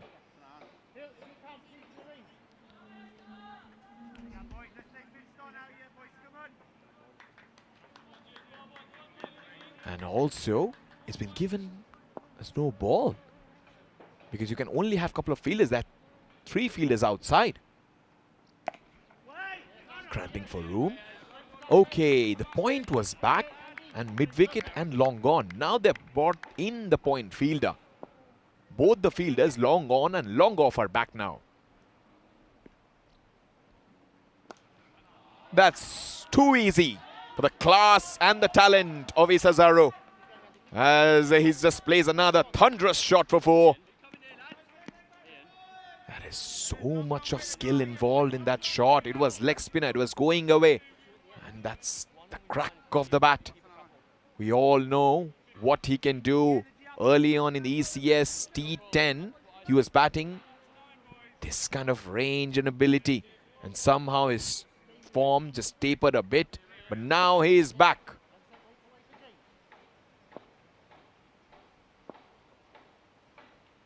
He waits, watches the ball close. There he goes. That's a full-blooded swat for 6. My goodness. That's gone many a mile.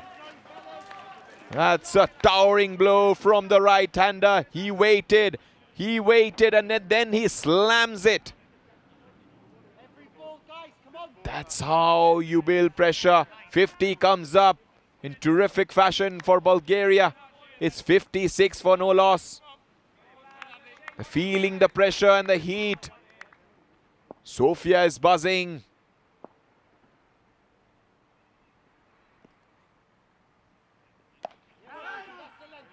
Similar delivery which he bowled.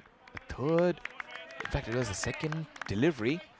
Maybe he needs similar kind of a length, because you cannot bowl so much short or maybe so much up. He bowls up. Everybody thinks it's a catch, it's a bum ball. Calm down, guys. At one end, Chris is just trying to rotate, reading the game situation. At the other end, Issa Zero just stable base and just uses his bat swing. The bat swing this time isn't so perfect, but it doesn't matter. It beats the inner field and crashes to the boundary. That's the power of the man. Even those misses will fetch him for focus on clean and elevated contact. It's been a great power play. 4 overs, 60 for no loss. There, that meet up. And then the white one is going above that blue.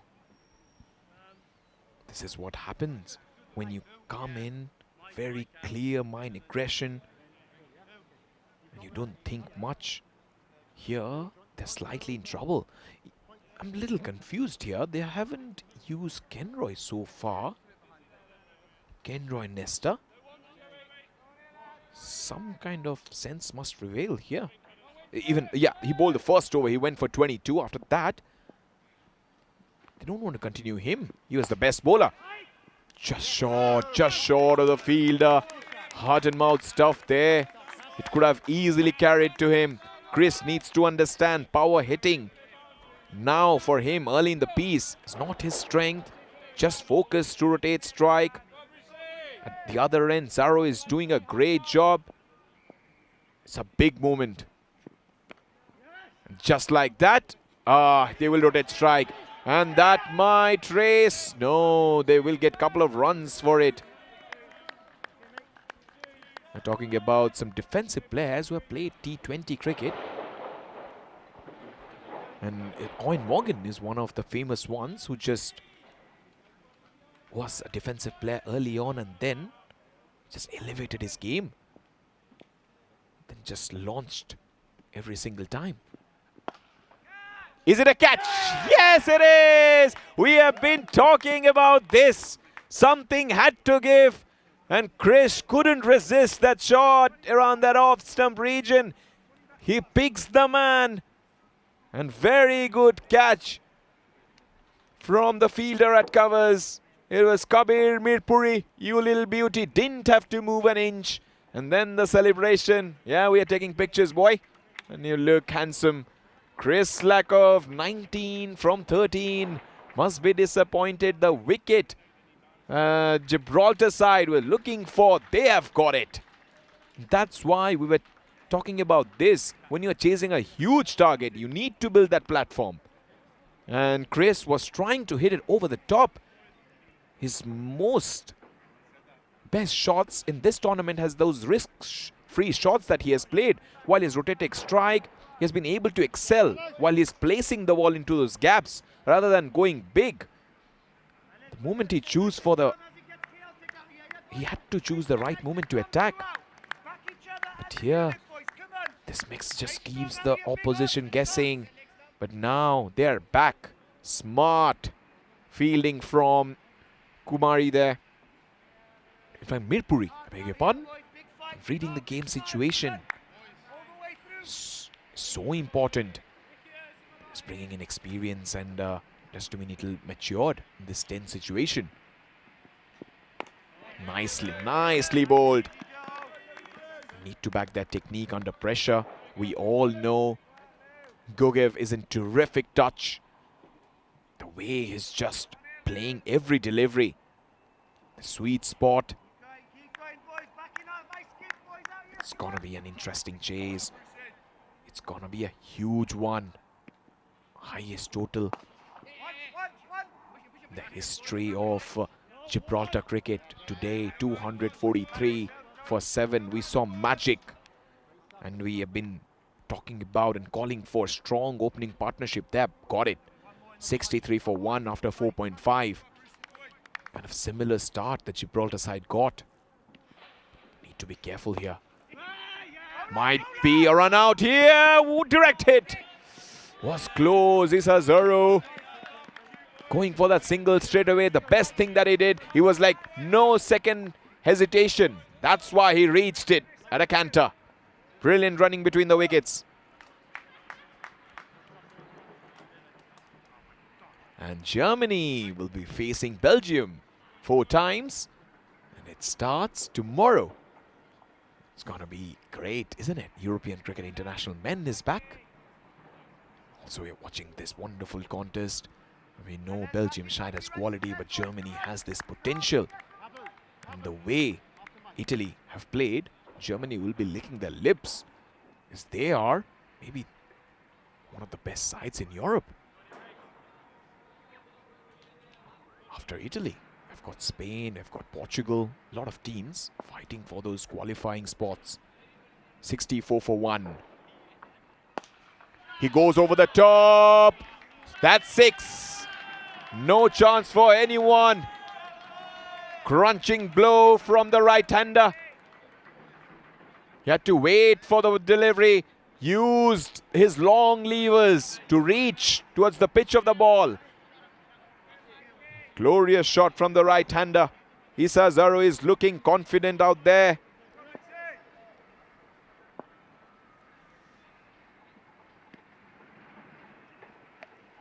That's smoked for 6. My goodness. So quick with his feet, and then that hand-eye coordination, and 50 for the man. Issa Zaro.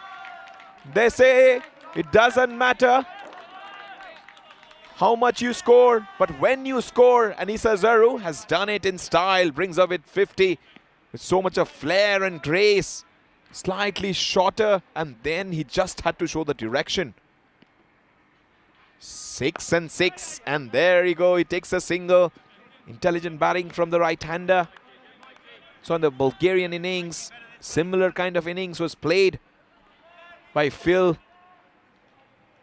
Taking the bowlers to the cleaners every single time. It was short, he was a back foot. Reading the game situation. It's like this.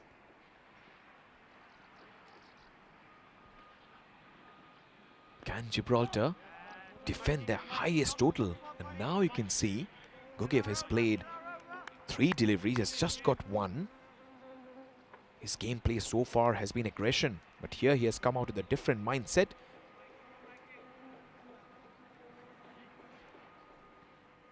So important to finish strong. Gibraltar side got it. That final delivery going for 6, bringing up his 100. In fact, bringing up his 50. Glorious shot. He has bounced into that, and that's gone over. The settlements there, and that's a body blow. Pick the bones out of that. Lot of time, and it was so easy for him. Graceful at the very end. That's massive. That's the way he plays. You give him a little bit of width, and you cannot give him because that's a free hit. So wide. Now he comes round the wicket. Up and over, lucky boundary, and that also goes for 6. Blasted. Little bit short, and just went through the shot. And it has cleared the boundary comfortably. Back-to-back 6s, 6 overs, 89 for 1. Land of roses, we're seeing land of runs. It's becoming. Able to target those key bowlers. That's so important. That opening partnership they needed, they got it. Now the aggression in the middle overs. Power play done and dusted, 89 for 1. Doing a great job and reading the game situation. The running between the wickets have been terrific. Rotating strikes, and those big shots have been been all about, not about muscles, about timing and balance. And using their feet. Getting into position early, playing with confidence. That's what happens when you work so hard in the nets. Many Bulgarian batters have been terrific at the nets as well, trying to go for those big shots. Now, first time, we're going to see something different. It's going to be off spin. It's so important. You have to take on the charge straight away, because off spinners can sometimes trouble you. It's such a difficult ground to bowl off spin. What will be the response? Everybody expects big sixes. Will there be some kind of turn?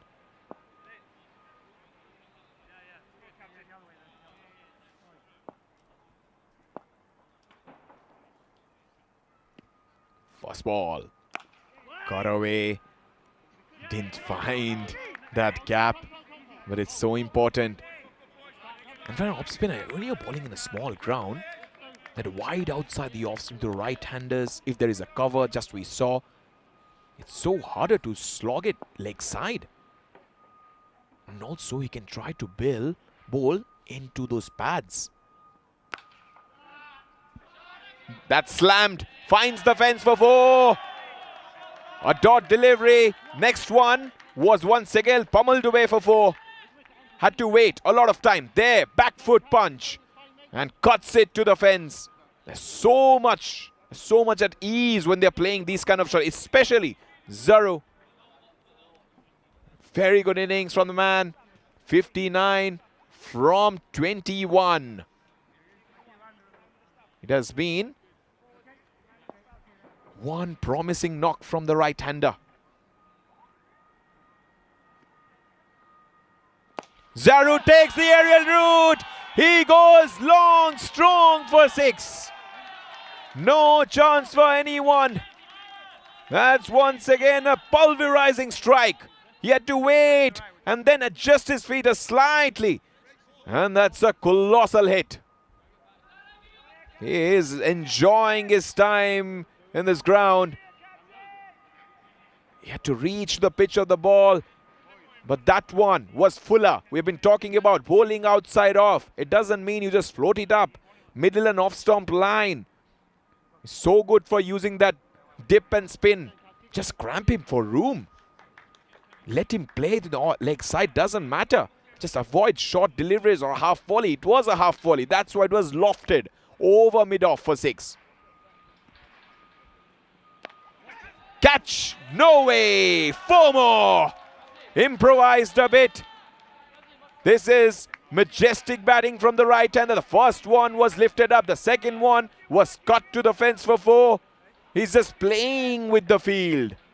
That's how good batters do. Whenever they want, they like to get 6s and 4. 103, 100 comes up for Bulgaria in some style. 141 in 80 deliveries. Bulgaria believe. While at the other end, Gibraltar jaw has been dropped. They're looking flat out there because the kind of damage they're watching in front of their eyes is just unbelievable. I've seen an IPL game, Abhishek Sharma and Travis Head perform this. 6 overs, they brought in 100. I think they scored 125 in 6 overs. And everybody was just questioning other batters' ability. That's slammed. And straight to the man. Ian Latin, the skipper, takes a brilliant catch. Didn't panic. Stayed at one place. Gathered himself. And caught a very tough catch. Made a very tough catch look easy. 103 for 2. And Kabir has done the trick. We have been speaking about him not to bowl half volleys this time around. That hard length, little outside off. Batter had to drag it towards the leg side. Issa Zaru, incredible knock comes to an end. 69 from 24. Just did put bumps on seats. 103. That was He had to stretch for that shot. That's why he lost a little bit of power. Even though the boundary is short, the off-spinner has been able to skid on. Beating the batter. But a little bit of turn as well. Just undercuts. It just keeps low. If you just watch that dismissal once again. Here, he undercuts the ball. So that's why it just keeps slightly low. Just caused this mistime in the shot. If it would have been flighted, then it would have gone a long way. So undercutting in T20 cricket is so important. And there is the salute. Yes, sir, you have done the trick for your side. On small grounds, you need more quicker balls and arm deliveries. And mixing them just avoids that predictability, which Mirpuri has done particularly fine in this outing. Just setting smart fields. There is a long on, deep, mid-wicket as well, long off. There is deep point. Short third. Manan Bashir knows only one thing. He will dispatch it into the fence for 6. And that's his power. He only knows one thing, that is to hit 6s. That's 6 number 1 for the masterful right-hander. 7 overs, 109 for 2. This has been a power-packed power play, and Mirpuri has gone for 20, even though he's picked up 1 wicket. What 6s we have seen. We are talking about how you can change in pace, undercutting the ball. And he didn't watch his footwork there. Because Manan Bashir loves staying in line of the ball, covering his thumbs, and just swing. And importantly, don't fly too much as well. And don't bowl the same line every ball. It just gets predictable, and that's why he got punished. This is blockbuster stuff. Bashir and also Gogev, both at the crease, chasing the highest total. They've already done it before, but this is the highest total for Gibraltar.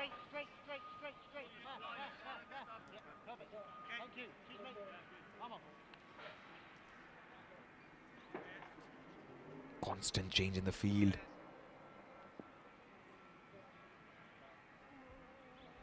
Here comes the first one from the off-spinner. Slightly shorter. Is it a chance? Oh dear. It's gone all the way. That's whacked with disdain. Slightly shorter, lot of time. And he just plays it so effortlessly for 6. Gogev is a powerful man. And that is a mighty one. The crack of the bat, the sound just echoes through the Vasilevsky Sports Academy like a Balkan wedding drum. Every time he hits it, it just stays it. That's dragged down the leg side. Doesn't matter. They have so much of strength and power. They're having fun out there. Gogev once again slogging it.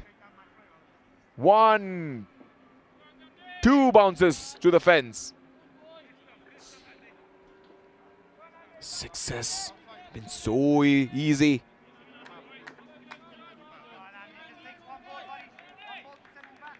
Let's see, how will the response be? We see 6 and a 4. That stoppage, that's goals miles high. Fielder, no chance. And it brings Manan Bashir back to the crease. Oh dear, this is gonna be some excitement. Manan loves hitting 6s for fun. He clovers it. Has it got the legs? Oh yes! The captain's desperate effort goes in vain. Manan Bashir, 6 number 2. He waits. That's just pure power and muscled. No chance, no chance. This boundary isn't big enough for power of Manan Bashir. Oh, that was so close. That was so close. Just waiting for that delivery, and that was undercut. He needs to be a little bit stable here, Manan. Gone. One more. That's lit off from Sofia. That's such a towering six. Out of the park once more. He has such a very good bat swing. 8 overs gone, 132 for 2. Bulgaria are creating history here. Just 112 needed. There's no answers. Absolutely. And there you go. If a batting side has scored 243 for 7, you generally say they have played magnificently well. But when 8 overs, 132 for 2, what do you say? It's been a thumping performance. They all are waiting for that little mistake. It can happen. They just have to believe. Now they are bringing their best bowler in this tournament. That's Kenroy Nesta. Kenroy Nesta has the class with the ball. Have to wait.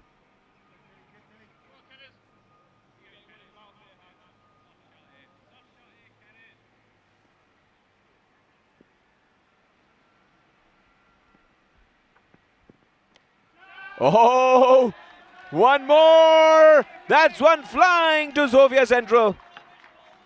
The GM Dimitrov metro station is in trouble. That's such a massive strike. He waits for it, and then at the very last moment rotates the strike. In fact, rotates his wrist. Just goes and goes so strong and long. He can hit sixes everywhere. Every single time we have seen him, he's been able to just convert his starts. Gogev into 30 from 9. Manan Bashir 18 from 4. And beaten him with a lot of pace here. As we've been mentioned, he's a classy bowler. If you're a fast bowler, especially when you're bowling at this stage, you have to be careful. The weight transfer and the body rotation didn't happen. He wasn't able to shift from this front to back. Just stay on the back foot for short balls. That's the only thing at this stage. Respect from the right-hander. He is waiting for the right ball. He's picking deliveries in his hitting zone. Usually when it's full or short or wide, he just slogs it across the fence. But the very good thing about Gogev is that he's avoiding slogging every ball. Focusing more quality over quantity. Beaten him. That's beaten Manan Bashir. It's a very hard job to do. You need to be a very smart and a high quality bowler to beat Manan Bashir. And he has hit him there. Maybe it was a little bit. The bat swing was so quick. And somehow I feel he wasn't able to extend his arms. He had straightened arms at the impact to maximize this leverage. Manan Bashir thrashes it. Oh, what a catch. Oh, he's dropped it. He has dropped it. For a moment I thought it's going to be straight over Kabir Mirpuri. Then it was not. It was that right hand. He got there and then wasn't able to control his emotions and motion. He created a big chance. And Bashir is hurt because the previous delivery was hit. So, such a quicker one. Wasn't able to deal with that ferocious bouncer. Yes, that magic spray. That pain will go away and he'll once again regain his momentum and class. But what an innings it has been when it comes to Bulgaria. 139 for 2. Everybody who has come to the crease been able to pick up the slack. Issa Zaru, 69 from 24. Millen, 31 from 11. Manan, 18 from 6. Chris, 19 from 13. Even he hit a couple of 4s and 1-6. There's Zirak Chukthai, Yakub goal. But I get a feeling if they're able to dismiss one of the batters and Zirak comes in, you can somehow tighten the screws.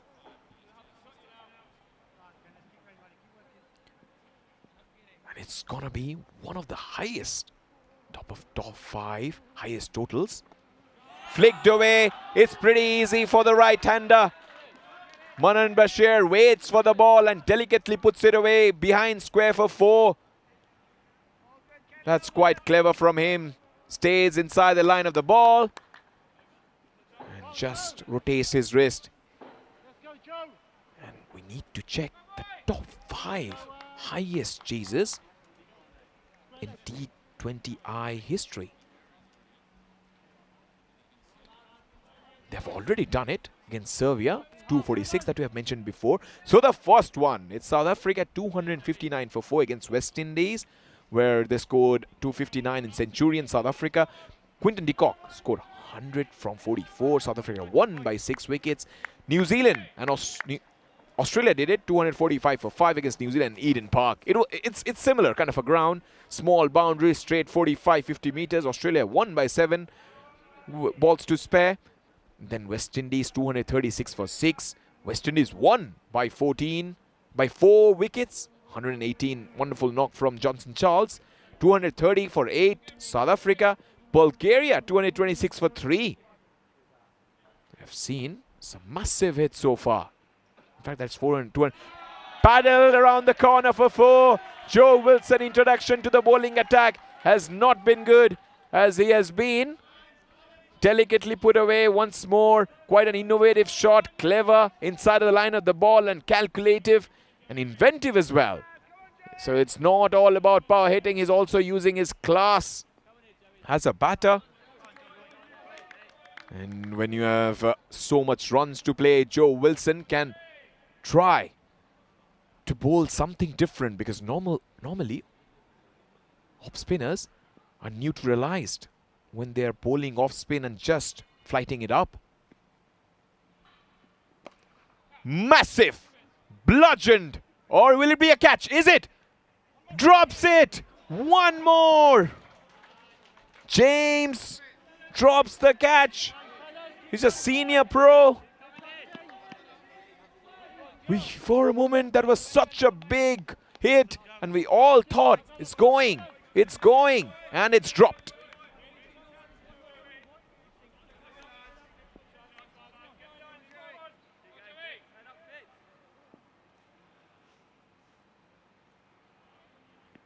How will he respond to this?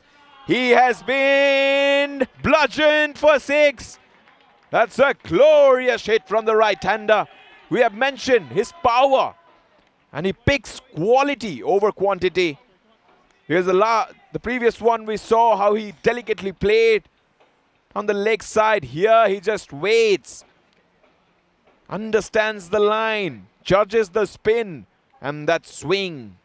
So glorious from the right-hander. 157. They are going to do it.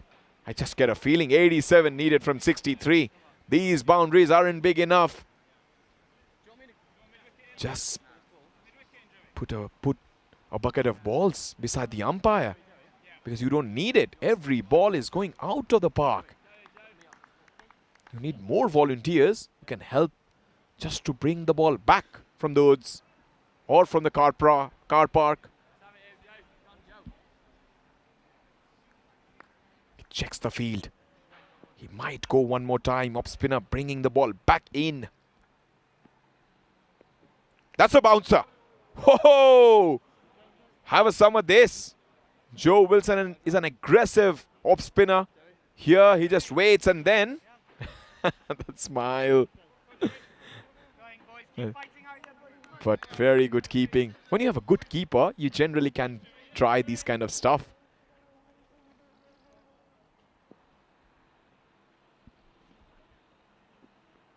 Whoa, couple of dot deliveries. Now the previous one was wide, but here just flattens a bit. He's trying to play with the batter's mind. But how consistently he can do it, Joe Wilson. We've seen all the bowlers bowling the couple of deliveries, getting dot deliveries, but they're not able to, capitalize. Ian Latin has been particularly well by stopping those deliveries, putting his body behind. Just 4 runs away. Manan Bashir always looks to keep it simple. Watches the ball very last. Oh, he almost swing off his own feet.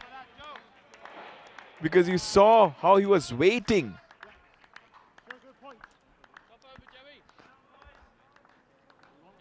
Ten overs gone, 159 for 2. What a damaging start it has been.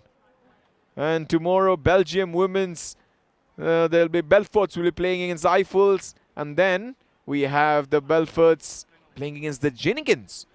We have Eiffels, then Mullet-Hurls, then Jenkins, and also Luxembourg. All the women's will be ready for it. We've got 4 matches. A couple of Belgian teams and French teams as well. Luxembourg is coming around to play. It's going to be wonderful. If you've ever gone to Belgium, you love the mannequin piss, the waffles, the fries as well. Been there once. And the city square that they have. This glorious buildings. Such a nice and cool place to visit. And Luxembourg is, I think it's 2.5 hours away. It's a very good trip. And also, our producer mentioned this, England has been all out for 387. Yeah, so India is yet to bat. It's day 2, session 2. Oh, that brilliant innings from Joe Root, the master. And then Smith once again leading the fight back. What a talent he has been. I think he has been a revelation so far. The kind of performance he has put in. Jamie Smith, 51 from 56. Aggressive right-hand batter.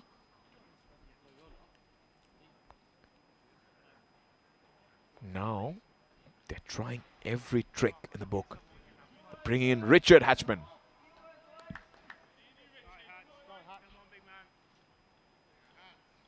Both the batters are waiting. So had a little bit of break, and after drinks break, generally a wicket falls.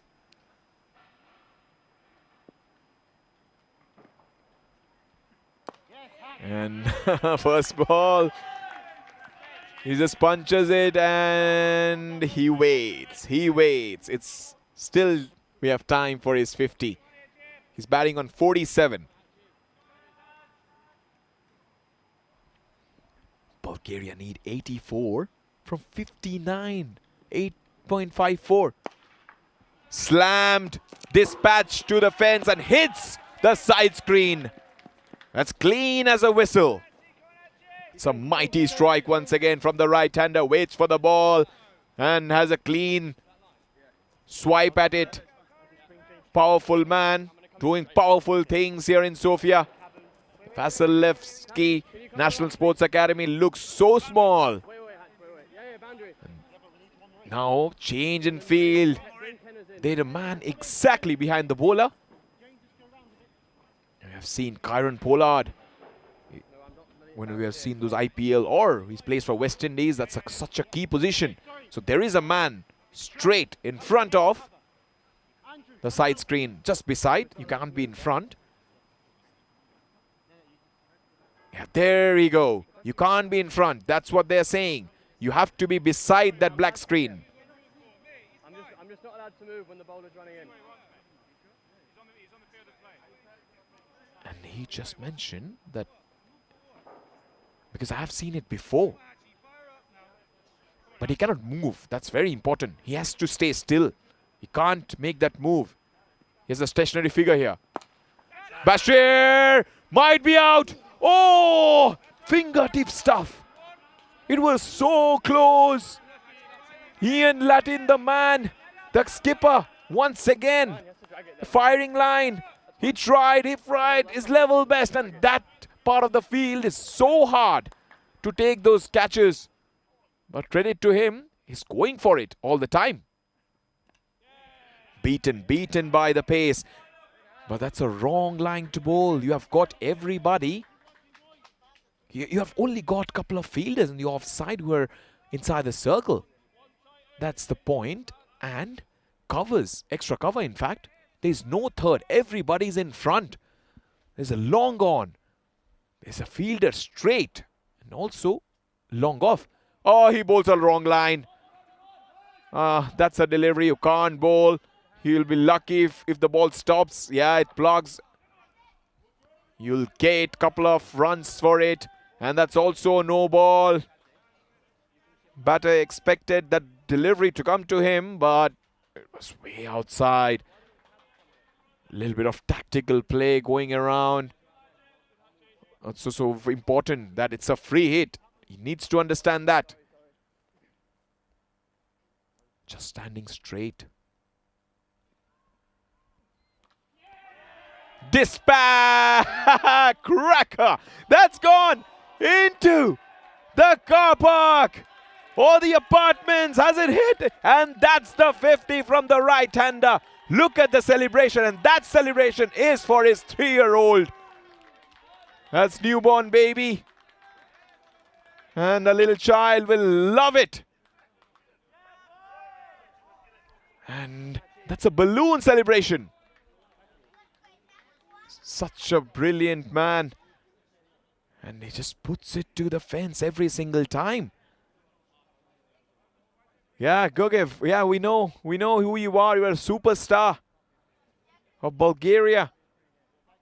And he was doing an historical things here because they just need 70 from 55, 7.63 RPO. Bulgarian side, if they're able to beat this team, it's a 74th in the rankings. That's a big step. That's big level difference as well. Because Gibraltar are generally a tight unit. Nicely kept from Chris Pyle. That's so important for Richard not to lose it here. Because this game is against you, but you can be the hero. There's a lot of twist in every cricket game. 68 from 56. That's gone. That's a crunching blow for 6. Nobody will be daring to bring the ball back in, because every time you bring it back in, these batters, they put it away. That's short, and he had so much of time. That is sublime batting. I smoked.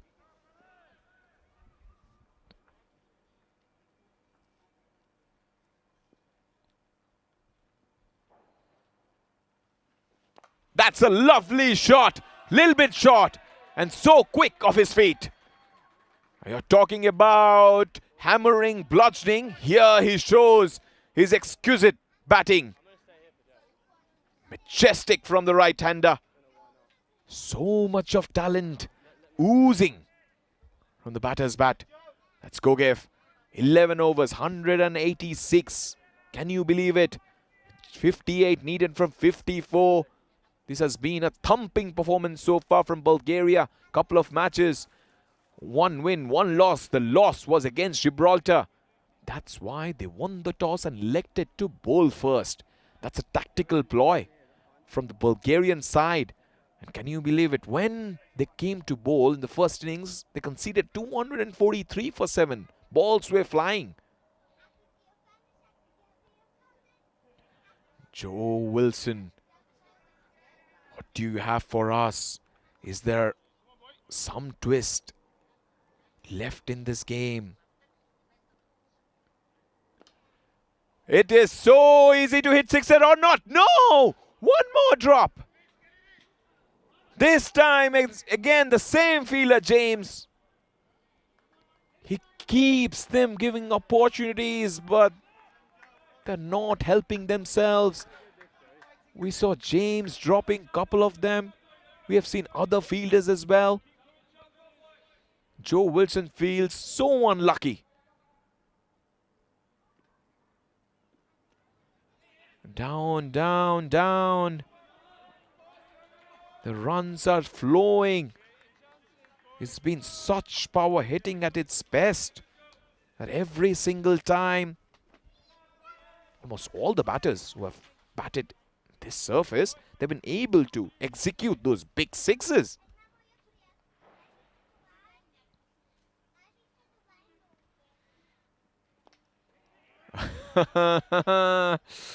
That's clever, clever from the right arm off spinner. Just spinning it in and just have the revs. Because there you saw, that's the change in length and pace. 189, they're gonna do it. Walk in the park. Oh, couple of deliveries, couple of dot deliveries. We have seen everything in this game. Drop catches, sixes, dots, chances, and wickets as well. They need a breakthrough, the bowling side. They're doing they need to find some kind of inspiration in the field. Everything going against them. That's 4. That's classical from the right hand. A full-blooded sweep to the fence for 4. Gogev is so strong whenever he goes, when he decides to hit the ball. Sound of the bat, sweet spot, quite measured when it comes to hitting the ball. A new ball. He's asking for new ball. 51 from 49. All the Gibraltar fans have gone to sleep because we know what kind of damage Bulgarian side has done. In the middle overs, patience is a virtue, and they've not been patient with the line and length. Couple of dot deliveries and they're sliding towards the leg side. James, the ball is following him, and he's so frustrated. The batter have got their eye in, and that's why they're hitting the sweet spot. Perfect contact with the bat. 12 overs, 194 for 2. They just need 50 from here. One good partnership will do it for Bulgaria, while for the visitors, they need to find a bowler who they can trust. Might be Kenroy, who knows, might be Andrew. The change in pace is so important.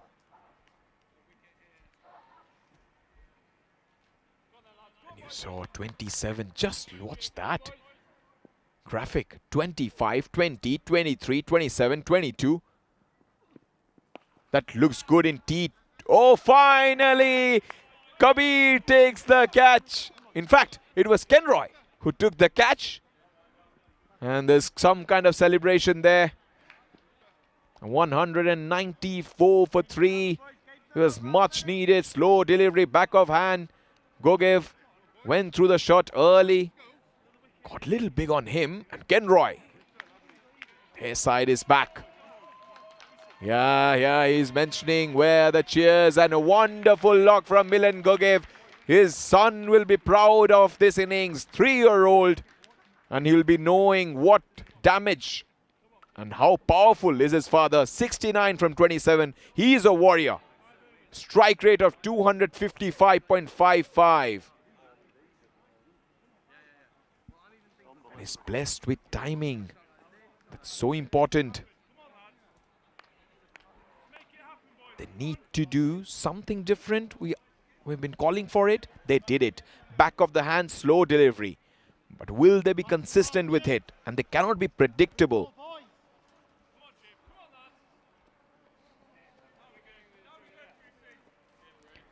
This is cricket at its most dazzling. The game's rhythm is set. Now watch it unfold like a symphony. Flicks it.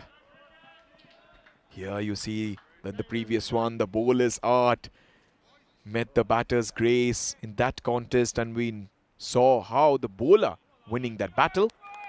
It has been such a bat-to-bat contest.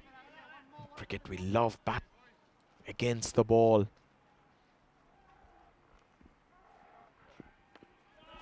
Manan Bashir has once again effortlessly put it over the fence for 6.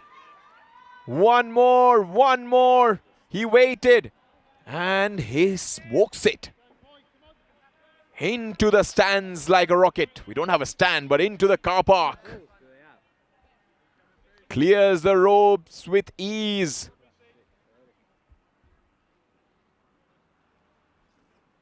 .200 comes up for Bulgaria. They just need 43. It's out of here. Time to perfection. Sweet as honey off the bat. Clear strike that. Wow. He has walked it. That is sent into orbit. And Lee Bruce. That was a slow delivery. It was there. And that's absolutely towered away.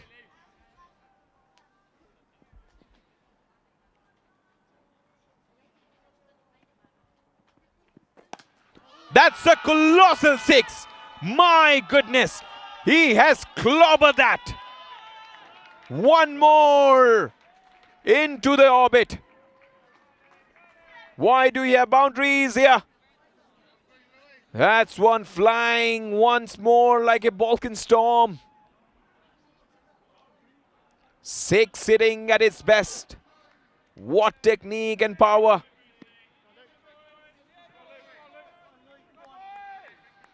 Lee Bruce. He must be bruised for sure.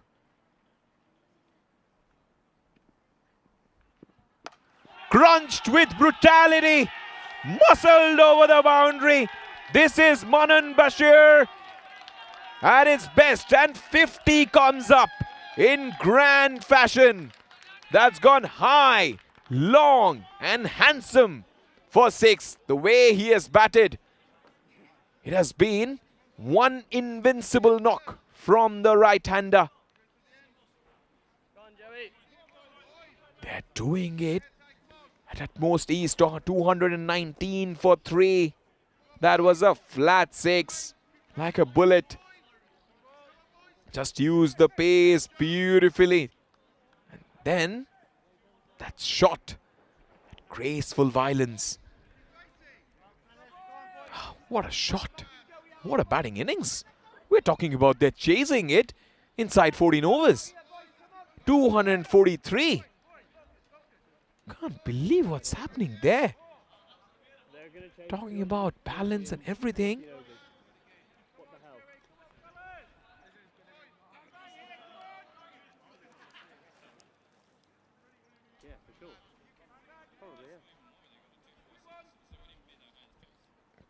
This will be one of the highest chases. Inside the man, inside the circle. The ball has not been their friend.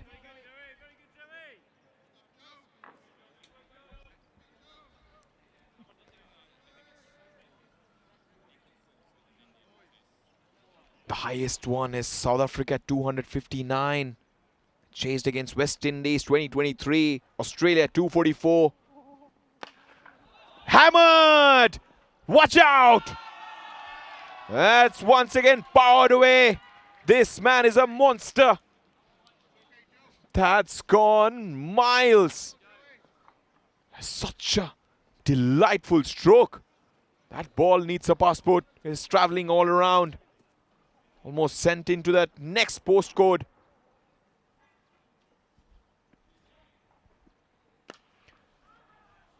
And more. The 6 West continues. That's once again disappeared. Another bludgeoning stroke from the right-hander. He's so fluent when it comes to hitting sixes. And this time it was slightly shorter. It was quite measured. And then he puts it away.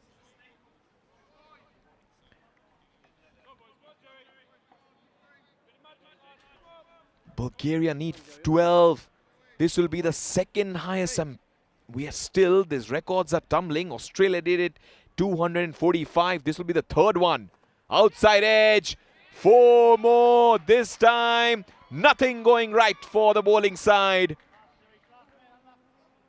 That was one lucky boundary.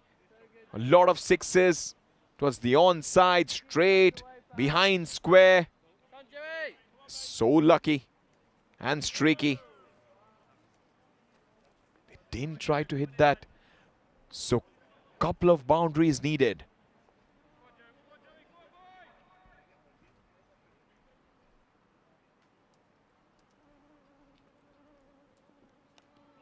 Oh, one more bouncer.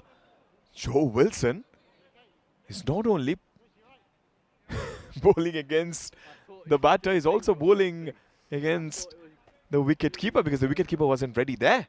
I think there was no clear sign. Oh, the ball didn't bounce.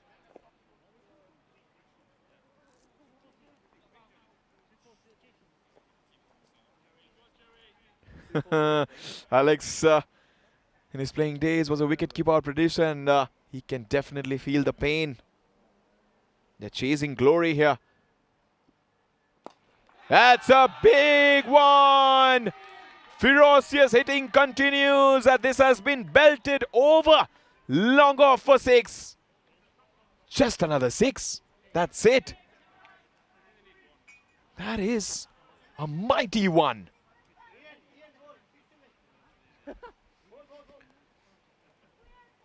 Can they do it? Just need a single to win. This turns Serbia, and now they're doing it here. It's gonna be, it's just a cracker. Every time they hit 6, they're hitting 6s for fun. Can you believe it? Oh my God. Just stay how you are. No point. 243 for 3. It's gonna be incredible.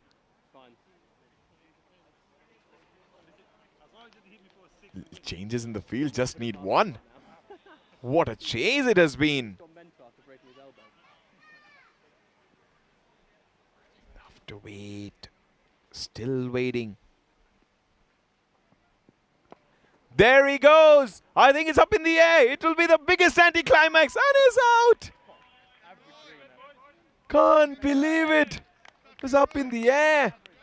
And we thought the chase is done and dusted. And Manan Bashir, 70 of 21. What an innings from the right-hander.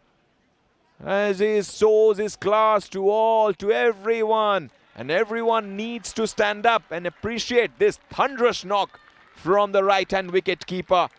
He just pulverized the opposition with his powerful strike.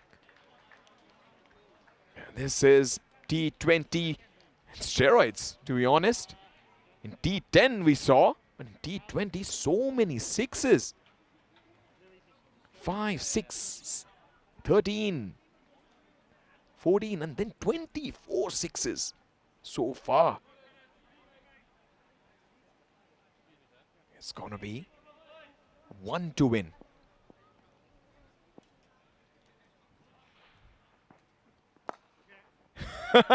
There it is! They have done it!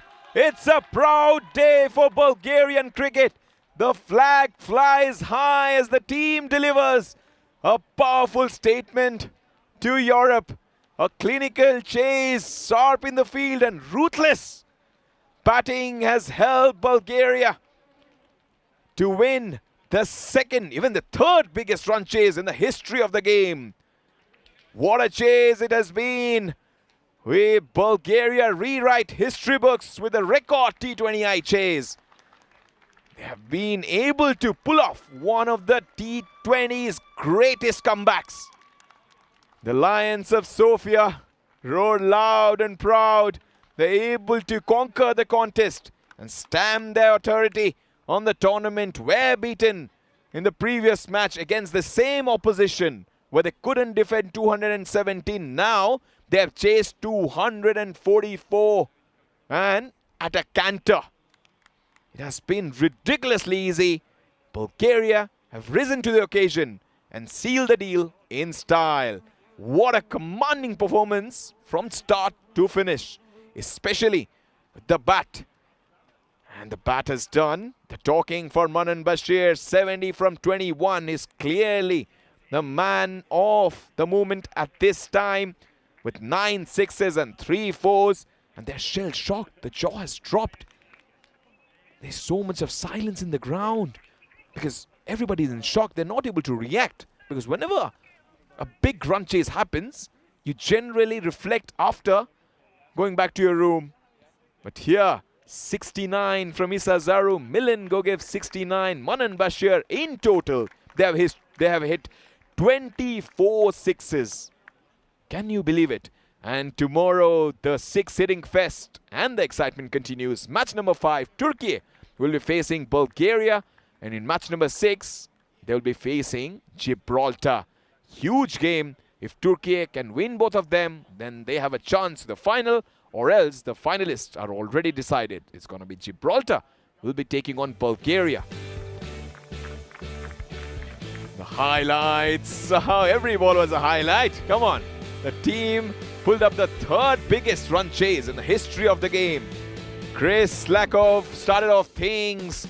19 from 13, as we mentioned, couple of 4s and 1 6. But Issa Zaru, that impetus that was needed, everybody didn't expect Zaru to come out all guns blazing. 69 from 24, batted at a strike rate of 287 for 5. This was that first wicket when Kabir Bidpuri thought at that time, we're going to do this because it's such a big total and no team has ever done it, especially Bulgaria. They have never done it before. Milan Gogev 69 from 27. Manan Bashir just was waiting in the wings. It didn't come to bat because it was a masterful knock from Issa Zaru and Milan Gogev. As I mentioned, 7 sixes and 5 in between them. In total 12. This was the moment that Issa Zaru departed and everybody thought, oops, there might be some kind of comeback. But Manan Bashir, the man, the moment. And he just came, he conquered. 9 sixes, 3 4s, wherever they were bowling. And this was a drop chance. That was a massive, massive moment in this game. And they just bowled to his strengths. Both Milan and Gogev love to play on the onside. And when you drop chances, it doesn't help anyone. The bowlers just gets the confidence down. So close, yet so far. But the 6-hitting fest continued every single time. And that was for his son, the 3-year-old. He will be proud, and when he is, and maybe at a matured age, you can watch the highlights and he will be raving about how his father did this magic, pull off this heist, I would say. There's nobody expected Bulgaria to beat this powerhouse of a batting lineup. That's Gibraltar. When Gibraltar put up a huge total on the board, 243, Bulgaria must be thinking, how far can we go? Just the same that South Africa did it. 438 run chase. Nobody believed. And I'm pretty sure some of them would be dancing. They'll be having a good fun, good beverages, and everybody will enjoy some good time off the field because they've done the job. They've given the task of chasing, and they've chased quite a flawless knock from Manan. And also, do I remember, Phil also played 73 from 33 for the Gibraltar side. Chris Lagov came in, all guns blazing, 19 from 13. Issa Zaru played that amazing knock, 69 from 24. And after that, Milan Gogev, 69 from 27, actually give them belief that we can do it. When Manan Bashir came, 70 from 21, he was all set to take on all the bowlers. And he did it at a canter. And for Gibraltar, it's looking sorry. Honestly, 21, 25, 20, 16, 25, just the economy race. No one was able to put any kind of authority at the bowling crease because it was so difficult when the batters just decide, and the small boundaries didn't help their cause. And the drop catches and also missed fields, every single time they created opportunity, it was dropped. Match number 4. And this highlight and match summary will go around the world and people will be watching this time and again. Gibraltar 243 for 7 in 20 overs. Phil 73. Ian Laddin 51 not out from 28. Bulgaria 244 for 4. At halftime it was 90-10. But when they chased it, it was 100-0 because Manan Bashir 70 from 21, special knock from Isazaru 69 from 24, Milan Govev 69 from 27. 3 of the players decided that we're gonna pull off this highest and chase the 3rd highest T20I score ever.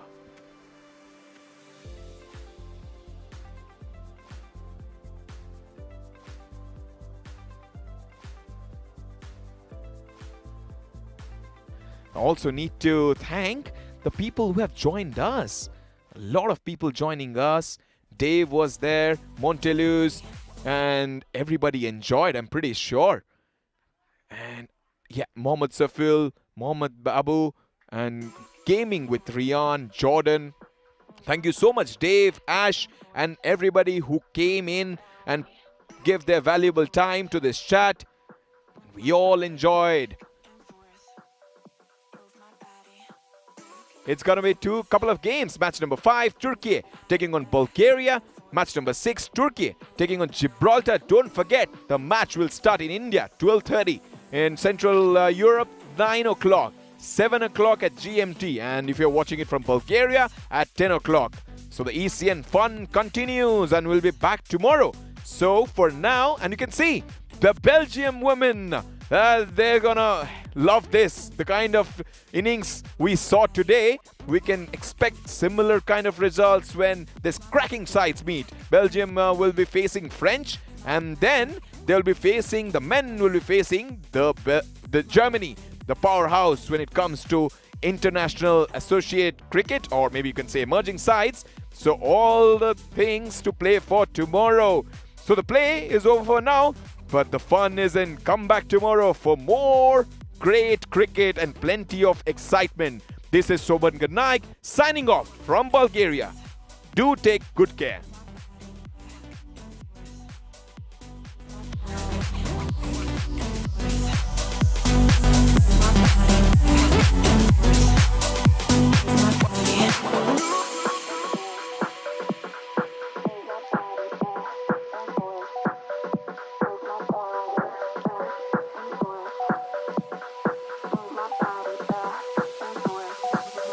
Move my body.